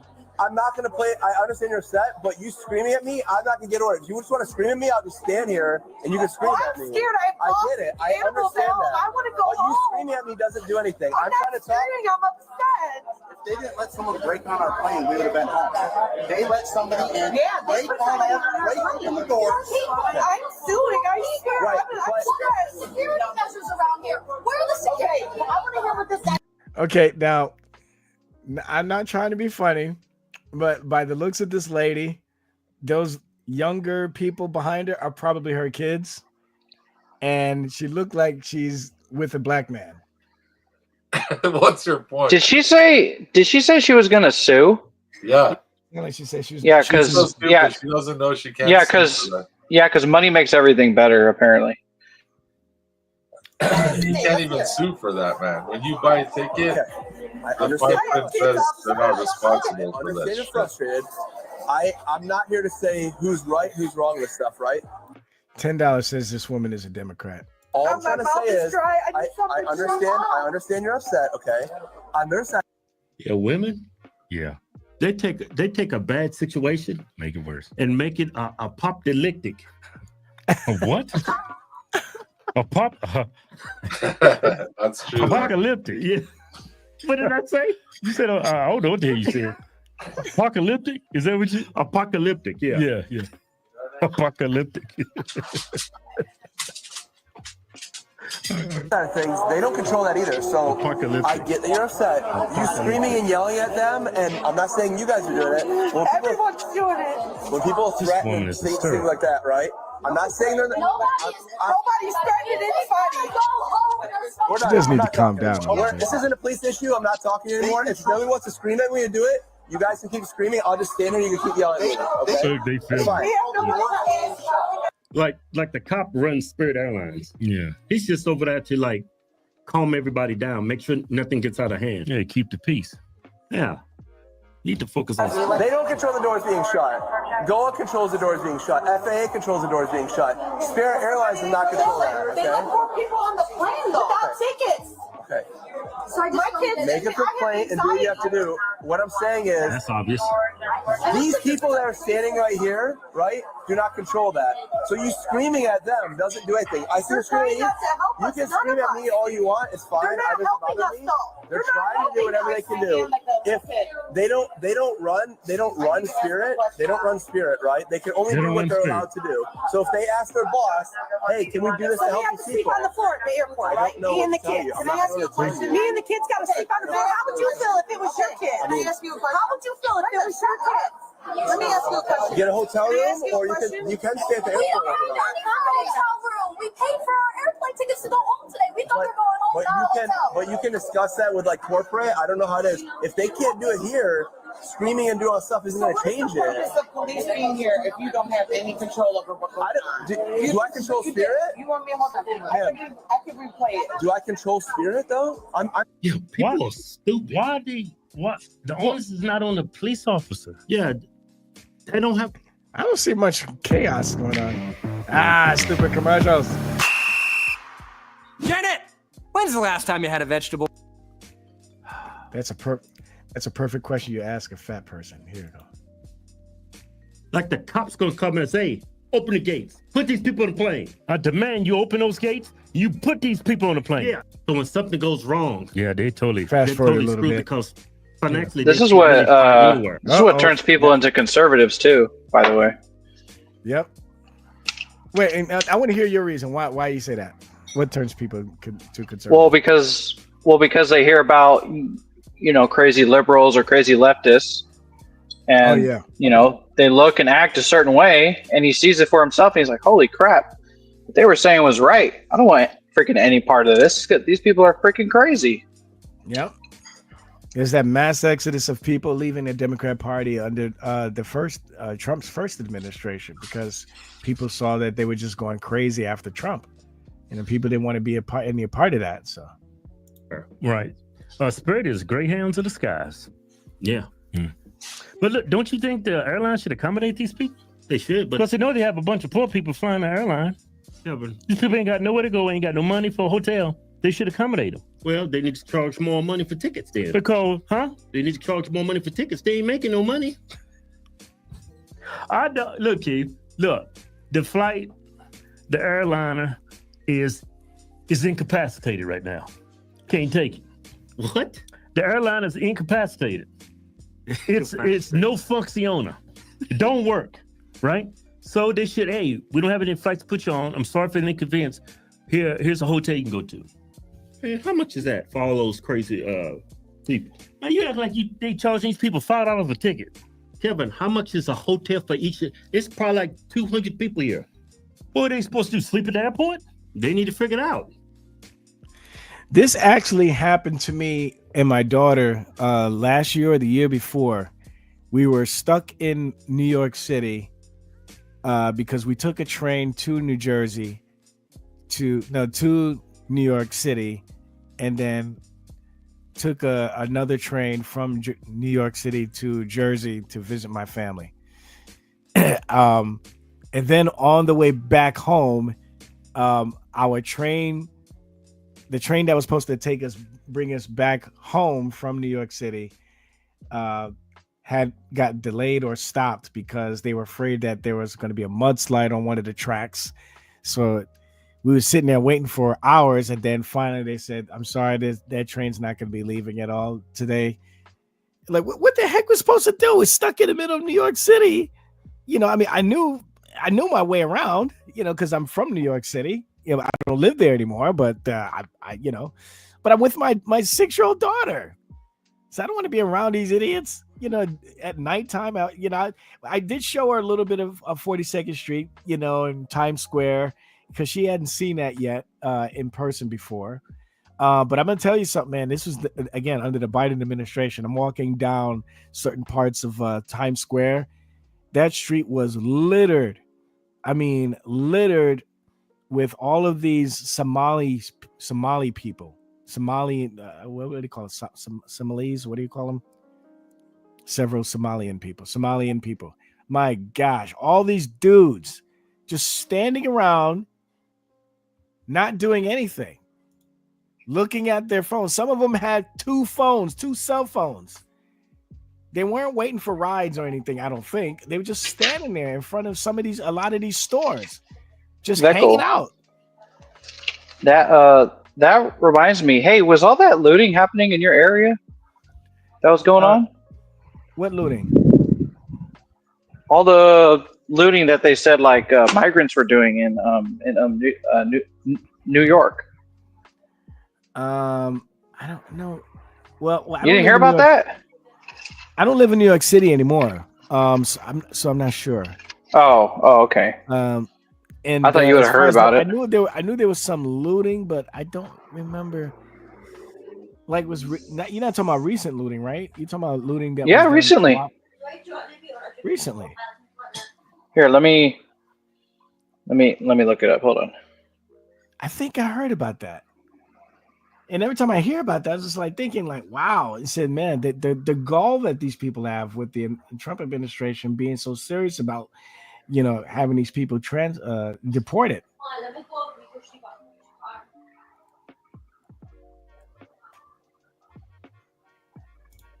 Anyway, while you're looking that up, let me see what this guy has to say in this video. Hold on. Okay. To give us a voucher. You know what he said to me? I'm not doing nothing for y'all. How dare you talk to me like that? That's what he said. That's what he said. I just thought, how dare you? He said that to me, and she said she don't care nothing about us. How dare you treat your clients, your customers like that? That's very disrespectful. Make a complaint to Spirit. Pilot come out and say the plane is canceled because of maintenance. Now we can hear. Now they don't want to give us no vouchers. They use the weather thing. That ain't right, man. Empty, man. Here's what this is not the type of chaos I was expecting to see in this video. I'm thinking like there's going to be some ghetto action going on. Two black people yelling at each other. Oh, wait a minute. There's some. Hold on. Here we go. See, look at it. Go back a little bit more. I want to see you going back. I want to see it. I missed that. What are you trying to see? What right here? She's gonna blow up, but he's gonna start laughing.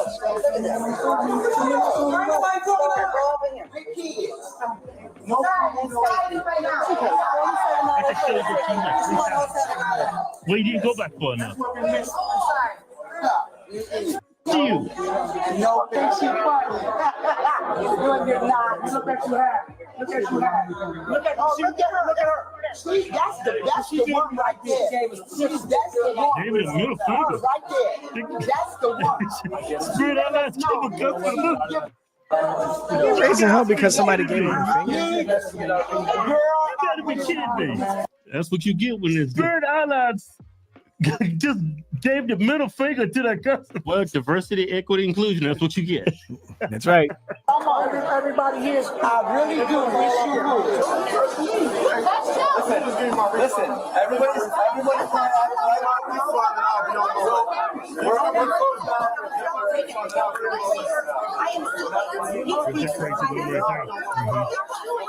Man, this is complete chaos. See, now look at this dude, this idiot, reaching over the counter, trying to touch stuff that he has no business touching. And he's trying to force this person to give them a refund. It doesn't work that way, man. You don't just reach over the counter. Ain't there some kind of keys you can type in or something to give me a couple of dollars back at least? You can at least give me a couple of dollars back. It doesn't work that way, folks. You don't just reach over the counter and start pressing a bunch of keys on the keyboard, thinking that's going to help you get your refund. It sucks. This is one of the things that people have to worry about, have to think ahead of time before they go on a trip. They have to be prepared mentally for these kinds of delays happening. Okay? That's just I put it in the private chat, Veckel. Okay, found it? Okay. Yeah, I put it in the private chat. Okay. And what's this video? This is the video of the looting. Yeah. Okay. Well, 10 days ago, looked like this video was posted. Okay. Okay. The nerve of these people. Okay. I will look at that in just a minute. But I want to see what happens with this dude reaching over the counter.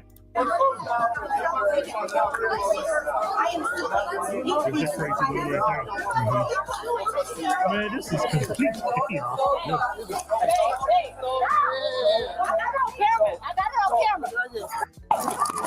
Oh, he going to jail. And he's on the no-fly list.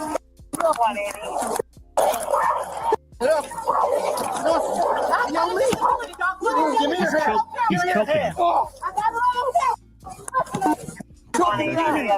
He was choking a police officer. See, all this couldn't have been avoided. Did he have to fight? He shouldn't have been trying to touch the keyboard, first of all. Second of all, he didn't have to fight the cop. Okay? I understand that you're upset. You didn't get your money. Or you're not going to get your refund right away because it doesn't work that way. Okay? And first of all, and most importantly, that's what you get for booking a flight with the DEI operated and owned Spirit Airlines. That's just the way it works, folks. Leave. Do not fly through Spirit. Do not. I would never do Spirit. I don't care. My wife is she's a stickler about saving money. I call her the queen of coupons. That's what I call her. Because she'll do anything to save some money. She'll go to the lowest quality material, no matter what it is. If it could save us a couple of bucks, she'll go that route. She doesn't care about quality at all. I do. She doesn't care. She doesn't care about quality. I care about quality. And as long as it saves us money, she wants to go that route. And if she had a way, she would ride Spirit every single time. But I have to constantly tell her over and over and over again, we will never, ever do Spirit. Never. I don't care how cheap it is. I don't care if it's just $1 to fly from here to Afghanistan. We're not flying to Spirit, through Spirit. It's not going to happen. Here we go.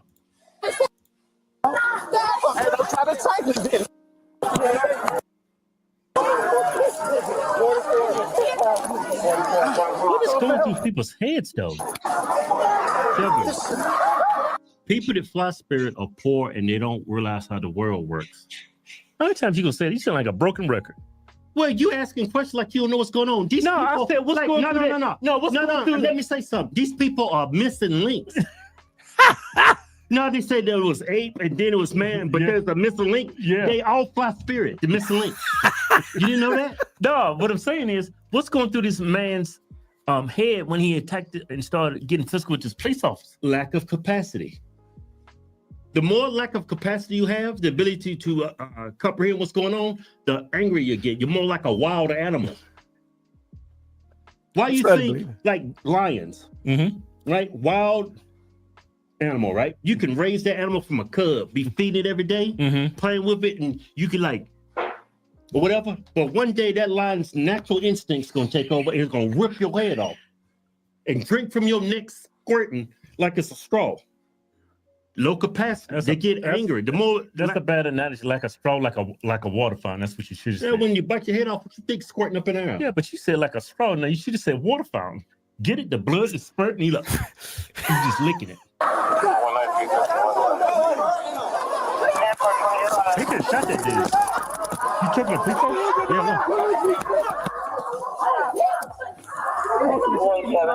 no. You hear his girlfriend screaming in the background? I had to deaden it because, man, you ought to hear how much he was shouting. Yeah, black women, when stuff hits the fan, all they do is scream and yell. Another cup.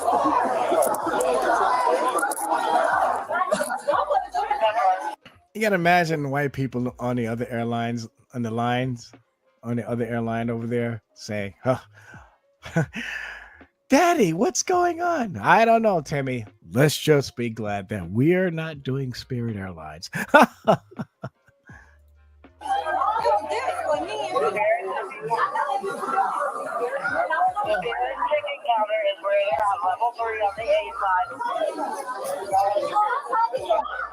There's a girlfriend down here. Yeah.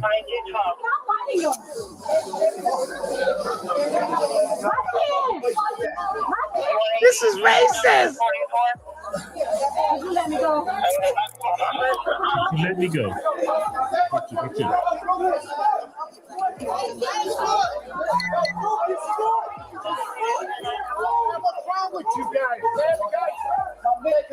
Is his pants down? 100% more power mean? Look like his pants were down. He said, "What's wrong with you guys?" This dude was strangling a police officer. I'ma stand up. My leg broken. Stand up. Stand up.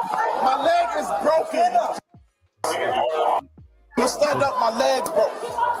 My leg broken. Is that his leg popping?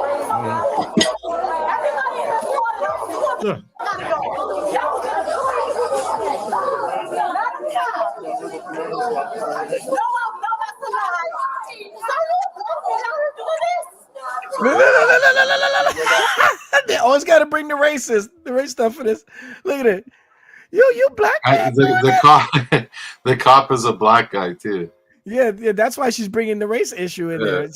Calling him racist. Yeah, any second now, I'm gonna hit the play button. I guarantee you, $10 says that she's gonna call him or sell out a racist, a race traitor, a coon, or something like that. Let's see what happens. Black man out here doing this. What does him being black have anything to do with y'all acting crazy? What does him being black have to do with any of this? Hey, Keith, look at the eyes. The eyes never lie. Yeah, I'm telling you, low capacity. People that fly Spirit, they're poor and they don't realize how the world works. I've flew Spirit before, trying to save some money. You know, good people fly Spirit. Don't get me wrong. Good people down on the luck, huh?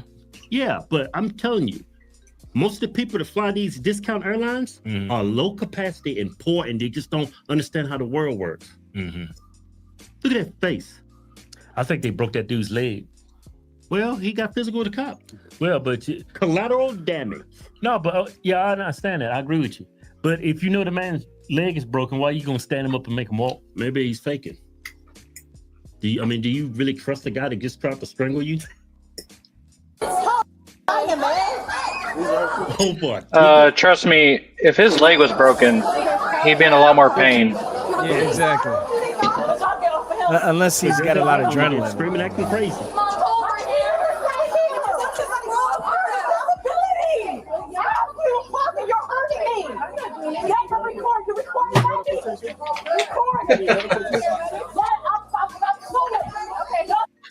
Isn't it funny how these people, you see this all the time, whenever these people want to fight cops, they want to raise all kinds of hell, right? Instead of practice humility, patience, take the time to calm down a little bit and just like, you know what, I'm very upset right now, but you know what, instead of me causing a scene, let me calm down a little bit, okay? But no, instead of going that route, they want to fight the cops.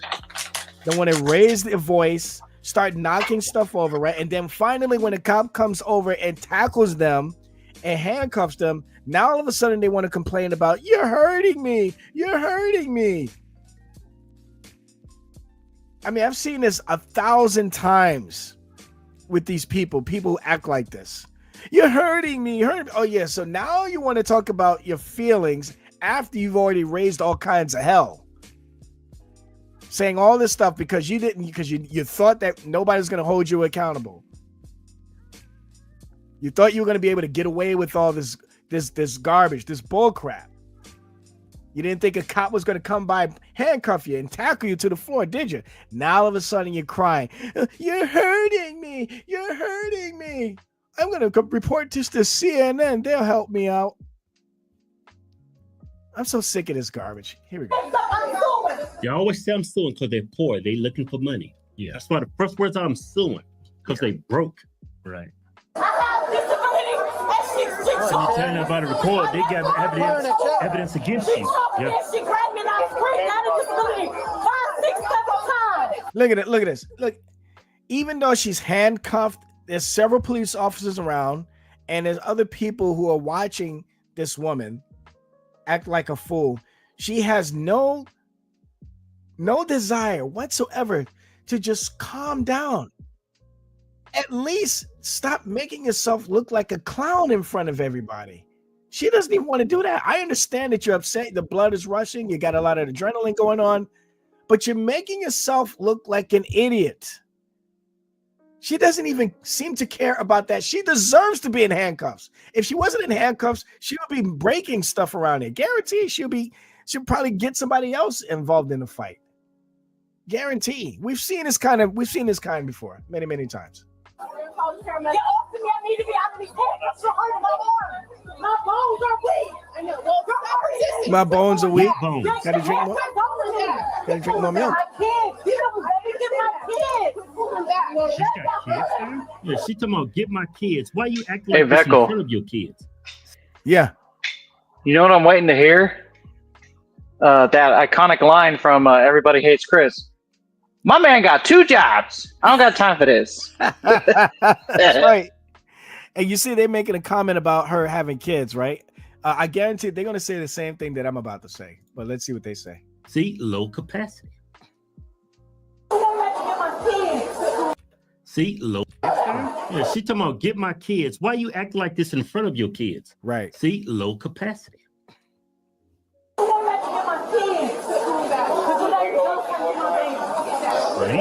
See, this is the type of woman. See, she needs to be in handcuffs. She has children, and she's acting like this in front of the children. Is this the type of example you want to set in front of your kids? Obviously, her mom must have did the same thing with her, because look how she's acting in front of her own kids. She has no regard.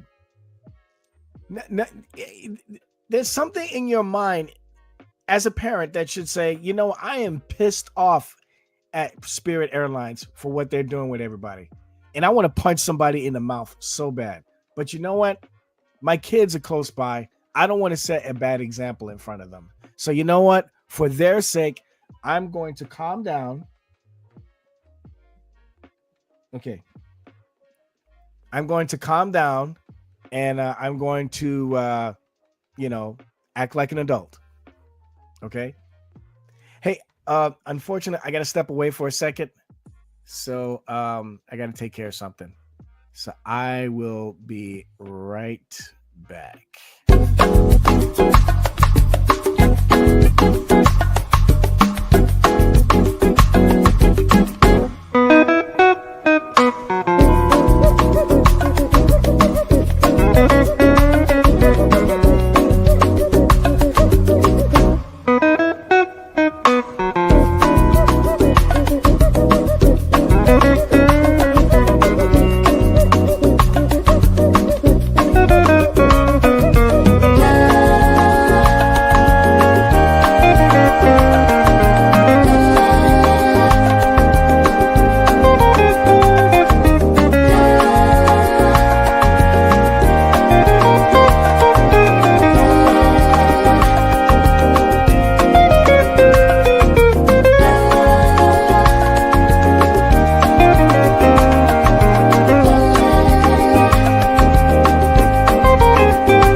Okay, sorry about that.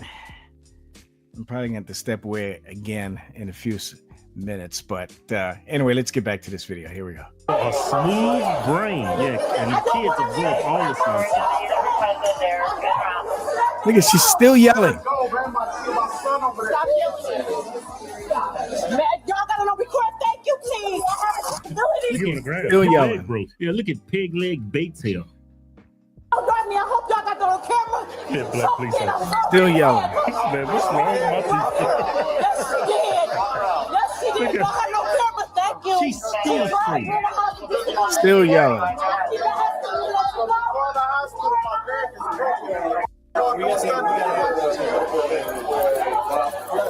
And he's stupid too. He shouldn't have been fighting anybody.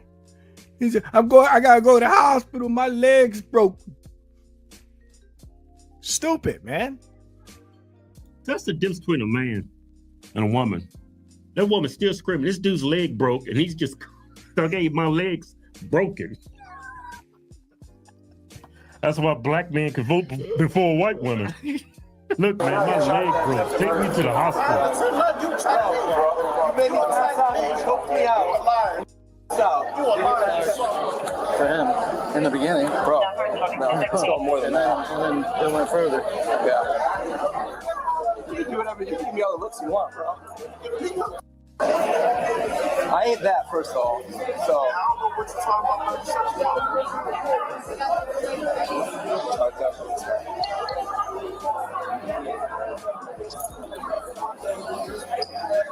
Savage. These man. people's probably flying to Baltimore.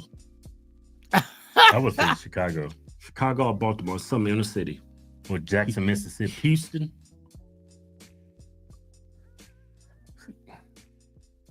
Hey man, keep going. Yeah, you ain't missing nothing. Keep it going. Look, they got the stretchers on. Yeah, they got the stretchers.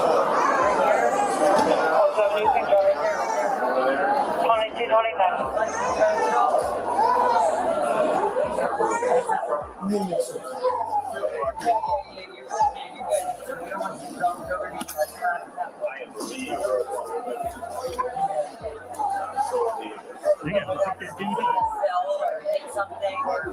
He probably just sprung an ankle. They I don't arrested think he this broke dude anything. for attempted murder. Yeah, I believe because you put someone in a chokehold. Yeah, the cop trying to take their life. The cop claimed he almost passed out. If it wasn't for his full of officers, he would have never woke up again. Now my dog's barking. Damn, he got because he charged. My dog is barking now because my wife just got home, so she can sense that they'll. Yeah, she's on the couch. No, it's probably awake. Sorry about that. Anyway, I'm probably going to wrap it up anyway. So, I think I'll stop it there. And okay, buddy. Thank you guys hey, for popping in, man. Did you have anything? Hey, man. It was a pleasure seeing you again. I hope you have a great rest of your night, and I'll see you next time. Yeah. Thank you. No problem, man. It's good to see you again as well. What about you, Numi? Got any final thoughts? Oh man, great show. Thanks again for having us.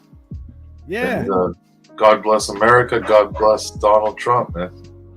I wish you were here earlier when I was reviewing that video, man. But we'll get you next time. I'll watch it. I'll watch whatever I missed. Oh, you've already seen it before, but I just just you being here while we were reviewing it, that would have been. Actually, you know what? Scratch that. I'm sorry. I didn't let anybody in the room when I did that, so that's my bad. Never mind that. Never mind. I said that. Forget that. But all right. Yeah. Well, thank you for coming in anyway. So yeah, man, and thank the Lord for having a family. That's a beautiful thing. It's a handful sometimes. It's frustrating. Yeah. It's annoying. It's very expensive, very time consuming. But thank the Lord that we got families. Yeah. That's the biggest blessing in life. It is a big blessing, that's for sure. Enjoy it, man. I am a rich man. Yeah. Exactly. Okay. Love you, man. See you. All right, man. God bless you, man. Take care. All right, folks. Well, that's it, man. I want to thank all of you guys, for those of you who did stick around this long, for tuning in. And that's all I got, man. So I'm going to try to do another live stream in the future. But until then, yeah, that's it. So I would share my image, my 1 Corinthians 10:13. Whatever you do, whatever you drink, do unto the glory of God. But I can't do it because I can't show you the image because I have to pay extra money in order to get that ability to do on StreamYard since they started changing things. So anyway, thank you guys for tuning in. Appreciate you guys tuning in this long.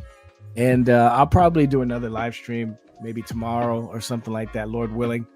I haven't done any real meaningful live streams in a while. So today was just kind of an up in the air thing. So I didn't have any plans. But that's it, man. So I will talk to you guys later. Take care. God bless.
cookie.